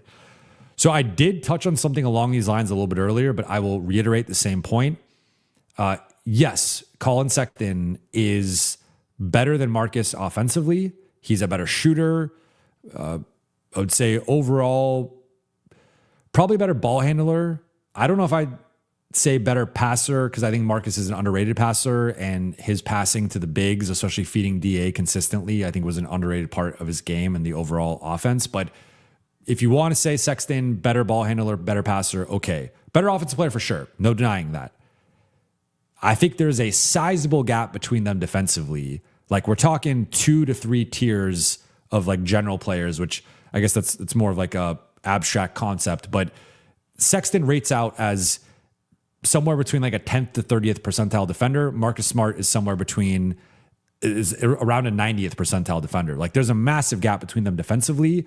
And I understand your logic here. I would just push back and say, so does defense not matter? Do you not have to defend? Do you not have to get stops against OKC and San Antonio and New York? Like you can't have every stake on every plate. But if the 2 stakes I'm picking between are a more competent defense and having a puncher's chance of being like a top 10 defense, or having some insurance for Luka or Austin, I'm going to pick the defense. And I don't think that's really a conversation. Like the Lakers defense, I think right now is my biggest concern. And that's even with them adding Kessler. I just think the perimeter defense 1 through 4 is still one of the weakest I think it's the weakest contender perimeter defense among the teams you would classify as contenders. Like it's worse than New York. It's worse than OKC. It's worse than San Antonio. It's worse than Minnesota. It's worse than Denver. I just think it's worse than all those teams. And you want to throw in Boston, you want to throw in Detroit. Those teams just all better 1 through 4 defenders. Now you add in Kessler, and like Kessler, I think holds his own against most of the bigs, non-Wemby, maybe not Chet, whatever. Although Chet obviously had a rough go of it in the playoffs sometimes. So Kessler does tilt the equation a bit, but he's not Wemby. He's not this just like throw him out. Wemby's 1 of 1. You could just throw him out. It doesn't even matter who's out there. Wemby will protect you. That's not Kessler. He's a high level defender, high rim protector, but their 1 through 4, I just think is very underwhelming defensively and very concerning. Now, maybe Adou and Carr pop and it's a different conversation, but you're trying to talk yourself into like 2 right now projected 8th and 9th men at best being like defensive foundational pieces for you. Whereas every other team I just mentioned is starting like 2 to 3 good perimeter defenders. It's just, you can't have every stake, but I would pick the defensive stake every time, especially with Luka and Austin as my starting point. I think protecting them when they're there, because here's the other thing, like in the regular season, what you're saying matters. We saw the ceiling in the playoffs. I think if Luka or Austin isn't healthy, the Lakers season's over. Like, I mean, we clearly saw they could beat Houston. They got swept by OKC. So if Luka's out, it's over. Like, yes, in the regular season, that helps you. But I'm looking at this from like, can you win a title? You can only win a title if Luka and Austin are there. So I like the idea of a contingency plan, but I would not put a contingency plan offensively over the entire health of the defense, because this defense is not good enough right now, in my opinion. Chava, thank you for the soup chat. What role, if any, did Farhan Zaidi and Andrew Friedman of the Dodgers front office play in LeBron leaving and today's transactions? They're consultants. I'm not in these meetings, so it's difficult to say with definitive certainty that they did X, Y, Z. My understanding is that Rob is still running the show and that they still have the smaller front office, but Friedman and Zaidi are consultants, but they're not. I don't think they're making like the final decisions here. I still think it's Rob. He's still running it up the chain, getting the final approval to do any moves. Obviously, that's just how that position works. But my understanding is that they're more consultants and not necessarily in. I mean, you saw like they weren't in the war room at the draft and stuff, right? Like there's a bit of a separation of church and state to some degree with this. But I would say my read would be they played more of a role in the LeBron situation than today's transactions. I think the smaller moves, that's more on the front office. GM, you got to play your cards with what you have. The LeBron move was obviously, it was a franchise altering move. It was a business move. It was a basketball move. There was multiple layers to the LeBron situation. So I think that's something that was more of a group high level at the top talking about that. Jaron, thank you for the super chat. We have to get JK. I would take him. I still think, like, for context, I think Grimes is a better defender than JK. So I've already been saying I don't think Grimes is good enough to be the primary guy. Like, JK is an upgrade over Mamu for that specific spot. It would slot Mamu off the bench and it would give you a better top 8. But I still think Grimes and JK is underwhelming as a collective, like, two-stopper tandem. But he's better. I think he's better than Mamu in a vacuum, and I think he's better for what the Lakers need at the starting 4 spot. So I'm open to it, to be clear. I think the defense would get slightly better. I don't think he would make a meaningful impact on the defense. Cage Britt, thank you for the super chat. Is Gordon for Connect possible for Denver to salary dump? No, because the Lakers are only right now about 17 million under the first apron. And so first, I don't even think the trade's legal because of the salary discrepancy between the two. Second, even if it was legal, Gordon, I think, is making like 35 million, if I'm not mistaken, somewhere in that range. Connect's making 4. So they don't, that would be taking on 31 million. Lakers are hard capped at the first apron. So let me double check. Yeah, Gordon's at 32 million. So it'd be taking 28 million. Lakers don't have that. I mean, you could send out Vando, but then at that point, I don't see why Denver would do that. User, thank you for the super chat. Combo guards are killing us, LOL. I think they need 2 good 3D wings, hopefully soon, to contend. You think Luka is out soon, or they might trade AR? Well, they can't trade AR until January 15th, the second he signs that contract. So that's something to note. And I think when you, it's rare to see a team invest as heavily as they just invested in AR and immediately pull the plug. Oftentimes, like, for example, I think there's a real, if I were Orlando, I'm just going to take this in a different direction here.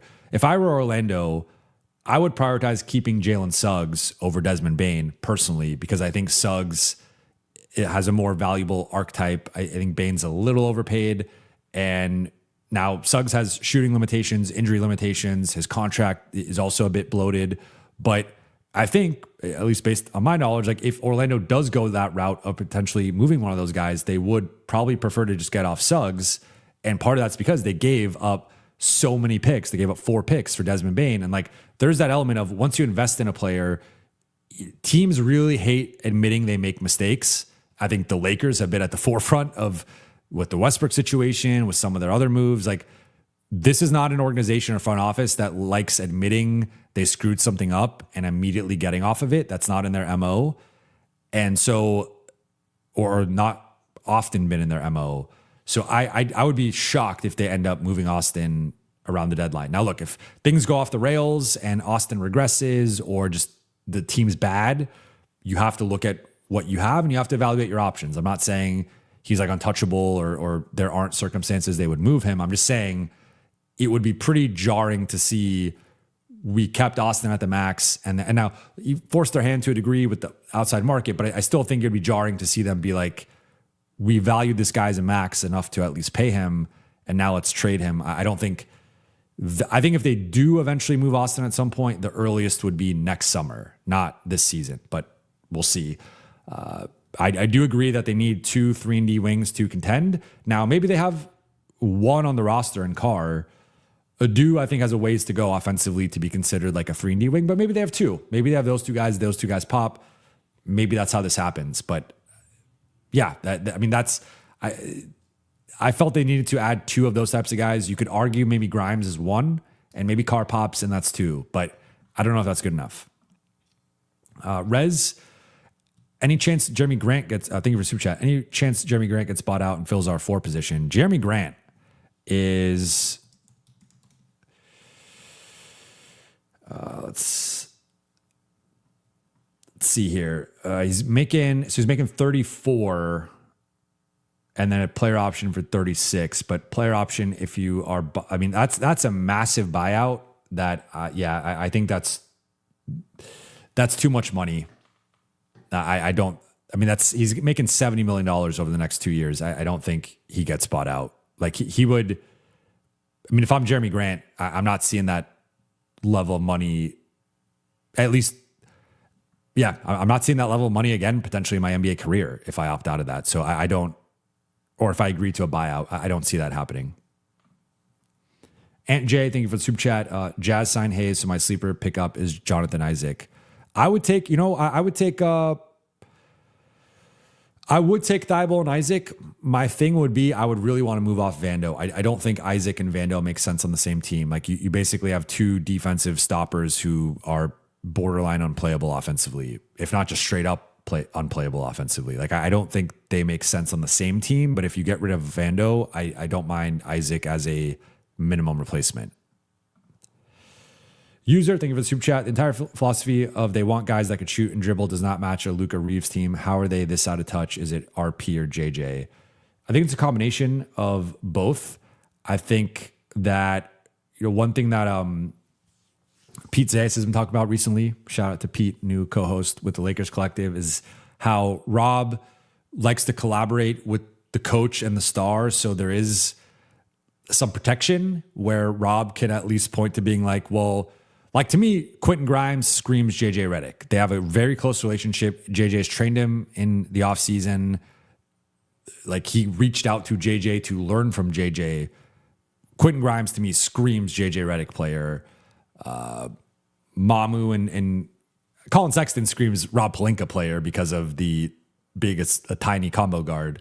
And then Mamu, skilled big. They've wanted to stretch big. That one maybe collaborative there. I think Walker Kessler screams all three of them, but particularly Luka. Like Luka wanted the A-list center, they delivered the A-list center. So I think there's a Venn diagram where some of the guys overlap, but some of the guys clearly to me fit more of what each individual wants. But I do think he tries to collaborate with the group, so there's less singular blame on him overall. But yeah, I mean, the funny thing is like I think I understand. I like the earlier question about like the steak analogy and like you can only get so much with the steak. I'm a big believer, and I've been trying to make this point ad nauseum over the past couple of weeks. Like you have to build from the starting point of your best players. So if the Lakers are committing to Luka and Austin and now Walker Kessler, like that's your foundation. That's your starting point. What are the strengths of that group? You have a defensive anchor. So you have some protection with the perimeter stuff, but you still want a good perimeter defender or two, but you do have that anchor to protect you. You have strong rebounding. Luka's an elite rebounding guard / wing. Even by forward standards, Luka's an elite rebounder. Kessler's an elite rebounder. Austin's a solid rebounder for a guard. So you got strong rebounding. You obviously have the shot creation, the raw scoring, but the playmaking, the ball handling, the passing, all that stuff with Luka and Austin, both top 10 in pick and roll points per possession, to the top 10 best pick and roll players in the league. You have that. You have Kessler as the screener, the roller. So like you have your clear foundation of offensively, you're going to have Luka and Austin running pick and rolls, the other one coming off of pin downs, spotting up. You're going to have Kessler as the primary screener, rim runner, roller. You're going to have Kessler on the offensive glass. Defensively, probably a drop coverage team. Maybe switching 1 through 4, drop coverage with Kessler in particular. And then you're going to still want a certain amount of defense and motor around them. Where are the weaknesses? Well, the obvious weakness between a Luka, Austin, Kessler trio is you are below average athletically. So you do need the Adous, the Cameron Carrs, the freak athletes. Like you need that straight up athleticism, guys who can run, jump, and have a certain amount of strength. Like you need multiple athletes on your team. You do need shooting. You need guys who can shoot off of Austin and Luka creating and spacing for Kessler. But you really need perimeter defense, because while Kessler is a monster plus as a defensive anchor, Luka and Austin is a problematic starting point. And to offset that, you need the other two defenders in the lineup to be at a certain level. Like, again, I think Quentin Grimes can be the second guy in the lineup. I don't think he could be the first. I would want someone at the Marcus level at a minimum as the primary guy, and then Quentin Grimes level as the secondary guy. Instead, you have Quentin Grimes as the first guy and Mamu as the second guy. And that to me is just not good enough around Luka and Austin. So I truly believe you need to look at your core. And like, I think the best example of this is New York. New York, obviously has made moves over multiple transaction cycles. It wasn't all in one off season, but you start with Jalen Brunson, Karl Anthony Towns. You have a pick and roll there. You have a pick and pop there. You have the ISO game with Brunson, and I don't want to list all their skills and their archetype, but it's like you have your starting point with those two. What do you need? You need perimeter defense. You need motor. You need rebounding. You need guys to protect Brunson. So they go out, they get OG Bridges Hart, perfect fit. Like that might be the best 5-man lineup in basketball. Obviously they won the championship, but like that might just be straight up the best 5-man lineup you could put out there. And that's with Brunson being a 6-foot liability defensively. That's with Cat being a plus defender, but still a bad rim protector. You look at his rim protecting numbers, Cat's a bad rim protector.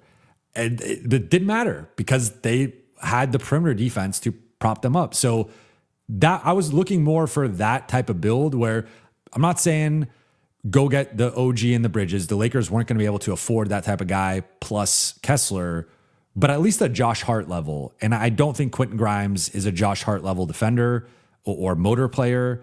And like I wanted to see them add the Josh Hart and the Kessler, and they didn't do that. And that's where, again, then if you're going to prioritize Grimes, at least with Sexton, go get the Oubre or the Smart and save face a little bit defensively, but they didn't. So yeah, I don't know. That's tough. Devil's Night, thank you for the super chat. Could Lakers use Bronny to extract an asset from wherever LeBron goes? Yes, but I think at best it would be an unprotected second, but most likely a protected second.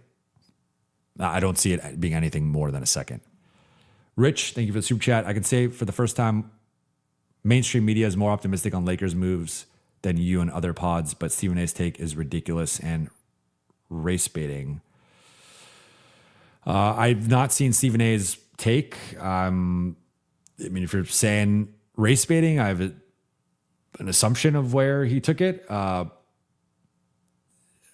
Well, I'll tell you why mainstream media is more optimistic, because one, mainstream media has not watched the film on these guys. Two, mainstream media has not looked into the numbers on these guys. And three, mainstream media loves scoring. So if you just love scoring, Quentin Grimes, Collin Sexton, they check those boxes, and Mamu's a stretch big, so he checks the mainstream media loves offense. So if you just focus on the offense, I love the offensive side of this. If you've noticed, I have not criticized the offensive part of this offseason.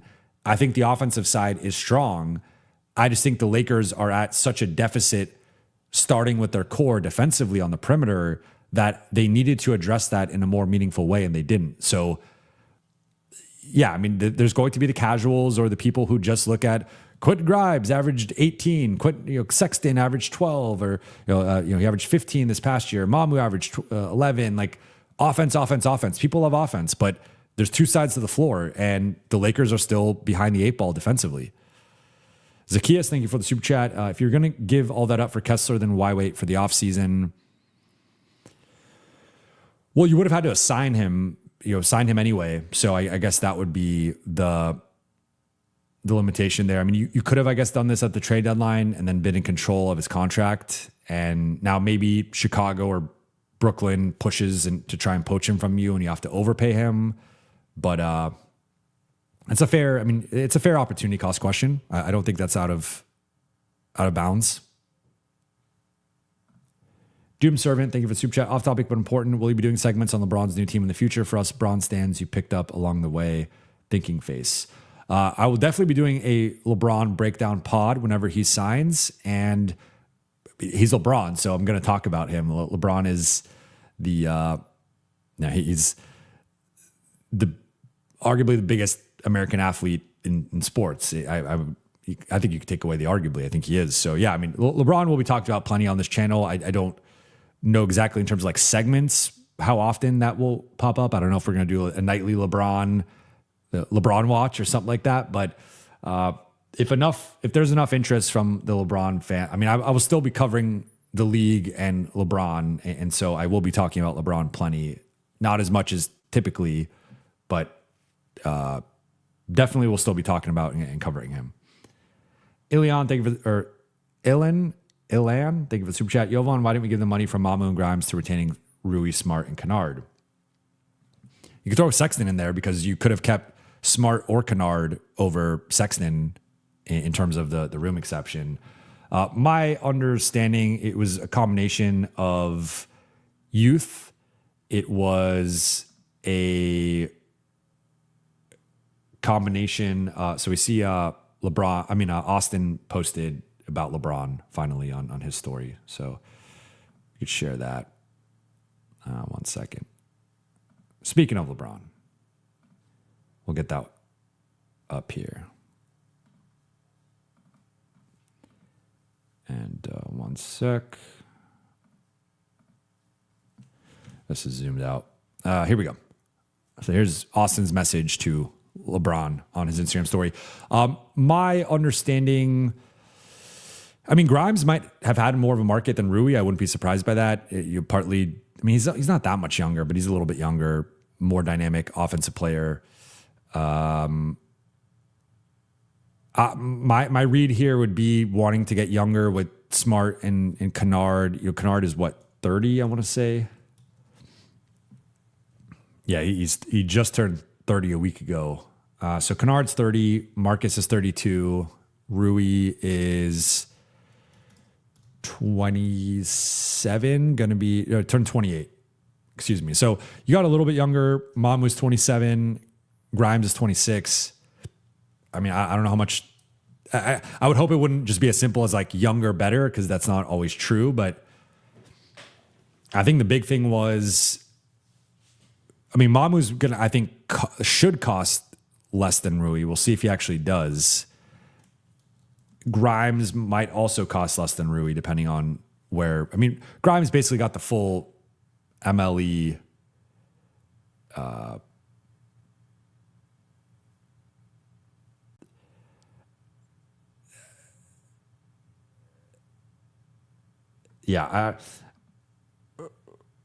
Sorry, I was just catching up on a couple of tweets.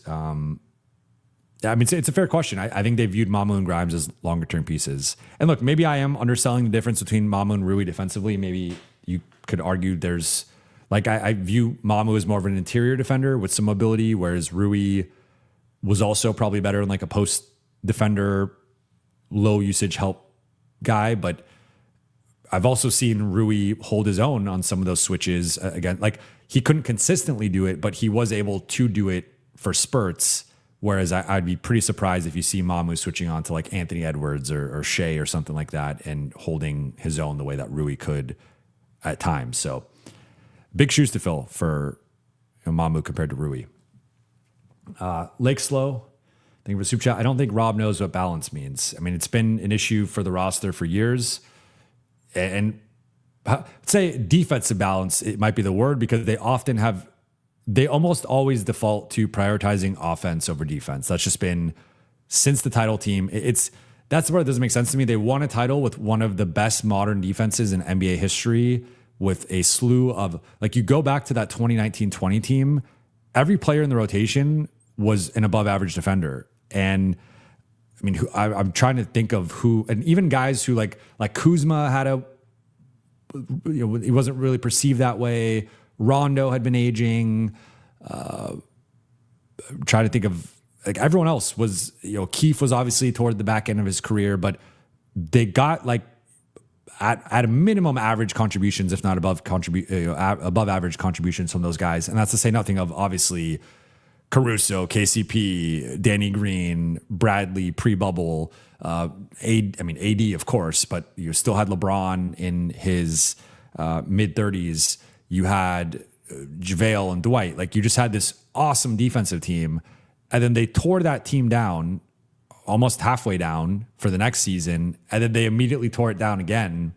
And they just have never built it back up to be that type of team. And I think that's the type of team they need to be. And it's just been, if you look at all of their transactions for the most part, I would love to see specifically signings, because signings, you obviously you get to survey the market, you get to identify the player, you get to make your pitch, you get to negotiate. If you look at pretty much every signing the Lakers have had since that second year after the title, almost every single non-minimum any player above the minimum, almost every single signing has leaned more offensive than defensive. And like I would easily say 80% of the signings, and that could be low. And that's a trend. They just continue to kind of chase their tail with trying to get this like elite, like I feel like they want to build like the number one offense. And like, that's kind of their version of, we reached the pinnacle is we built the best offense possible. And maybe you can win a championship that way. I think you need to be a top 10 defense. And I don't think they have that right now. Oi to boy, thank you for the super chat. What's your favorite Laker Bron interaction covering him? I've talked about this a couple times, actually probably multiple times. Favorite of all time would be going on the floor after he broke the scoring record past Kareem. So that was just a really cool moment. They stopped the game. You have the whole ceremony with Kareem and Adam Silver. And it was the first time I've ever, that they did this with several things with ushering us onto the court. And it was just a really cool experience to, I've talked about, I've been on the court hundreds of times, but it's often pregame up until a certain point, and then they kick us off. I've never been on, or it's halftime, it's right after the game, but the arena is not full. I'm rarely on the court when the arena is full, and never during like the actual like quarter part of the game. Like I've had courtside seats from a media perspective, but not at crypto. So just like that experience of actually being on the floor and witnessing history. LeBron passes Kareem. It's this special moment in NBA history. And then also just being able to soak in that experience of, you have 19,000 whatever people standing, and just kind of that scene is something I will never forget. One of the coolest experiences of my career. In general with LeBron, I think there's so many things, right? Like I think covering him and just the kind of understanding the privilege of covering him, of just one of the greatest players of all time, one of the biggest athletes of all time, American or otherwise, and just what that meant, and understanding anything he did was going to be news, understanding like when you tell people you cover the Lakers, you cover LeBron, like their eyes light up. Like it's different than saying you cover Team X or Star Y. It's just different. And so that was a really cool experience. Interactions with him, like I've talked about, I grew up a LeBron fan, and until I killed my fandom, I grew up a Lakers fan and a LeBron fan, but I killed my fandom before I became a professional journalist. But, when he came to the Lakers in 2018, there was like the little kid in me that was like, I mean, imagine if I told like my 12-year-old self, oh, LeBron is going to end up being a Laker one day. Like I would have thought that was the coolest thing ever. So getting to that happening, and then me covering him shortly after, was a really cool experience in general. So like I will get to say I covered LeBron James for 6 years. I was at pretty much every game he played in, pretty much every playoff game he played in. Wasn't at the Houston road games this year, but or OKC, but like the previous, all the playoff games I was at, pretty much all 82 games I was at, with missing a game or two here or there. Like basically covered him every day for 6 years. And that was a really cool experience that I think when I'm 80 years old, looking back on my career, looking back on what I've done, I think that's going to be one of the highlights of my, NBA media journey. So it was like, say, even if you're a LeBron hater, I hope you can at least appreciate the greatness and appreciate what he did for the Lakers, and that, it was I think a nice journey overall. And he said he was going to bring a championship to LA. He delivered it. Now you can feel how you feel about the entire tenure, but I thought it was a really fun experience to cover him. Lake Slow 82, thank you for the super chat. Firmly believe Genie won't let Rob go because of his relationship with Kobe. It's just nepotism and incompetence. New ownership needs to clean house. I'm not going to go down this road, but I will say that I think this will be more of a meritocracy moving forward. There will be a harsher lens that these things are judged on moving forward. And I will leave that there. So we'll see where things are at going into next offseason. Did I miss something in the chat? I got to look at chat. Oh, wow. Okay. We have a big update here. Let's talk about it.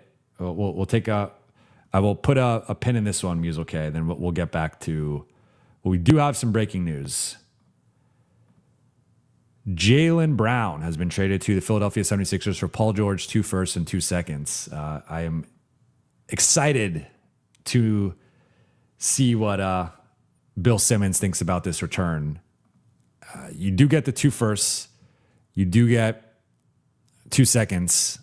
But you also get the Paul George contract, which you got to think at least one of those firsts is like meant to offset Paul George's contract to some degree. Let's see.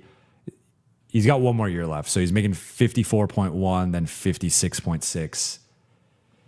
If he's healthy, he can play up to that. I think it's a little rich for Paul George, but for his current level, current production. But quick thoughts on this. I mean, this is really interesting for the Sixers. You now have Maxey, Edgecombe, Jaylen, and Embiid.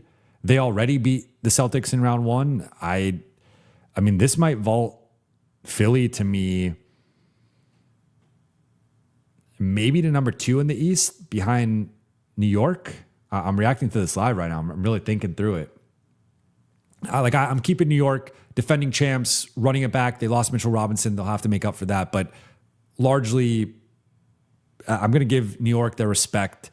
I believe in giving the defending champ respect until they get knocked off. So I am penciling them in as the number 1. And I still think that's the best, arguably best 5-man group in the league and definitely best 5-man group in the East. But this Sixers one, and I guess Barlow is who's the 5th guy for Philly?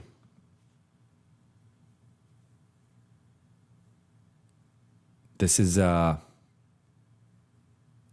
me look at the roster.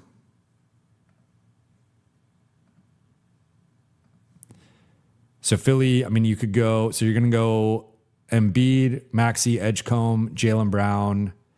I mean, yeah, you could go Barlow, you could go Walker.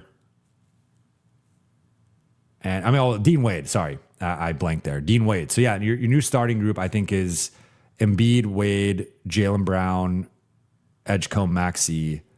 And then your bench is some combination of, you got Barlow, Walker, Terry, Bona. They are already signed Huckporty. I mean, I don't love the bench, but I do like the top 6. I think it's a really strong starting group. You have the 2 speedsters in the backcourt. I mean, the offensive firepower is off the charts with Maxey, Brown, Embiid, Edgecombe. Obviously, Embiid's health is the biggest factor by far. But even without Embiid, you could argue upgrading from George to Brown is almost like you can almost potentially get by without Embiid, depending on where what other moves you make. I really like Barlow, and I like Walker. So yeah, that's interesting. Are they ahead of Boston for me? Yeah, I think they vault Boston. Toronto's up there for me too, because I view it basically as you just swapped out Brandon Ingram for Kawhi Leonard, which to me is a massive upgrade. Forget the draft capital in terms of the actual product. Kawhi's a much better player than Ingram. There's some health stuff with him, some health stuff, a lot of health stuff with Kawhi. I'm underselling his health, but yeah, I mean, full strength. I think now my top 3 in the East is New York, Philly, Toronto, Boston. I think that's where I'm at. Boston takes a step back here. We'll see if they try to flip George or some other stuff with the picks. But Boston goes from getting Giannis potentially to leaving with Paul George. That's quite the downgrade. So that was from Kiki. I appreciate the heads up. All right, then Muso K420, thank you for the super chat. I like Mamu, Sexton, Grimes, but on bench though, gave up a lot for Walker, but okay. Rob needs to find a way to land wing and a 4 and mini Kenrich Williams, Zaire Williams, Nick Richards. I don't think Nick Richards, I'd park to the side because he's a center, and right now I think he'd be the 3rd string center, so I don't think that's as of much of a need. I think Kenrich Williams and Zaire feel more like Zaire as a young wing stopper type off the bench as a minimum guy, okay. Kenrich as a small ball big/big wing off the bench. Okay. Agree with you that I think the ideal slotting of Mamu, Sexton, and Grimes is off the bench. And then yeah.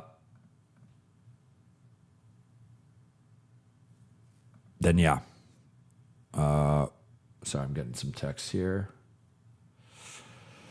PT Kingsley, thank you for super chat. Any chance Kuminga comes on Vetmen to rehab value? I'm not going to rule it out. Crazier things have happened, like DeAndre Ayton buyout in his contract. I'm not saying it's impossible, but I think someone would pay him either with the room exception or taxpayer exception that could potentially offer a similar opportunity. But maybe I would take it to be clear, and you figure it out at that point. Then Otaku. Sorry guys, I've been locked into the questions. I've been locked into the super chats. Musel K420, someone check on Bill Simmons. He was making fun of us. Well, yeah, the Lakers got Kessler and the Celtics got George, which, yeah. MJ, LMAO. I don't know if this is in relation to the Lakers or the Celtics, but I'm going to assume it's the Celtics. All right, any final questions before I wrap? I will probably be back later tonight, but I just want to wait, LeBron signed?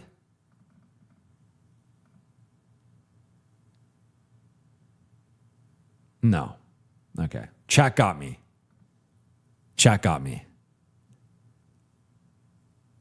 Oh, this is on now it's on my.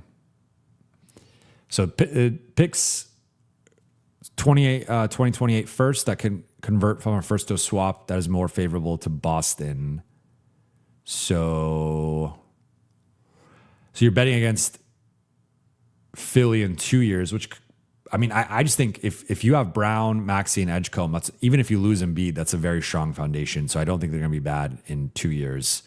2031 first, we'll see where they're at with Maxey and Edgecombe at that point.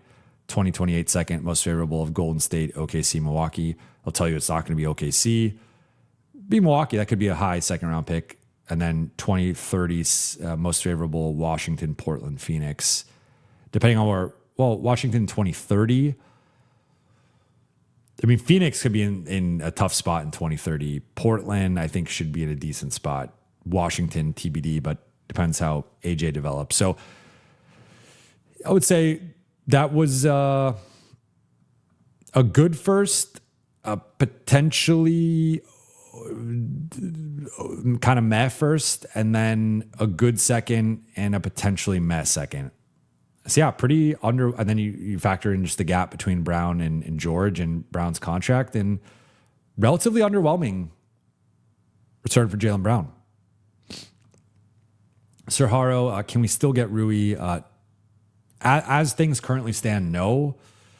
If he's taking a minimum, but I don't think Rui's going to take. If I'm Rui, if he really doesn't have a market at the taxpayer or non-taxpayer MLE anymore, I would go to taxpayer MLE route. Just go to Minnesota and do like a 2-year deal with Minnesota and be the starter next to Rudy.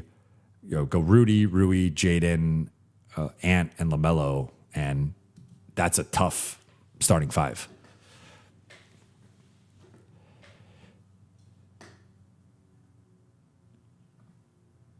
Cassandra, thank you for super chat. Do you think Rob's agent history equals more player-friendly deals? Not inherently, but I think it allows Rob to have more empathy for, I talked about this a little bit earlier, but I think Rob has more empathy for agents, and he also understands the mind of an agent. So I think I talked about like the difference in negotiation tactics. And I think Rob is someone that you have the general back and forth. He has a sense of what you want. And then I think he's willing to just kind of give you what you want to get the deal over the finish line. And that has, I think, unfortunately bitten the Lakers because they've done a ton of team-friendly player option deals. All right, no other updates for now. But I'm going to wrap here. I ended up going 4.5 hours. I think this is officially my longest stream. So shout out to the chat. Shout out to the late night gang. If anything else happens, whether it's Lakers related or something big, I'll probably come on for a shorter stream tonight. If not, I will be back tomorrow. I will also be back at 11 a.m. Pacific time with Trevor and Pete for Lakers Collective. Paul notes, Pelinka fumbled 2026, trade 2 unprotected first, SMH. Thank you for the super chat. They are locked into this core for the foreseeable future. I think the supporting cast is a little underwhelming, but we'll see. Maybe Grimes is ready for the role that the Lakers aren't trusting with him. Mamu continues to ascend. Sexton in a bench 6-man role. We'll see.